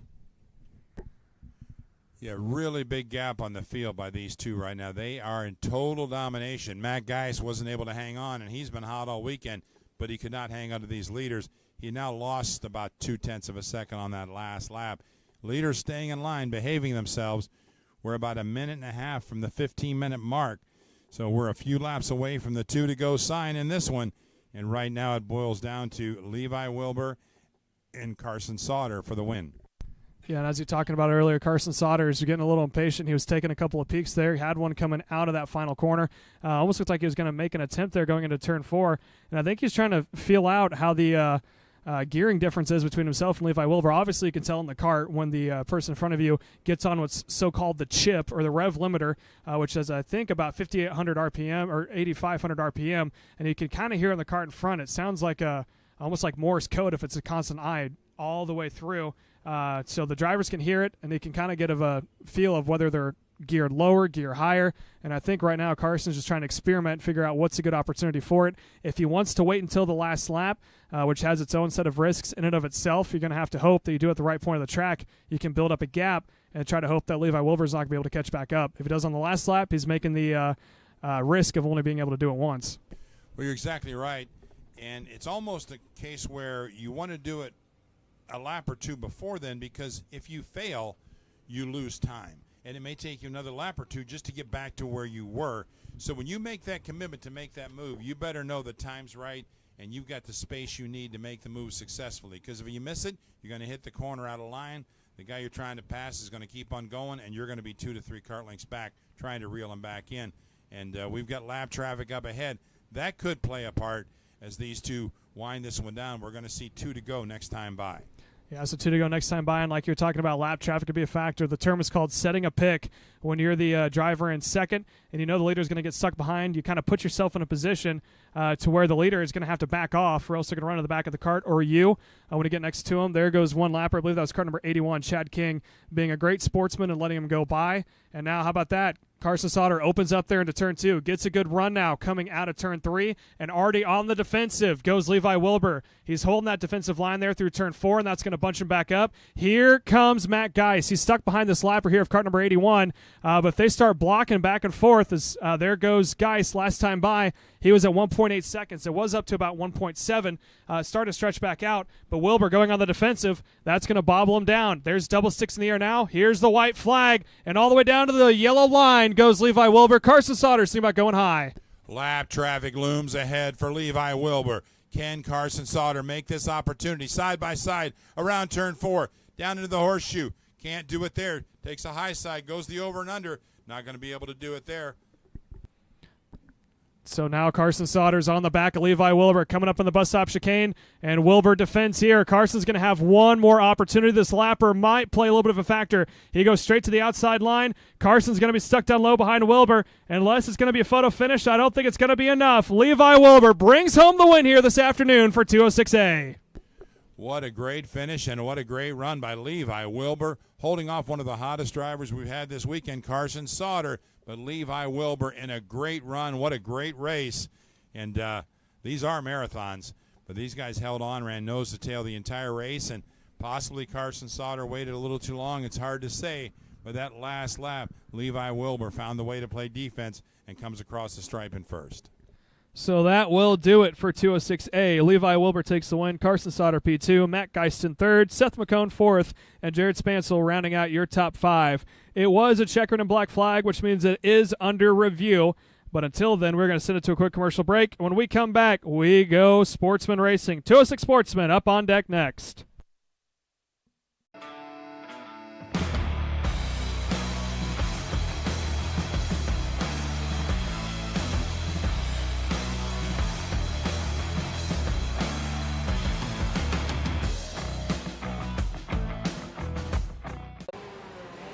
Brandon, why are there all these charges for just over $200? I'm tired of all this branding business, okay? Branding this, branding that. Why are there all these expenses on AKR over $200? We know, okay? Take a walk with me. At Shop AKR, they have everything you need to start racing at a very cheap and affordable price. They have MXC rims, they got chains, electrical stands, tilt seats, they got MXCs. And if you didn't know, on top of that, any purchase in the continental US over $200, that's free shipping. Hey, aren't you supposed to be in the AKR Anonymous meeting over there? Dude, I'm doing a commercial. Dude, we have no time. It's about to start. Stop. We all love Shop AKR. Me? More than others.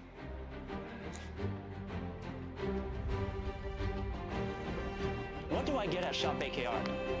MXC rims. Are you ready to get behind the wheel? From Formula One to NASCAR and IndyCar, all the pros start here.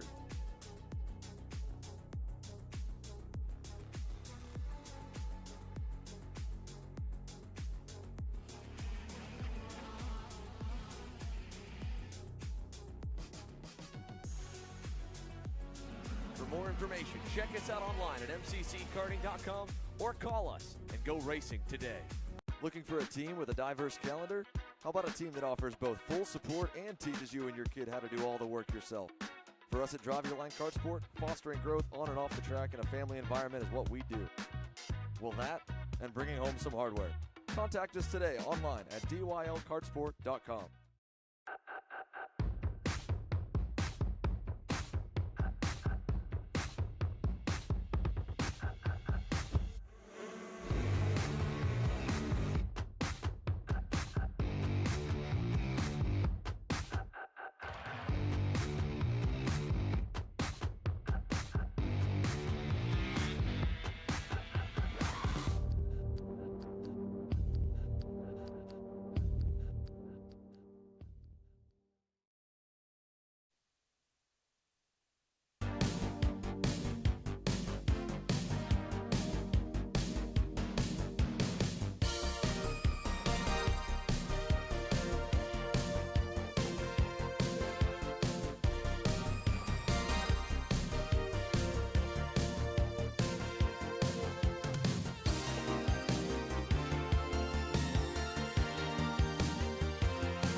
So here we go for your 206 sportsmen. Dominic Gaddis and Danny O'Gara line the front row. Second row is Courtney Robbins and Patrick McNeely.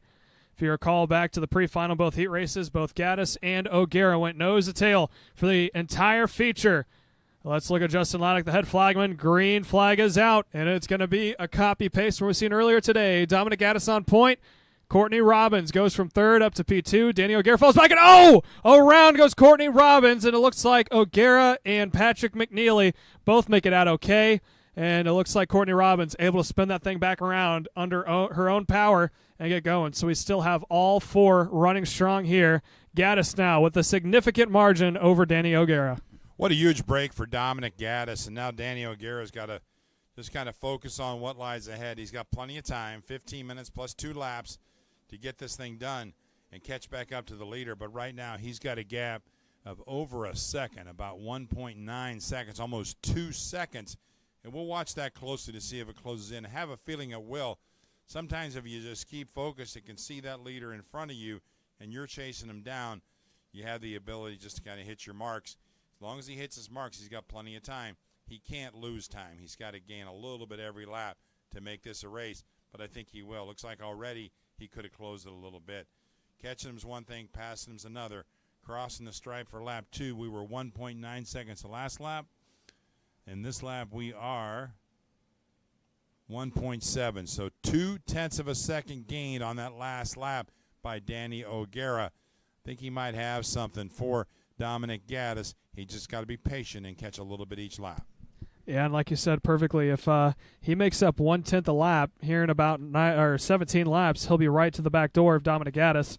And with these long future events, 15 minutes plus 2 laps, at the fastest it'll probably be 17 laps. So he's got plenty of time to get it worked out. He made up almost 0.2 at last time by. This time by, it was at 1.7. Now it's down to 1.3. So he made up 0.3 that last lap on Dominic Gaddis. And you kind of get that excitement when you suddenly drive faster there. When you're following someone, you get closer and closer, suddenly starting yourself pushing harder and harder and going quicker as you have something to chase. And that's sometimes it's hard to lead, is the famous saying to say, because you don't really have a benchmark to go off of. You have to look back.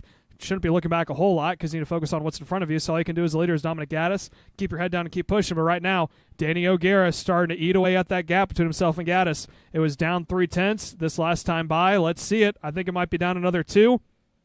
And it's down actually half a second. 0.6 for Danny O'Gara gains on Dominic Gaddis.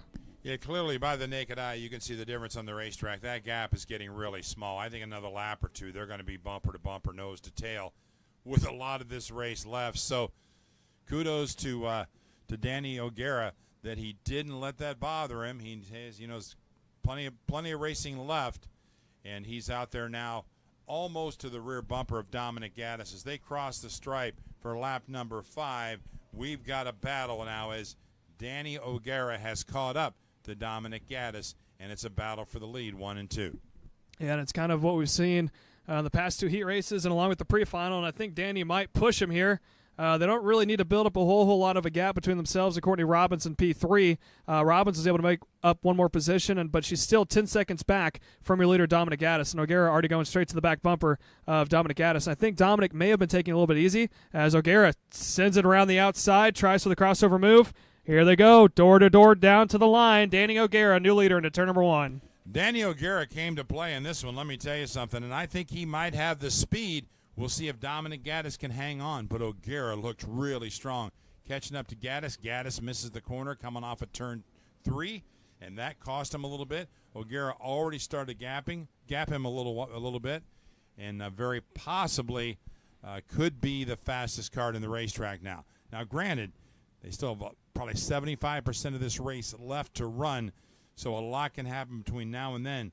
But I would say at this point, Danny O'Gara, if he can hit his marks, keep it clean, and stay strong, and that motor holds up, he's got a good shot at this because in one lap, he's gapped Dominic Gaddis by over a half a second. Yeah, so they're going to continue on here as the race starts to get a little spread out. Still Danny O'Gara out in front. We got 10 minutes plus 2 laps still yet to go.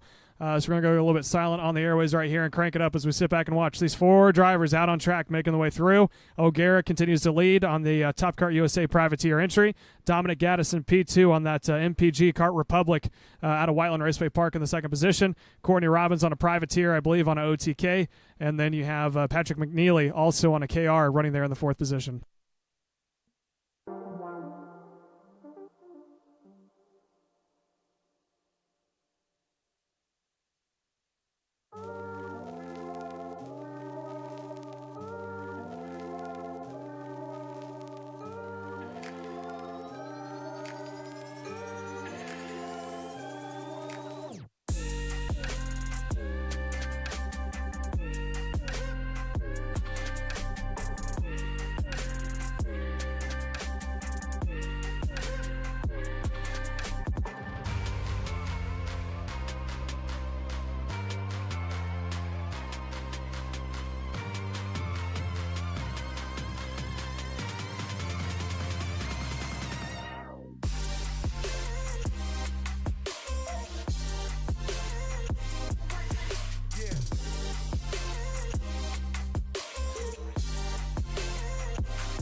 You know what really impressed me, Danny O'Gara in this race is that he had the awareness to know that he had nothing to lose by racing Dominic Gaddis early. They had such a gap on the field.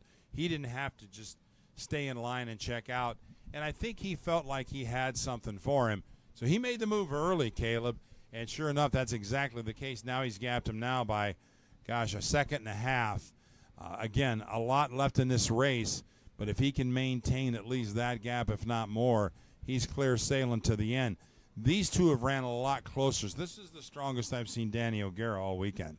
Yeah, he's been kind of content singing that second position behind Dominic Gaddis and went into the last lap. I'm wondering if he was kind of hiding his card, so to speak, and didn't want to show him until the feature. And Mandy to pull out a couple of aces under his sleeve as he's opened up 1.7 seconds over Dominic Gaddis. And I was talking to him a little bit earlier on the weekend. I asked him, like, hey, you know your brother and your dad, or your uncle and your dad have both won here before, so you got to continue the family tradition. He said, don't you worry. I'm going to be just like my uncle Kyle and my dad as well, both running here in the Kenyon series as well. I think last time Kyle ran the Kenyon was about 3 or 4 years ago when he came out for a support race here with the Kenyon Midgets. But going back to the history of it, we were talking about, I mean, when you think about motorsports, this is kind of like the cradle of it all and the birthplace of it all. When you have Indianapolis Motor Speedway just 20 minutes down the road, Indianapolis Raceway Park is another 25. You got the fairgrounds right behind us, the Circle City Raceway that has dirt races. You got Kokomo Speedway, which is a crown jewel of all dirt racing, about an hour and a half up the road. And then you got all sorts of dirt races. I mean, this is the home of the Indiana Sprint Series that has the sprint cars that run every weekend. And then kudos where it's due to Ohio, you got Eldora Speedway, which is probably one of the top 2 greatest dirt tracks in the country. I've heard of that. Yeah, it's kind of a big deal over there. You mentioned Ohio. What a nice state, Ohio. Huh? Yeah. Not so much? No? Well, you know, you have an okay football team, but we got a better basketball team over here. You do have a better basketball team, that's for sure. But, everything kind of stretched out right now in this 206 Sportsman Final. On the clock, we're over halfway. We're almost 9 minutes in. Halfway mark goes out. So we've got about 6 minutes to go till we get the 2 to go. And the gap right now, I tell you, I never saw this coming, Caleb, honestly. I thought that Danny would have really had to race Dominic through most of this, but I think he knew he had something. Whether he's had this all weekend and he's been playing possum, or they just hit the setup, but they definitely hit the setup for the final one way or the other, because he is on rails out there. Got a little lap traffic coming up in the likes of Patrick McNeely, so as long as Patrick takes the high side, which it looks like he's going to, then Danny should get around there okay, and just keep on sailing as he has, although he's going to hit turns 1 and 2 of the Speedrome. Still hasn't gotten around Patrick, so that will hold him up a little bit, but he's got some cushion, doesn't want to be impatient, make the move at the right time. Nice smooth move by Danny O'Gara, slips inside and makes the pass on Patrick McNeely, and now Dominic Gaddis comes up to McNeely, and I think Patrick will probably take the high side and let him by, so everybody's good. But Dominic Gaddis trying to close back in on Danny O'Gara, And right now that gap of 2.5 seconds is not getting any smaller. And real quick, this is a general reminder that you can still enter to win a CW Burrell art that SIRA is giving away. That is $10 a ticket. So $10 you can get on Alpha Timing, or if you're here on track, you can get it at the front gate. $10 a ticket here for the raffle to give away a brand new Burrell R AM29. And just housekeeping for all the drivers here, make sure you return those transponders. This is the last race of the season, so we can't really find you at the next one. You can't really say we'll get it to you the next one. All transponders have to go back to SIRA once you've concluded racing for the afternoon. But we still continue on here with your 206 Sportsman. What a beautiful day here. Couldn't ask for better weather all weekend. A little bit chilly for me being a new Florida native. It's a little bit colder than what I anticipate. We call this December from where I'm living at right now. But for being a Hoosier native, this is called a beautiful afternoon for motorsports. And you can't get any better than wearing a sweatshirt and a shorts and being at a racetrack. And we want to thank all of our friends listening and watching on Kart Chaser this weekend as we bring you live coverage of the Speedrome Showdown here at this historic racing venue, one of the most historic and oldest short track venues, not just in the country, but in the entire world, the Speedrome. So much history. Never been here before, Caleb, but one thing I noticed coming in is even though it's got history behind it in so many years, there's life in this place. It's fresh. There's new grandstands. Things are painted. The concession stand is just full bore, wide open. Everybody's got a positive attitude with the track. They've been so supportive of the karting this weekend. That really makes me feel good because as a race fan all my life, you see so many tracks like this. They go by the wayside for industrial or housing or whatever it may be. It looks like to me the Speedrome's going to be here for a long time. Absolutely. And it's nice to see that they brought the general managers on who they have, who grew up in karting and they have a passion for motorsports. They understand what short tracks do for the small towns. They want to keep it alive. And, you know, talking to Jackson earlier today, he said, you know, we kind of have a blank canvas. Everything's paved all the way through. Yes, there is slight banking. You can run the Figure 8 Series, which this is the home for the World Figure 8 Series. He said you can run small sprint cars, run small midgets. You can run all those little hobby cars around here. But how can we make it different? How can we bring more life into this? And I think this is a good first step, and I believe for SIRA, they threw this together in about 4 months, which typically need a little bit longer to put an event together. I have a feeling the proof of concept is here. It shows it works. It shows that the track runs beautifully, so they can kind of take this and prove it going on into next year. Yeah, what a race to point to as a season finale for your season. And the nice part about the SIRA, the Southern Indiana Racing Association, is that, and by the way, you talk about history, that racing series and that group has been around for many, many years, but they've got staples throughout the year like Anderson, and you would help me more on a lot of the venues, but Anderson, they went to the Elkhart Grand Prix this year. Every one of their races has a uniqueness to it. I think they were at Whiteland for the permanent circuit for a race this year, but this could be a great finale for every year. Come to Indianapolis, the racing capital of the world, race at the Speedrome, enjoy the city, enjoy the atmosphere of being at Indy and having a racing event. That's what we've done this year. One small step, but I do believe this could become something really strong and a staple in the schedule for the Southern Indiana Racing Association. So kudos to them for making it happen such a short amount of time and having the ingenuity and the imagination to create a course that's made for some really great racing over the weekend. Absolutely, and the thing that's nice about it is, you know, if people get a little tired of this layout and they're on their 4th or 5th iteration of it, they have the blank canvas. They can completely change it. You can change direction of the track. You can change the entire layout if you wanted to. You got the parameters, just set it and go, and everything is paved all the way through. Yeah, there's a couple of drains here and there that you need just for, you know, general upkeeping of the track, but as far as those 2 trouble spots go, this entire track can be your canvas and make it however you want. Yeah, exactly, and I think they can take feedback from the drivers, but honestly, I wouldn't change a whole lot. I think they've got everything from from Speedrome Turn 3 all the way down to Speedrome Turn 2. It's wide open.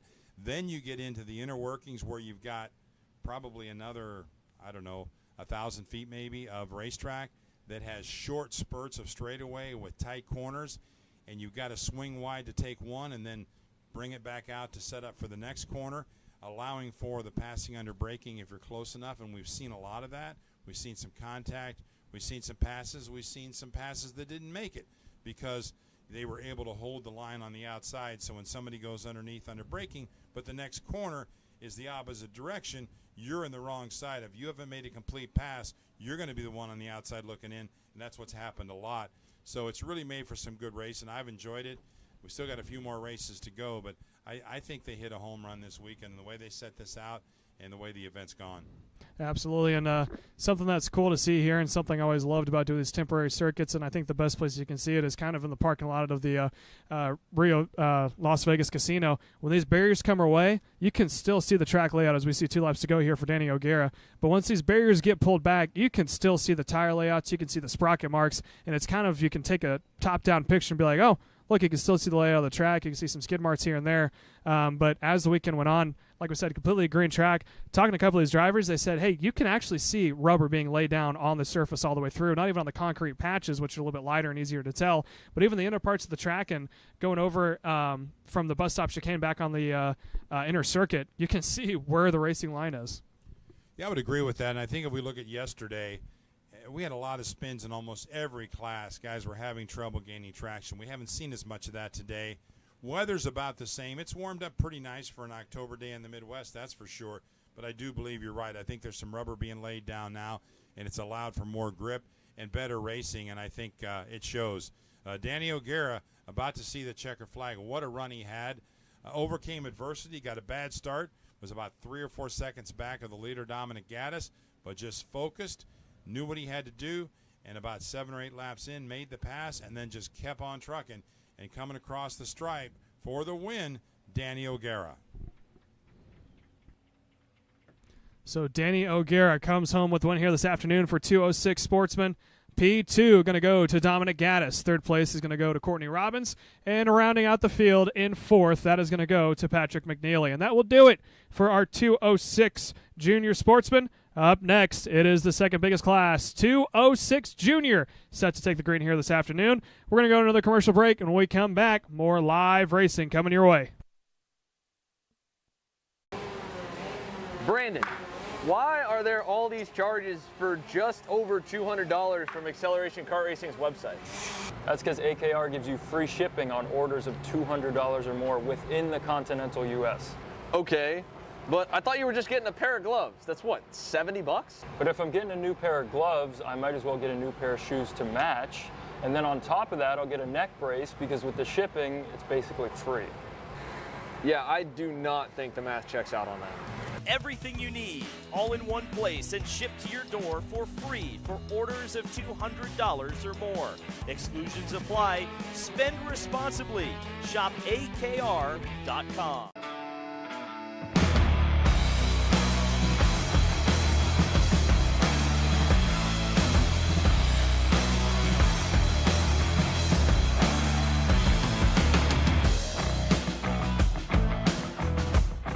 Looking for a team with a diverse calendar? How about a team that offers both full support and teaches you and your kid how to do all the work yourself? For us at Drive Your Line Kart Sport, fostering growth on and off the track in a family environment is what we do. Well, that and bringing home some hardware. Contact us today online at dylkartsport.com. Are you ready to get behind the wheel? From Formula One to NASCAR and IndyCar, all the pros start here.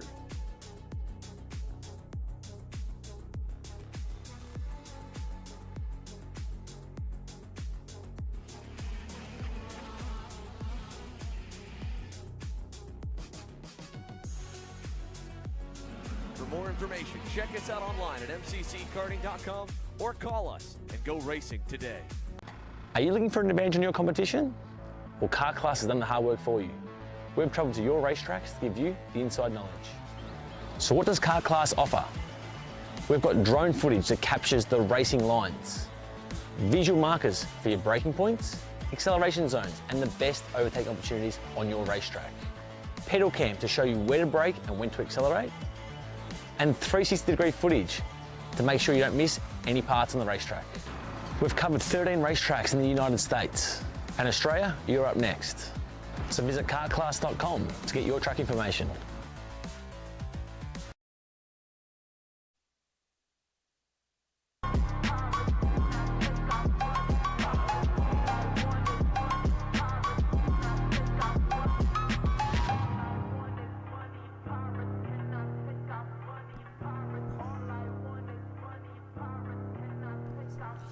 .206 Junior on track for their final. We got 3 more finals left, 206 Junior, 206B, and our shifter class. But the 206 Juniors out now for 15 minutes and 2 laps. And this has been another class that has not disappointed today or yesterday for that matter. They've had some great racing, and we expect more of the same as they take formation to see the green next time by. On the front stretch, our 206 Junior class lining up. Your front row of Leighton Mole and Vinko Jelicek here. Jelicek making the trip all the way from Italy to come on down as we're getting the classes separated out as we have a micro joining these 206 Juniors. But on the outside pole, Vinko Jelicek, his first time ever driving an L206. He hadn't quite seen a 4-cycle kart before until he made the trip overseas here to Indiana. Put himself in the outside pole. Leighton Mole, who is back on the SIRA circuit, finding himself a pole position. Green flag is out, and here comes Lucian Laser in that 3rd position, giving a push to Leighton Mole. He puts himself up into P2 and down on the inside. Yellow is out as we got one turned around, but that was one heck of a move from Maddox Hooper on that new Gen Haas chassis. Puts himself up into P3. His teammate of Lucian Laser, another new Gen Haas, finds himself up into P2. But right now, Leighton Mole on the Burrell Art finds himself up in front. And now we got ourselves a 5-kart breakaway being led by Leighton Mole, Lucian Laser P2. And now Maddox Hooper, gets turned around and is going to pull Jelicek with him. Jelicek having contact. He hopped up in the air, came back down, and now he's stuck on, I believe that's the 175 of Jetty Jones. So now the Italian of Jelicek, who was doing such a great job up here all weekend long, adapted to the new kart quickly, had a contingency for the win, finds himself down the order. And now there's a 2-kart breakaway out in front because of that. Leighton Mole leading the way over Lucian Laser in P2. Maddox Hooper in that 3rd spot, followed by Gabriel Payne, another new Gen Haas chassis there in the 4th position. And how about this for Tanner Barlew? Up 4 positions to be running in P5. And Tanner Barlew, who actually started running with micros and minis with Harder Motorsports Group. He ran at MCC of Cincinnati before doing a full season of stars with micros and minis.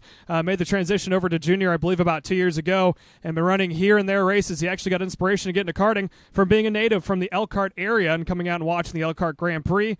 He finds himself now was inside the top 5. Now he's battling to be inside the top 5 in that 6th position, and that's kart number 805 under the Harder Motorsports Group tent. Is now trying to see if he can't hold on to a top 10 position. Let's switch it back up to the leaders. Leighton Mole continuing on the 427. I believe he's on a CW Burrell Art chassis there out in P1. And Lucian Laser on that new Gen Haas chassis there in the 2nd position. Got a huge break between themselves and the rest of the field. Gap between Leighton Mole and your 3rd placement of Maddox Hooper on a new Gen, 3.5 seconds. So significant margin between your top 2. We got a 2-kart breakaway out in front of Leighton Mole, Lucian Laser, and another 2-pack there of Maddox Hooper and Gabriel Payne before you get back to Alessandro Milari in P5 before you get back to Tanner Barlew and Christopher Moore Jr. and company.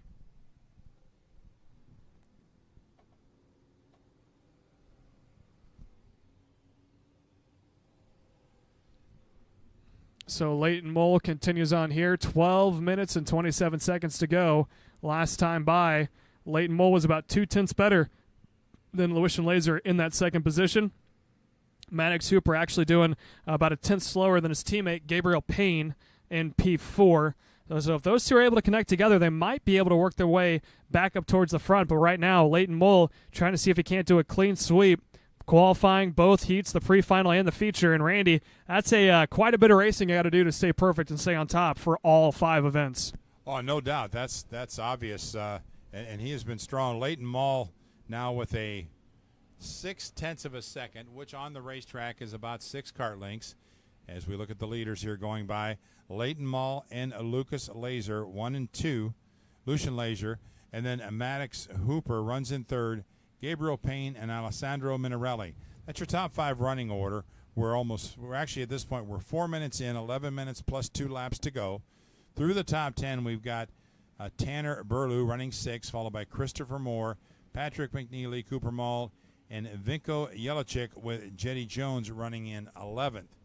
So Jelicek trying to work his way through the pack, but he just turned fast lap of a 35.531. So he'll try to move up. Now he's up to 9th, but obviously fell back early. He dropped 7 spots on the start. Also a mover right now is Patrick McNeely. Patrick started in 13th and is up to 8th, so Patrick's moved up 5 spots. But Vinko Jeličić trying to get back up towards the front. They got a long way to go.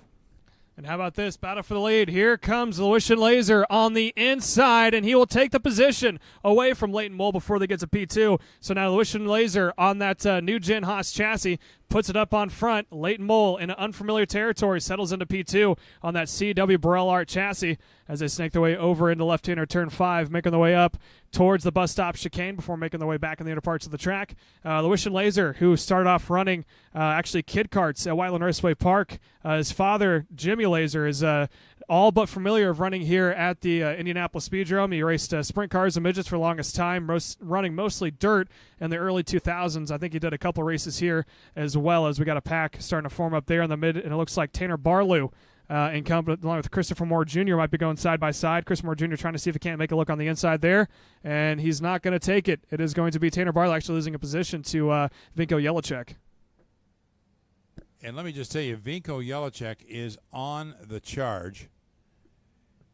He passed 3 karts in 2 turns. It was as simple as that. I mean, he's really got the speed, but obviously got up to a bad start. He'll try to reel in the next spot. He's currently running in 6th, so the next would be Alessandro Minarelli in 5th. Also moving up 4 spots, McNeely, he's fallen back a little bit, but he's still advanced quite a bit. But Vinko Jeličić still got a lot of time left, but a long way to go to get to the front, but still could chase down a few of the top spots. Absolutely, and let's see if we can't watch back up here for the battle for the lead. Lucian Laser out in front, Leighton Mole in P2, and as I was saying earlier, Lucian Laser's father has some time here at the Indianapolis Speedrome and the sprint cars and the midgets, as we got one in the barriers, and I believe that is actually Patrick McNeely, the micro, stuck in the barriers, so your 2 leaders are going to make their way through. Lucian Laser running at Whiteland Raceway Park, kind of did his time there trying to learn the ways of karting, running in the mid-pack in the 206 Sportsman, the micro and the mini division, and then finally made the transition over to the junior class, and man, he has woken up. His true driver side is starting to come out. He went from being somewhere about the 10 to 5th position. Now he finds himself in the top 5 running up front, not just here on the regional stuff, but also with your CKNA and your Stars events running in the K8 junior division. So nice to see Lucian Lasers put in the laps, put in the time, put in the work, and he has now been slowly becoming one of the top drivers here from Indiana. Along with that, Leighton Mole, another actually West Lafayette native. Both parents work for Purdue University and make the trip down to Whiteland Raceway Park almost every weekend to run. He has done his time in 206 along with Micro and the Minis. Started off in kid karts, and he has always been a front runner and contender here for the Sportsman and Junior Division. Now finds himself trying to see if he can't put a win in for the first ever in the inaugural win here for the Speedrome Smackdown, brought to you by SIRA Karting. As we come across the line, halfway now, 7 minutes and 40 seconds plus 2 laps to go.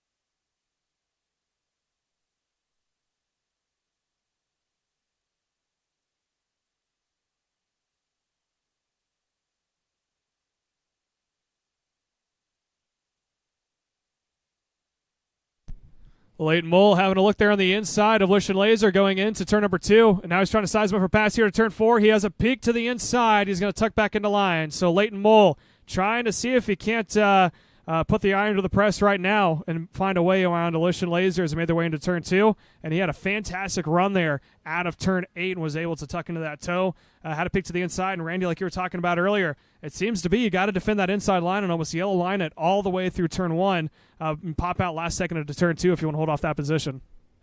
And they can almost get a little racy right now. They got a 4-second advantage over 3rd and 4th, so they've got a little bit of a cushion if they wanted to go ahead and do a little side-by-side, and they may just be doing that heading down into turn 4 and that 180 switchback, and he Mole backs it out of there. He had a shot inside, but he decided it wasn't. If he'd have sent it, that could have probably wrecked them both. So it was a good decision on his part. But closing it back in now, he is close enough to make a move, but when he makes it, that's another story. We're 9 minutes in, 6 minutes to go plus 2 laps. So now they make their way towards turn 1. Gap is about 0.3 of a second between Lich and Laser and Leighton Mole. Laser on that new gen entry on the Haas chassis. Leighton Mole on the CW Burrell Art. Into turn 4 they go. And as you said, there's been a couple opportunities for Leighton Mole to try to make a pass, but it probably would have ended in heartbreak for both of them. Maddox Hooper and Gabriel Payne, they're running roughly about almost actually a little bit faster the last time by. Maddox Hooper went a 36 flat. Lewis and Laser did a 36.3. Gap down to about 4.1 seconds. So if the leaders aren't careful, the two teammates there on the new gen Haas's might make their way back up. The gap this time by 4.3, and it actually slowed down a little bit there. So Lucian Laser and Leighton Mole able to pick it back up. 35.8 and a 36 flat there for Maddox Super in the third spot, and Lucian Laser in P number 1. Lap traffic for the likes of Jetty Jones looms ahead for the leaders. They'll probably catch Jetty on the front stretch and should be able to get by. Maybe not, though. Jetty is still quite a ways up, but taking the high side, saw the lapping flag, so doing the right thing. Leaders come up on Jetty Jones. Will they get by before they get off of Speedrome turn 2? Don't think so. Now they're going to catch Jetty on the tight part of the circuit. That makes it a little tougher, and it could be an opportunity for Leighton Mall to make the move. Leighton Mall right on the rear bumper of Lucian Laser. And now Jetty Jones looks back, knows they're there, goes to the outside, motions them through. No, she doesn't. Jetty Jones now to the right-hander, and they go to the high side and will make the pass. Or will they? Boy, that was tough. That was really tough on Lucian Laser and Leighton Mall. But we're all good now, and Jetty Jones gets kind of a courtesy out of the way, so to speak, because it is a lap kart. And now the race goes back and rages on between those top two, Lucian Laser and Leighton Mall. And Laser looks to the inside, or Mall looks to the inside of Laser there, takes a peek, but just didn't quite have the stuff to do it. So now Leighton Mall trying to size up Laser. Almost looked like Laser went a little wide there on the exit of turn 4. Mall thought about trying to get the nose in to see if it was going to work. Unfortunately, it didn't. And now goes to the back bumper in the toe. And, man, Leighton Mall's just been keeping about the 0.3 of a second gap the entire time. It's been almost the exact same every single lap. Now down to about 2.7 there. Has an opportunity here if they wanted to send it in late.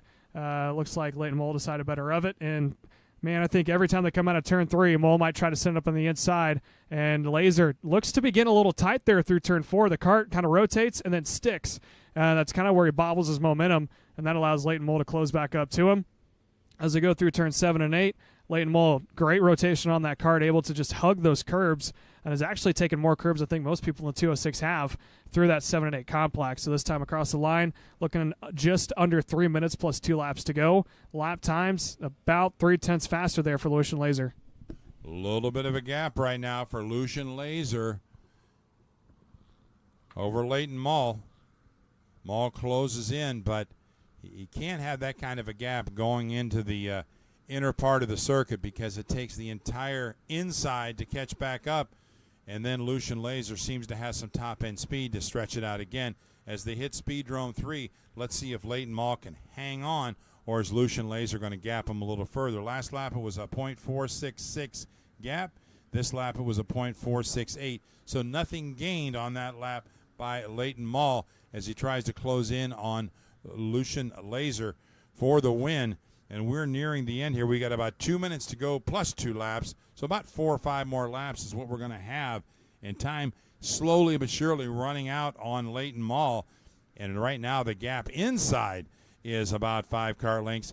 And the strong point has been Lucian Laser on the front straight and the top end speed. If he gets him a little more this time, it's going to make it that much harder as time continues to wind down. And he gained that lap about 0.2 of a second. So the gap gets bigger.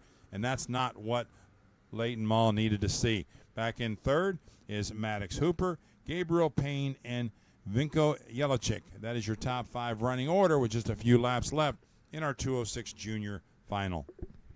So let's watch them all the way through. Lucian Laser trying to go for their first one here in SIRA. and I believe it's going to be one of the first few wins that the Lucians had after getting into karting. Really came out of their shell, like I said, a couple years back and became a front runner. Did the time, did the effort, and like we always say, what's the best way to get better in karting? Seat time, seat time, seat time. And Lucian has done just that, has stuck it through, and is now a front runner. Leighton Mole, also a fast contender here on the CW Burrell Art, running in that second position. Leighton's going to have to pick up the pace a little bit. Like I said, Leighton was holding at about 0.3 of a second each lap. Now it has gone up to about 0.7 of a second. So Leighton Mole starting to see a gap form between themselves and Lucian Laser. And while the battle rages on up front, there is a battle for third, fourth, and fifth, and it involves Vinko Jeliček as he tries to chase down Gabriel Payne and Maddox Hooper.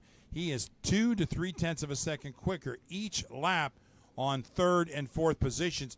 I believe that he will catch them before the race is over, but the 2 to go sign will come out on the leaders, it appears, the next time by as our flagman gets the flags ready. So if Vinko Jeliček is going to make his move, he's got to get it dialed in now because he will run out of time with only just over 2 laps left for this one to wind down, and the leader's about to come by for the 2 to go. And that gap gets a little closer now. That's the closest it's been in a while. So, yeah, Leighton Mole trying to see if he can't turn it up to 10 here and catch back up to the back bumper of Lucian Laser. And as a famous saying goes, it's one thing to close, it's another one to catch. Tanner Barlew off in the distance, running in the 9th position, is going to be a lapper and might actually be a little bit of a contender here that might bobble the momentum of Lucian Laser and allow Leighton Mole to close back up.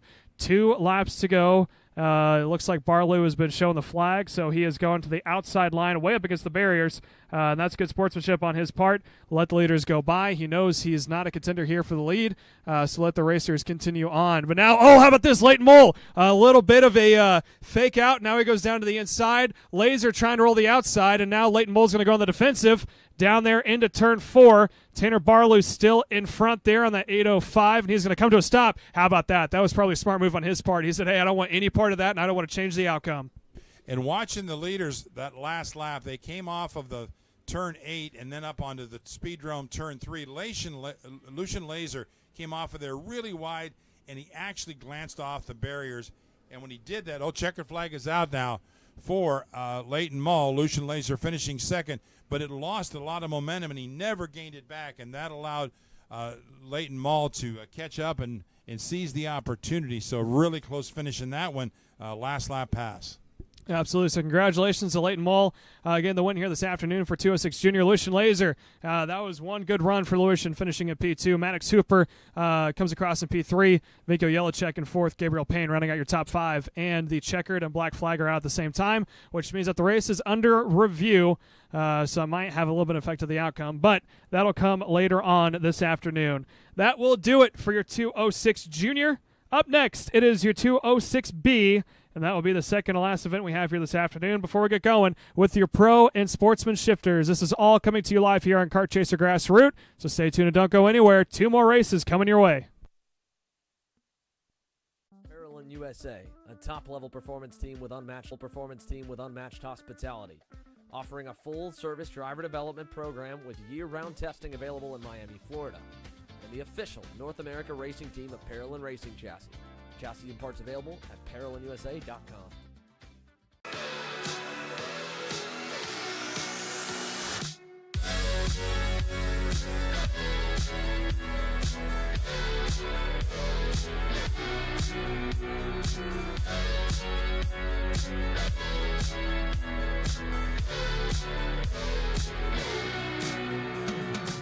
Colin, I need a new 219 chain. I need a 77 tooth sprocket. I need some more chain lube, and I need it probably as soon as like tomorrow. Dude, are you even listening? Like, we need this to run this weekend. Want anything else? What do you mean? I already got it in the Kart on Acceleration Kart Racing's online store, bro. All orders over $200 get free shipping. Oh, throw in a set of tires. Done. Everything you need, all in one place, and shipped to your door for free on orders of $200 or more. Exclusions apply. Shop AKR.com. Looking for a team with a diverse calendar? How about a team that offers both full support and teaches you and your kid how to do all the work yourself? For us at Drive Your Line Kart Sport, fostering growth on and off the track in a family environment is what we do. Well, that and bringing home some hardware. Contact us today online at dylkartsport.com.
Oh, a little bit of an issue here for green flag is out. We got one in the Bears. I believe that may be car number 42. I believe that we'll get a name for you guys in a second when they come across the stripe. But the engine unfortunately died on them as they were making the way through the final corner. Now they're going to get pushed off to the side. That is the 121. Day has come to an end. But meanwhile, out in front, Carson Sauter in that Factory Fury GP Car USA. He has made his way about a 2-car length advantage. And how about this? Copy-paste from what we saw for 206A. That is Levi Wilbur in the second position. Just behind him, Palmer Eicher Jr. trying to see if they can't get a podium. And I believe, if I'm not mistaken, that should be kart number 21 of Kyle Landon, who made a last-minute entry here into the 206B category after running a 206A and Masters along with the Legends. So he is now just outside the podium, P number 4. And Jackson Mears, one of the GMs who got a kart on Friday just to come out and run this event, is running in the 5th position. 37.670 first lap on Carson Sauter. One more class left in our finals, and that is the shifters coming up next as we wind down the Speedrome Showdown here at this historic, legendary racing venue, one of the most historic in the country, the Speedrome in Indianapolis. And we've got the Southern Indiana Racing Association finishing up their season with the season finale, the inaugural Speedrome Showdown, and it has not disappointed by any means. Racing has been great, a lot of passing, a lot of good competition. Right now, one of the top drivers this weekend, Carson Sauter, already 2 laps in the books, checking out almost 2 seconds over Levi Wilbur. Yeah, so Levi Wilbur actually picked up the lead and was leading a lot over Carson Sauter earlier in 206A. Finds himself down, like you said, by 2 seconds to Carson Sauter. So, but the GP kart figured something out in the pits in between the 2 sessions, and he's now pulled out a significant margin last time by 35.5. Levi Wilbur 36 flat, so roughly half a second faster that last lap. Just behind him, Palmer Eicher Jr. has got a good battle going right now with Kyle Landon there in the 4th position as they go side by side. Landon has a quick peek to the inside, can't quite get there, and he might go to the back bumper and give a little bit of push, and he does. So Kyle Landon trying to give assistance to Palmer Eicher Jr. to try to take the battle up with Levi Wilbur. Last time by, they both ran 36.3 and 36.2 respectively. Levi Wilbur still running a 36 flat. Carson Sauter, 35.5 again. So he's consistent, and he's turned fast lap after fast lap. 2.5 seconds lead he has over Levi Wilbur. And Jackson Mears gets turned around there in turn 4.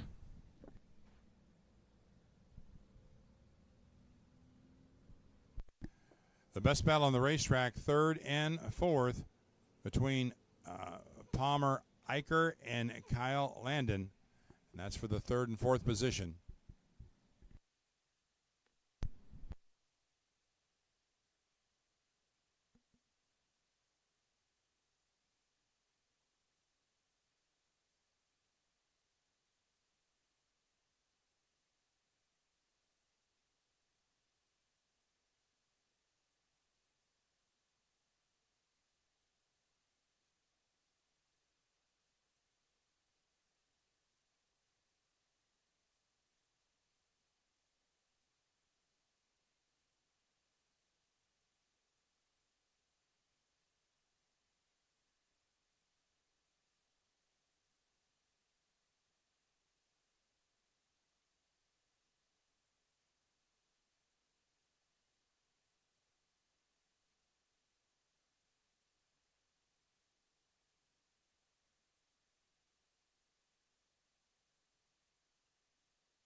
So as we continue on now, Carson Sauter out in front, continues to stretch out his lead. 4.6 seconds he has over Levi Wilbur in that second position.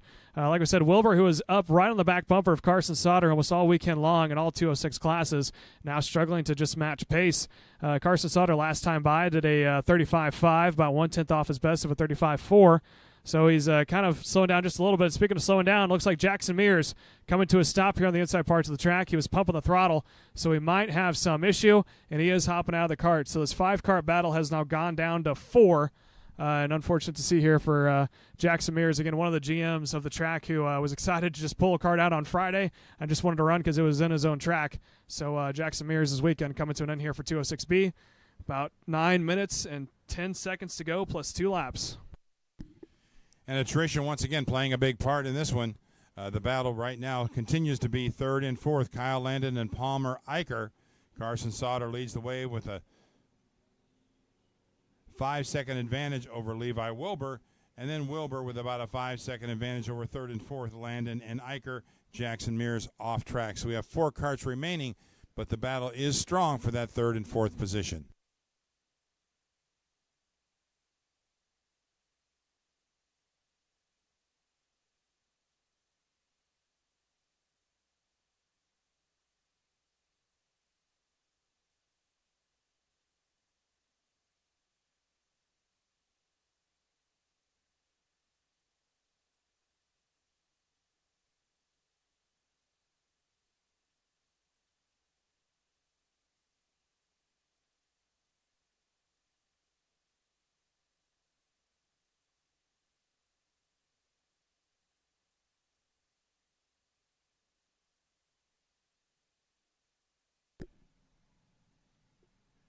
And we're halfway through our 15 minutes of our 206B final. Halfway home, 7.5 minutes in, 7.5 minutes to go, plus 2 laps.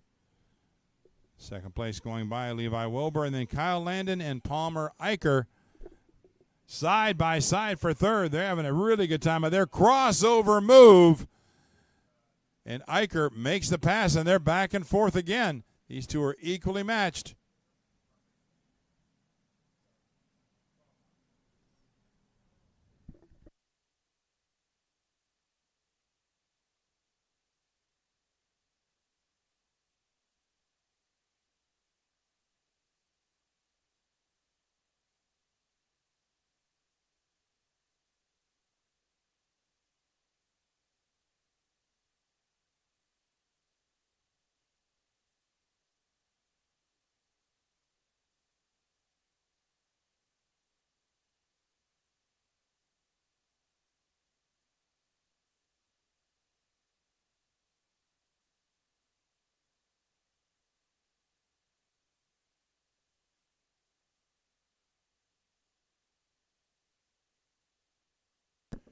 14 laps in the books. 9 minutes on the clock, so we got about 6 minutes left and 2 laps, which is going to calculate out to about, I suppose around 13 or 14 laps is what we'll have total left for Carson Sauter, who now has a 6-second advantage over Levi Wilbur. But the battle for third, Kyle Landon and Palmer Eicher, these guys are having a good old time out there.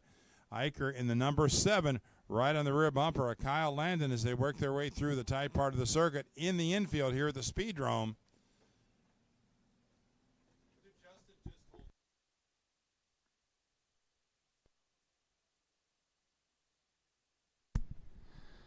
So, yeah, Randy, as we continue to sit back and watch, we got about 5 minutes to go here. Carson Sauter out in front, running about 35 sixes, 6.7 seconds ahead of your second placeman, Levi Wilbur. And then the battle picking up here. Kyle Landon is going back and forth with Palmer Eicher Jr. for the third position. Kyle Landon continues to lead right now. Palmer Eicher Jr. close on his back bumper, and Jackson Mears had a throttle body issue and had to come to a stop there on the inside parts of the track. So about 5 minutes and 2 laps to go. But up next, we got the premier event, the 125 shifters, which is an absolute madhouse watching 12 of those guys tearing it up here at the Indianapolis Speedrome.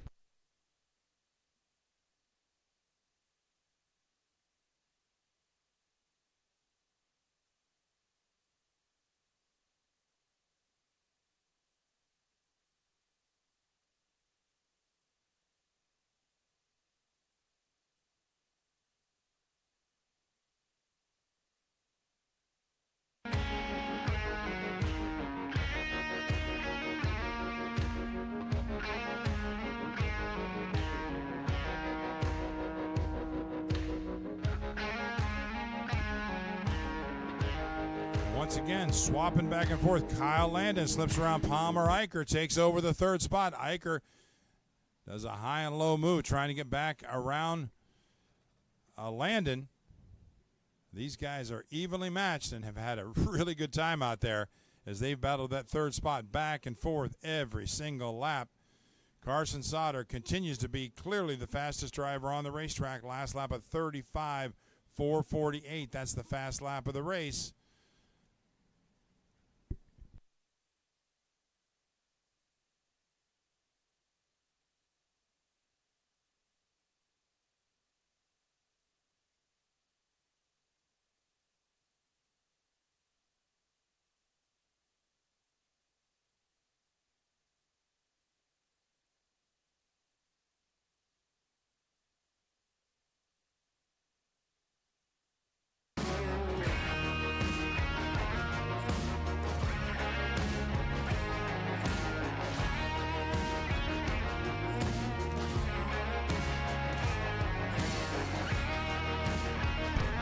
So Carson Sauter continues to lead here. He has stretched out his lead 8.0 seconds. He holds over Levi Wilbur in that second spot. Palmer Eicher Jr. was able to get around Kyle Landon, which I think might be the closest race that we have on closest battle, I should say, that we have on track. So let's see if we can't get a good shot of this right here. Kart number 7 in the gray and yellow track kart, which is actually built in Noblesville, Indiana, just about 20 minutes down the road. And Kyle Landon just behind him in the kart number 21, making their way through turn 8 and coming onto the oval now.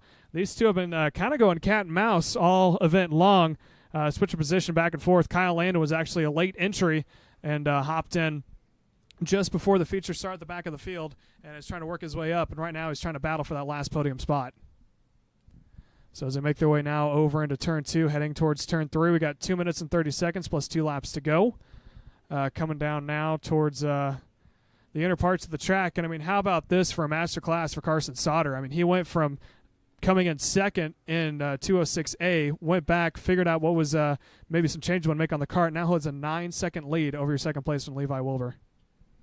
Yeah, he's total domination in this 206B final over Levi Wilbur, who is pretty much dominated the rest of the field other than Sauter. But the guys that are having the best, maybe the best time of anybody the whole weekend is Kyle Landon and Palmer Eicher. They have swapped leads almost every lap, swapped third and fourth spots almost every lap, and they're still doing it. They're evenly matched. One will dive under the other. They're giving each other race room. I don't think either one of them have touched yet, but they've been a lot of passing and just having a really good time out there. Yeah, and they continue to go back and forth, give each other a little bit of a push there. And I think Kyle Landon may have gotten just enough breathing room that he needs to get out of the drafting range of Palmer Eicher Jr. Although I say that, down the main straightaway, Palmer Eicher Jr. takes a lower line into turn 1 and is just able to close that gap back down heading over into turn 2. As long as he can get a good run out of there, he takes a little bit of that curbing like we were talking about, and you can see the kart rotate midair. It's kind of cool to see where the back wheel picks up. The kart just does almost a complete 180, drops, and is right where he needed it to be. So kind of cool to see just the mechanics, I guess, of these karts in motion, because there's no suspension. The entire flex of the chassis is how the kart rotates. You got to get that left rear up in the air. Sometimes you can see it, sometimes you can't, and sometimes it's drastic where it brings up both wheels. So cool to see different styles of setup here and different styles of comfortability as we continue to watch Kyle Landon and Palmer Eicher Jr. battle it out for that third position. We got 48 seconds before we see double sticks up in the air. But as of right now, kart number 1, Factory Fury GP Kart USA, all out on his own. 10-plus second lead. By the time he makes his way through turns 3 is right when Levi Wilbur comes out of that final corner. So 10.3 seconds is the difference between the two. And right now, Carson Sauter could back it off about 3/10 a lap and be okay by the time the checkered flag comes out. This time by, look for 2 laps to go.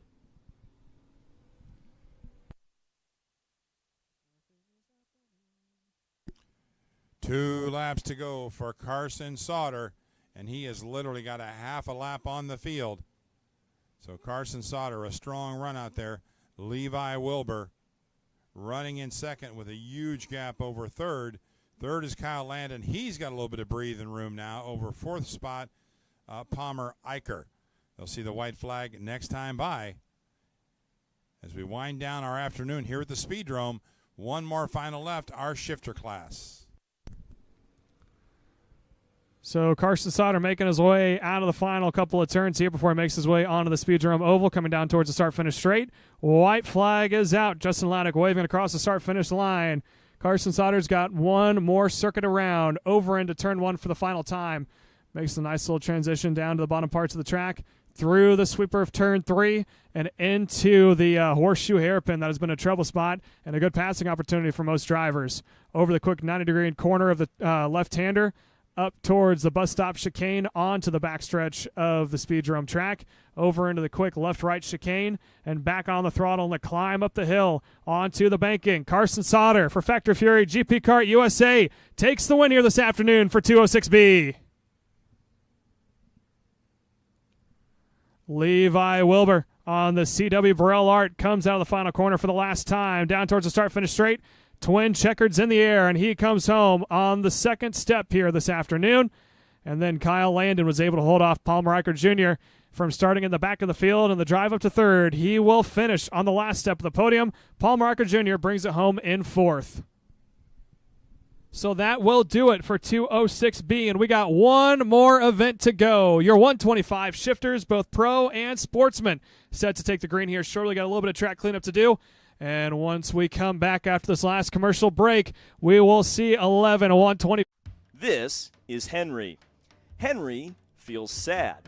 Henry feels sad because it's time for his next big race and his go-kart is in bits. Henry doesn't know that Acceleration Kart Racing is the United States' #1 shop for all of your karting equipment needs. Henry also doesn't know that Acceleration Kart Racing can deliver anything from tires to race suits and even wheels directly to your front door or to the racetrack itself, quickly and efficiently, with tech support available 6 days a week. Poor Henry doesn't even know that Acceleration Kart Racing offers free shipping to mainland USA on selected product if you spend $200 or more. Do yourself a favor. Go to accelerationkarting.com and make sure that you are never left stuck on the pre-grid with Henry.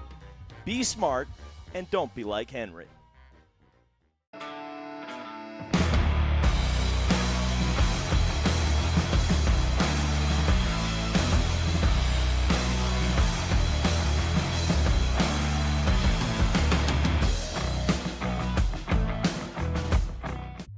Ready to get behind the wheel? From Formula One to NASCAR and IndyCar, all the pros start here.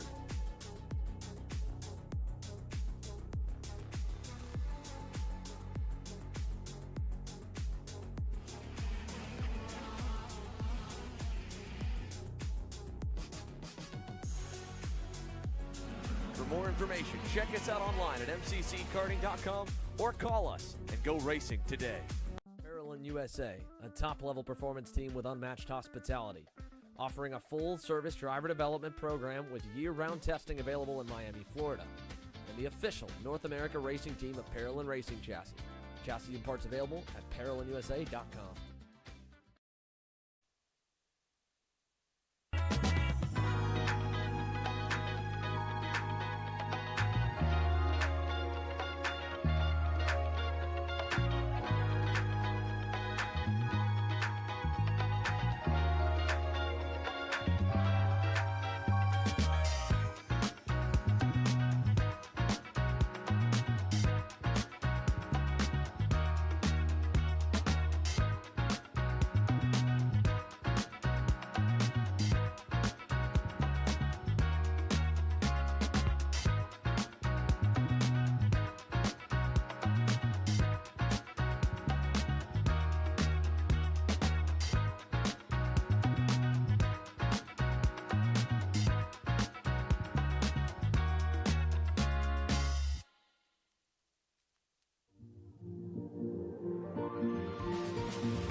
Here we go with your 125cc shifters. The premier event about to get underway. 15 minutes plus 2 laps will be the distance.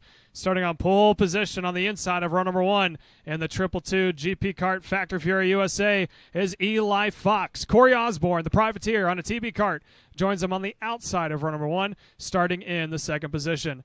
Tommy Plakto in kart number 98 starts on the inside of row 2, the privateer on a Praga. Tyler Sawyers on a GP privateer will start in P4. Terrence Swanson, the Indy Lights mechanic, finds himself on P number 5, running a privateer, kart number 86 on the GFC. Dane McMahon, GP Kart USA Factor Fury driver in the 266, finds himself in P7. And Evan Batt, after the unfortunate event that he had in the early warm-up, finds himself in the back, kart number 1, Factor Fury GP Kart USA. And it looks like we did have one stall out here on the start.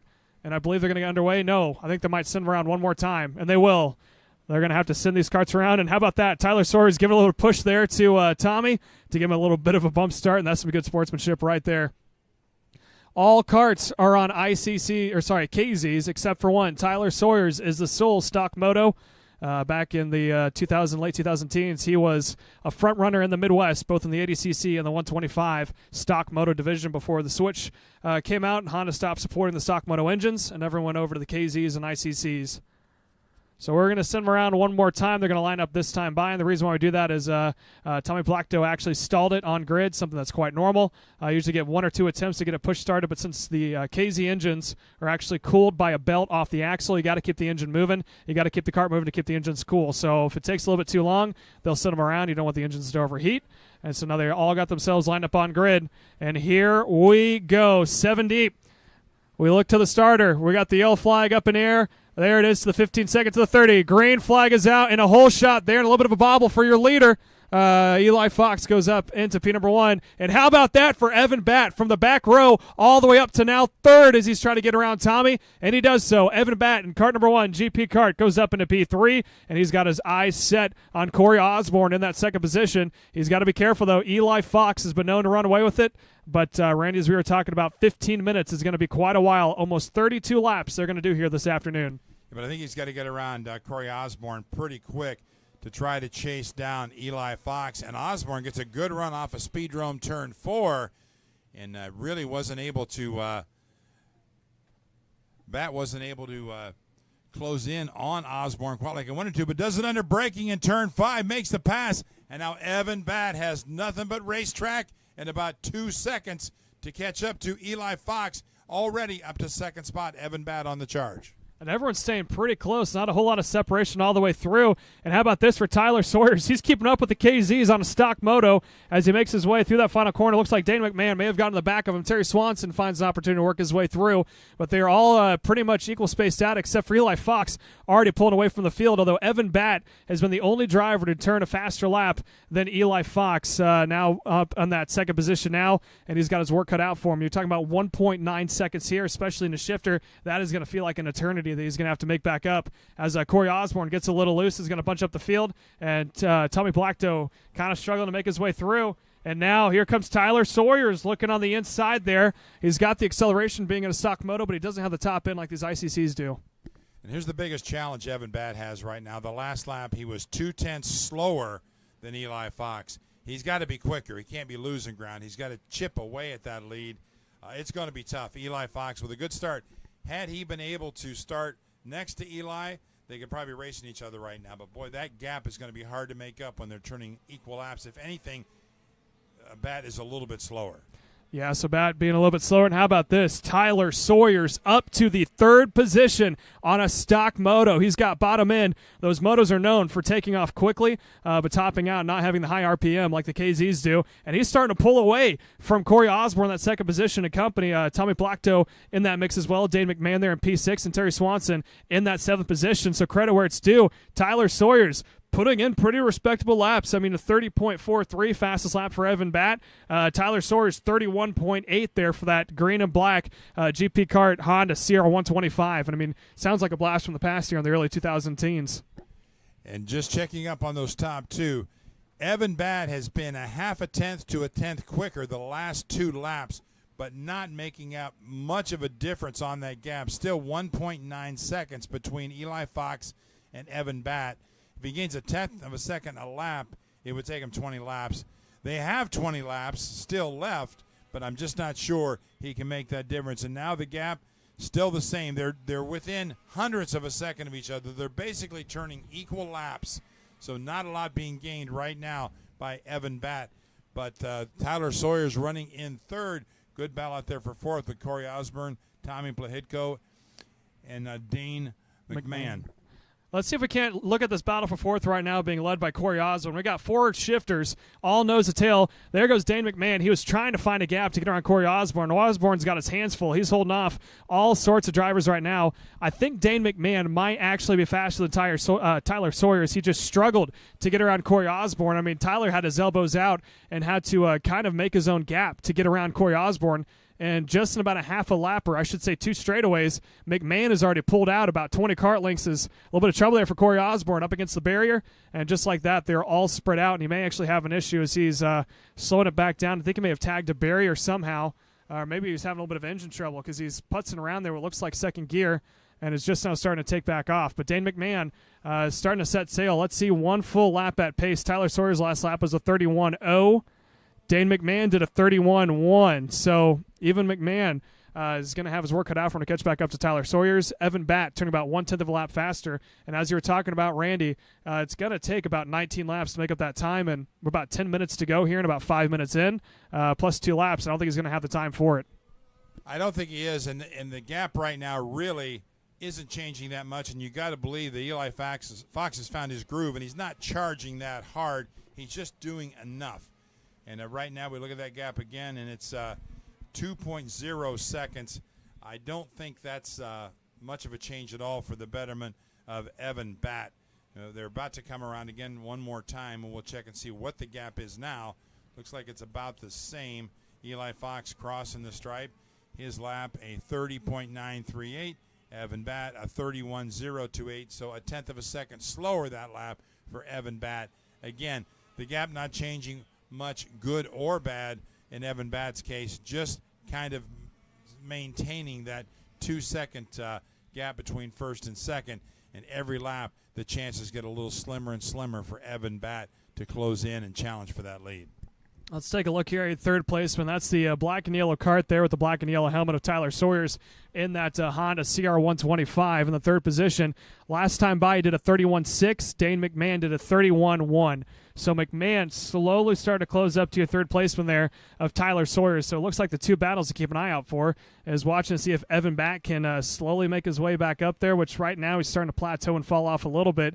But McMahon, last time by, went about 4 to 5 tenths of a second faster than Tyler Sawyer's.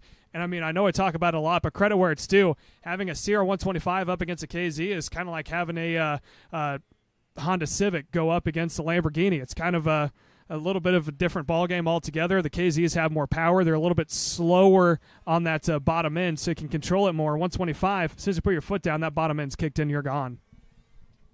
And getting back to the front here for just a moment, I will give credit where credit's due. Evan Batt has turned the fast lap of the race. It was on lap 5. He turned to 30.408, but the gap now 2.1 seconds, and we'll get an update on that as they go through lap number 13, and it's now 2.5 seconds. So last lap, Evan Batt lost 4 tenths of a second on Eli Fox. I think right now everybody's kind of found their spot. They've nestled in to where they are on the racetrack. Not too many close races right now, but some good laps being turned. But right now, Eli Fox continuing to blister this track, 30.2, 30.4. He's had some good laps out there. Evan Batt early was fast, but now slowing down a bit, and Eli Fox continuing to stretch that lead out. Yeah, and we are now approaching halfway, and I'm not quite sure why they were giving a blue flag there to Tyler Sawyer's. There's no leaders behind him. So we'll have to keep an eye on that. Your leader right now is making his way through the left-hander going over into turns, actually into the bus stop chicane. Tyler Sawyer's is battling for a position there with Dane McMahon right behind him. So blue flag went out to him for some reason. We'll have to keep an eye on that and see what it was for. But right now, Eli Fox, he is turning 31.1 his last time by. Let's see. Evan Batt, 30.9, so about 1/10 better, but still 2.5 seconds back. And again, Tyler Sawyer's got a blue flag coming out of turn 7. Not quite sure what they're giving that for, but the halfway mark is out now. So we are now under 7 minutes plus 2 laps to go.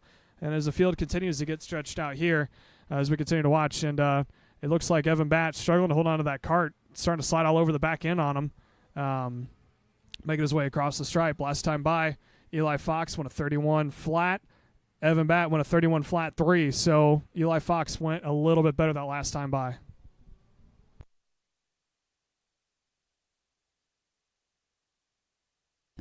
Two and a half second gap from first to second. Then you're 14 seconds back to third place, Tyler Sawyers.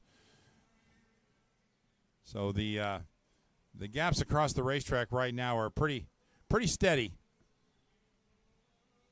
But Eli Fox has been on rails this week, and he's had some challenges by Evan Batt.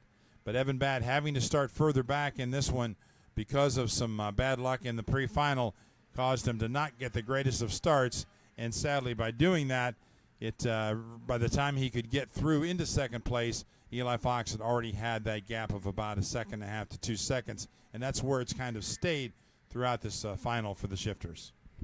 Yeah, so we're looking now at about 30 seconds last time by for Eli Fox, went 30.8. Evan Batt starting to fall off a little bit with the 31.2. And just behind him, that gap between Tyler Sawyers and Dane McMahon is right at 1 second. So McMahon slowly closing up to Tyler Sawyers. Last time Sawyers went a 31.6, McMahon went a 31.3. Sawyers last time 31.7, and McMahon at 31.9. So Tyler Sawyers starting to pull the gap back out again. And how about that if a stock Honda could beat out a field of KZs and make his way up into the third position? Eli Fox continuing to stretch his lead, 3-point-some seconds. That last time by crosses the stripe, and is 3.75 seconds between Eli Fox and Evan Batt for second. We still got 5 minutes plus 2 laps to go. So we're just now at about the distance of how long the heat races were yesterday, and still plenty of time for racing. And Eli Fox, not a lot of lap traffic ahead. The blue flag has been given to Tommy Blackto there in the 6th position, although I think it's going to take him about a half a lap to 2 a lap before Eli Fox is caught up to the back bumper of Tommy Blackto there in kart in position 6 right now. The gap now almost 4 seconds from Eli Fox back to Evan Batt. We're 20 laps in. On the clock, we've got less than 4 minutes plus 2 laps. So about 10 laps to go in this final race of the Speedrome Showdown. And what a weekend it's been as we wind down this event. A very historic and really cool venue to have this last race for the Southern Indiana Racing Association. SIRA season finale here at the Speedrome in the racing capital of the world, Indianapolis, Indiana. And we've got our final event out on the track. The shifters winding down now, 3.5 minutes and 2 laps left to go. About 6, that would be about 6 or 7 laps left for Eli Fox to bring it home. Evan Batt working his way through traffic in second. He now sits 4 seconds back of Eli Fox. So lap after lap, Fox just gets a little bit quicker. Not much. Fox is now down to a 31.085 and Batt a 31.131. So only about 1/10 of a second separation, but the gap's getting bigger, not smaller, and that's the problem. So as we continue to sit back and watch here, Eli Fox, like you said, out in front, continues to open up the gap. Last time by went a 31.0. Evan Batt went a 31.1. So times are staying about the same. And right now, Evan Batt would need to be doing about half a second faster if you want a chance to catch back up. He's 4.3 seconds back. Like you said, we are under 3 minutes. And going down through the order, can't say enough about Tyler Sawyers there running on that stock Honda, holding off Dane McMahon, the 4th position. Terrence Swanson, though, let's talk about him for a little bit. He's a unique situation. He's not a full-time runner here in Shifter Karts. He's actually a mechanic for one of the Indy Next teams, and so he can run what he can, but seeing as he works most weekends, he can only get on the track on certain occasions. I know I had the privilege of racing and talking to him at the Quincy Grand Prix and the Quincy in the Park when he was running the 125 shifter. He said, I like being out the track on the weekdays, but most of my work days are on the weekends, so there's not much I can do right now as he pulls over and lets Evan Batt go by. So it's good sportsmanship on his part, and that is the driver in kart number 86, Terrence Swanson, that GFC. So it's kind of fun for him to be able to come out and be working in the industry where this is where the track that it's known for, most of the drivers that he works with comes from, and he's able to just come out here and putz around the weekend and have some fun out here all weekend long. Terrence Swanson make his way in P number 5. Corey Osborne, though, who started up front on the outside pull, actually pulled in about 15, 17 laps ago, so not quite sure what happened to him, but he was done. We saw him putzing around the track, and before he had to unfortunately pull it in. So we are still roughly a minute and 46 plus 2 laps to go. Eli Fox, 4.7-second advantage over Evan Batt in P2. Evan Batt, still the fastest kart on track, 30.408 seconds was his fastest lap time so far. 1 minute and 2 laps. That's what we've got left in our shifter final. Eli Fox, Evan Batt, Tyler Sawyers, Dane McMahon, and Terrence Swanson. That's your top 5 running order in this shifter final.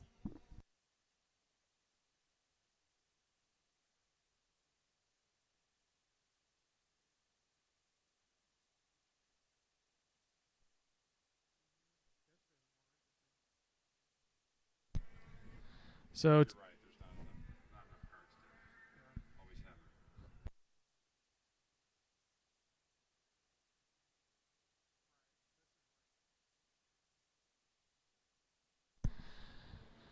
Eli Fox last time by went a 31.2. Evan Batt did a 31.6. So I think they're starting to hit the plateau of the tires, and they're both starting to slow down just a little bit. Tyler, or maybe it's the physicality standpoint of it too, because this is a brutal track. Tyler Sawyer's there in the 3rd position. Like we said, he is holding off Dane McMahon. He's running 32.1s, Dane McMahon 32.6s. So being on a stock Honda, I can't get over the fact that an engine that I don't think has been ran since 2018 is holding off Dane McMahon on that KZ engine package on the GP Kart USA. Both are on GPs, just 2 different eras. 2 laps to go this time by, being shown to Eli Fox and Evan Batt. Eli Fox just now, he's about to actually lap 4th placing right now. He's closing in on his teammate of Dane McMahon in the 266, and Eli Fox a little sideways there coming out of turn 3, heading over into the inner parts of the track. He will receive the white flag next time by, and Evan Batt trailing by about 5.6 seconds behind Eli Fox, slowing down by about 0.3 that last time by. And Eli Fox now out of that last little right-left complex, coming on to the final corner and across the stripe to receive the white flag. One more time by for Eli Fox before he can take the win here for the inaugural Speedrome Smackdown presented by SIRA, as he makes his way through turn 3 for the final time. Coming up over into that right-hander hairpin. I think he might catch his teammate of Dane McMahon in that 4th position. He might actually just back off just a little bit because he got all that breathing room. 6 seconds separates himself and Evan Batt there in the 2nd position. Over out of turn number 8 for the final time. Up into the long right-hander sweeper, and across the line he goes. Eli Fox takes the win here for 125 cc shifter. Evan Batt comes home in P2. And how about this for Tyler Sawyers? Through the right-hander for the last time and up into the inner parts of the track. The stock moto holding on strong and using the bottom end to his advantage. Tyler Sawyers is going to bring it home in 3rd place and be on that last step of the podium there. So Tyler Sawyers on the GP kart comes home in P3. Dane McMahon brings it home in P4 for Factory Fury GP Kart USA. Terrence Swanson brings it home in P5. Tommy Blackdoe in the 6th position. And Corey Osborne brings it on home in 7th. And I think we might see some possible donuts here for Eli. No, I forgot. He's got to save his equipment for next month. So he's doing the smart thing and bringing it on in. But how about that for an event of racing? And Randy Kugler, I want to thank you for being here for this entire weekend long. It's been a long weekend full of racing, but I think that they might be onto something special here. Yeah, I want to give my compliments out to the Southern Indiana Racing Association, all their staff. They've worked really hard this weekend. The track crew's been amazing. Timing and scoring, everything. The officials have done a tremendous job. Great job setting up this racetrack on a temporary basis here inside this historic venue, the Speedrome here in Indianapolis. Just a great time. I've been to a lot of these races. I've attended a lot of events. This one's special. I'm glad I got to do it with you, Caleb. It's always fun working with you, and I just want to thank everybody for a great weekend, and I was so honored to be a part of it. Well, the honor's all on me because You were my first mentor at my first ever battle at the Brickyard in 2020 as a commentator, my first ever big event, and you were kind of there, coaching me through it, walking me through it, and so it meant the world to me that you'd actually make it out here and attend this event. Hopefully this is the start of something big. And so all of our viewers who've been watching all throughout the weekend, I want to thank you guys for your support. To SIRA for their first ever Kart Chaser event, one of the longest running series is here in the country, finally made it onto the main screen. So for all the camera crews, for Ian Bully the Switcher, for Carter down on the camera, for Jaden on the camera as well, I want to thank those guys as well. We still aren't done working because we got to do all the tear down, and the track workers still have another 5 hours of work ahead of them because they have to tear this track. Thank you guys for tuning in. Thank you, everyone at SRA, for having us, and thank you for watching and making this all possible. For myself, Caleb Smock, and Randy Kugler up in the booth, I want to wish you guys a happy weekend and a happy rest of your afternoon. Thank you, and good afternoon.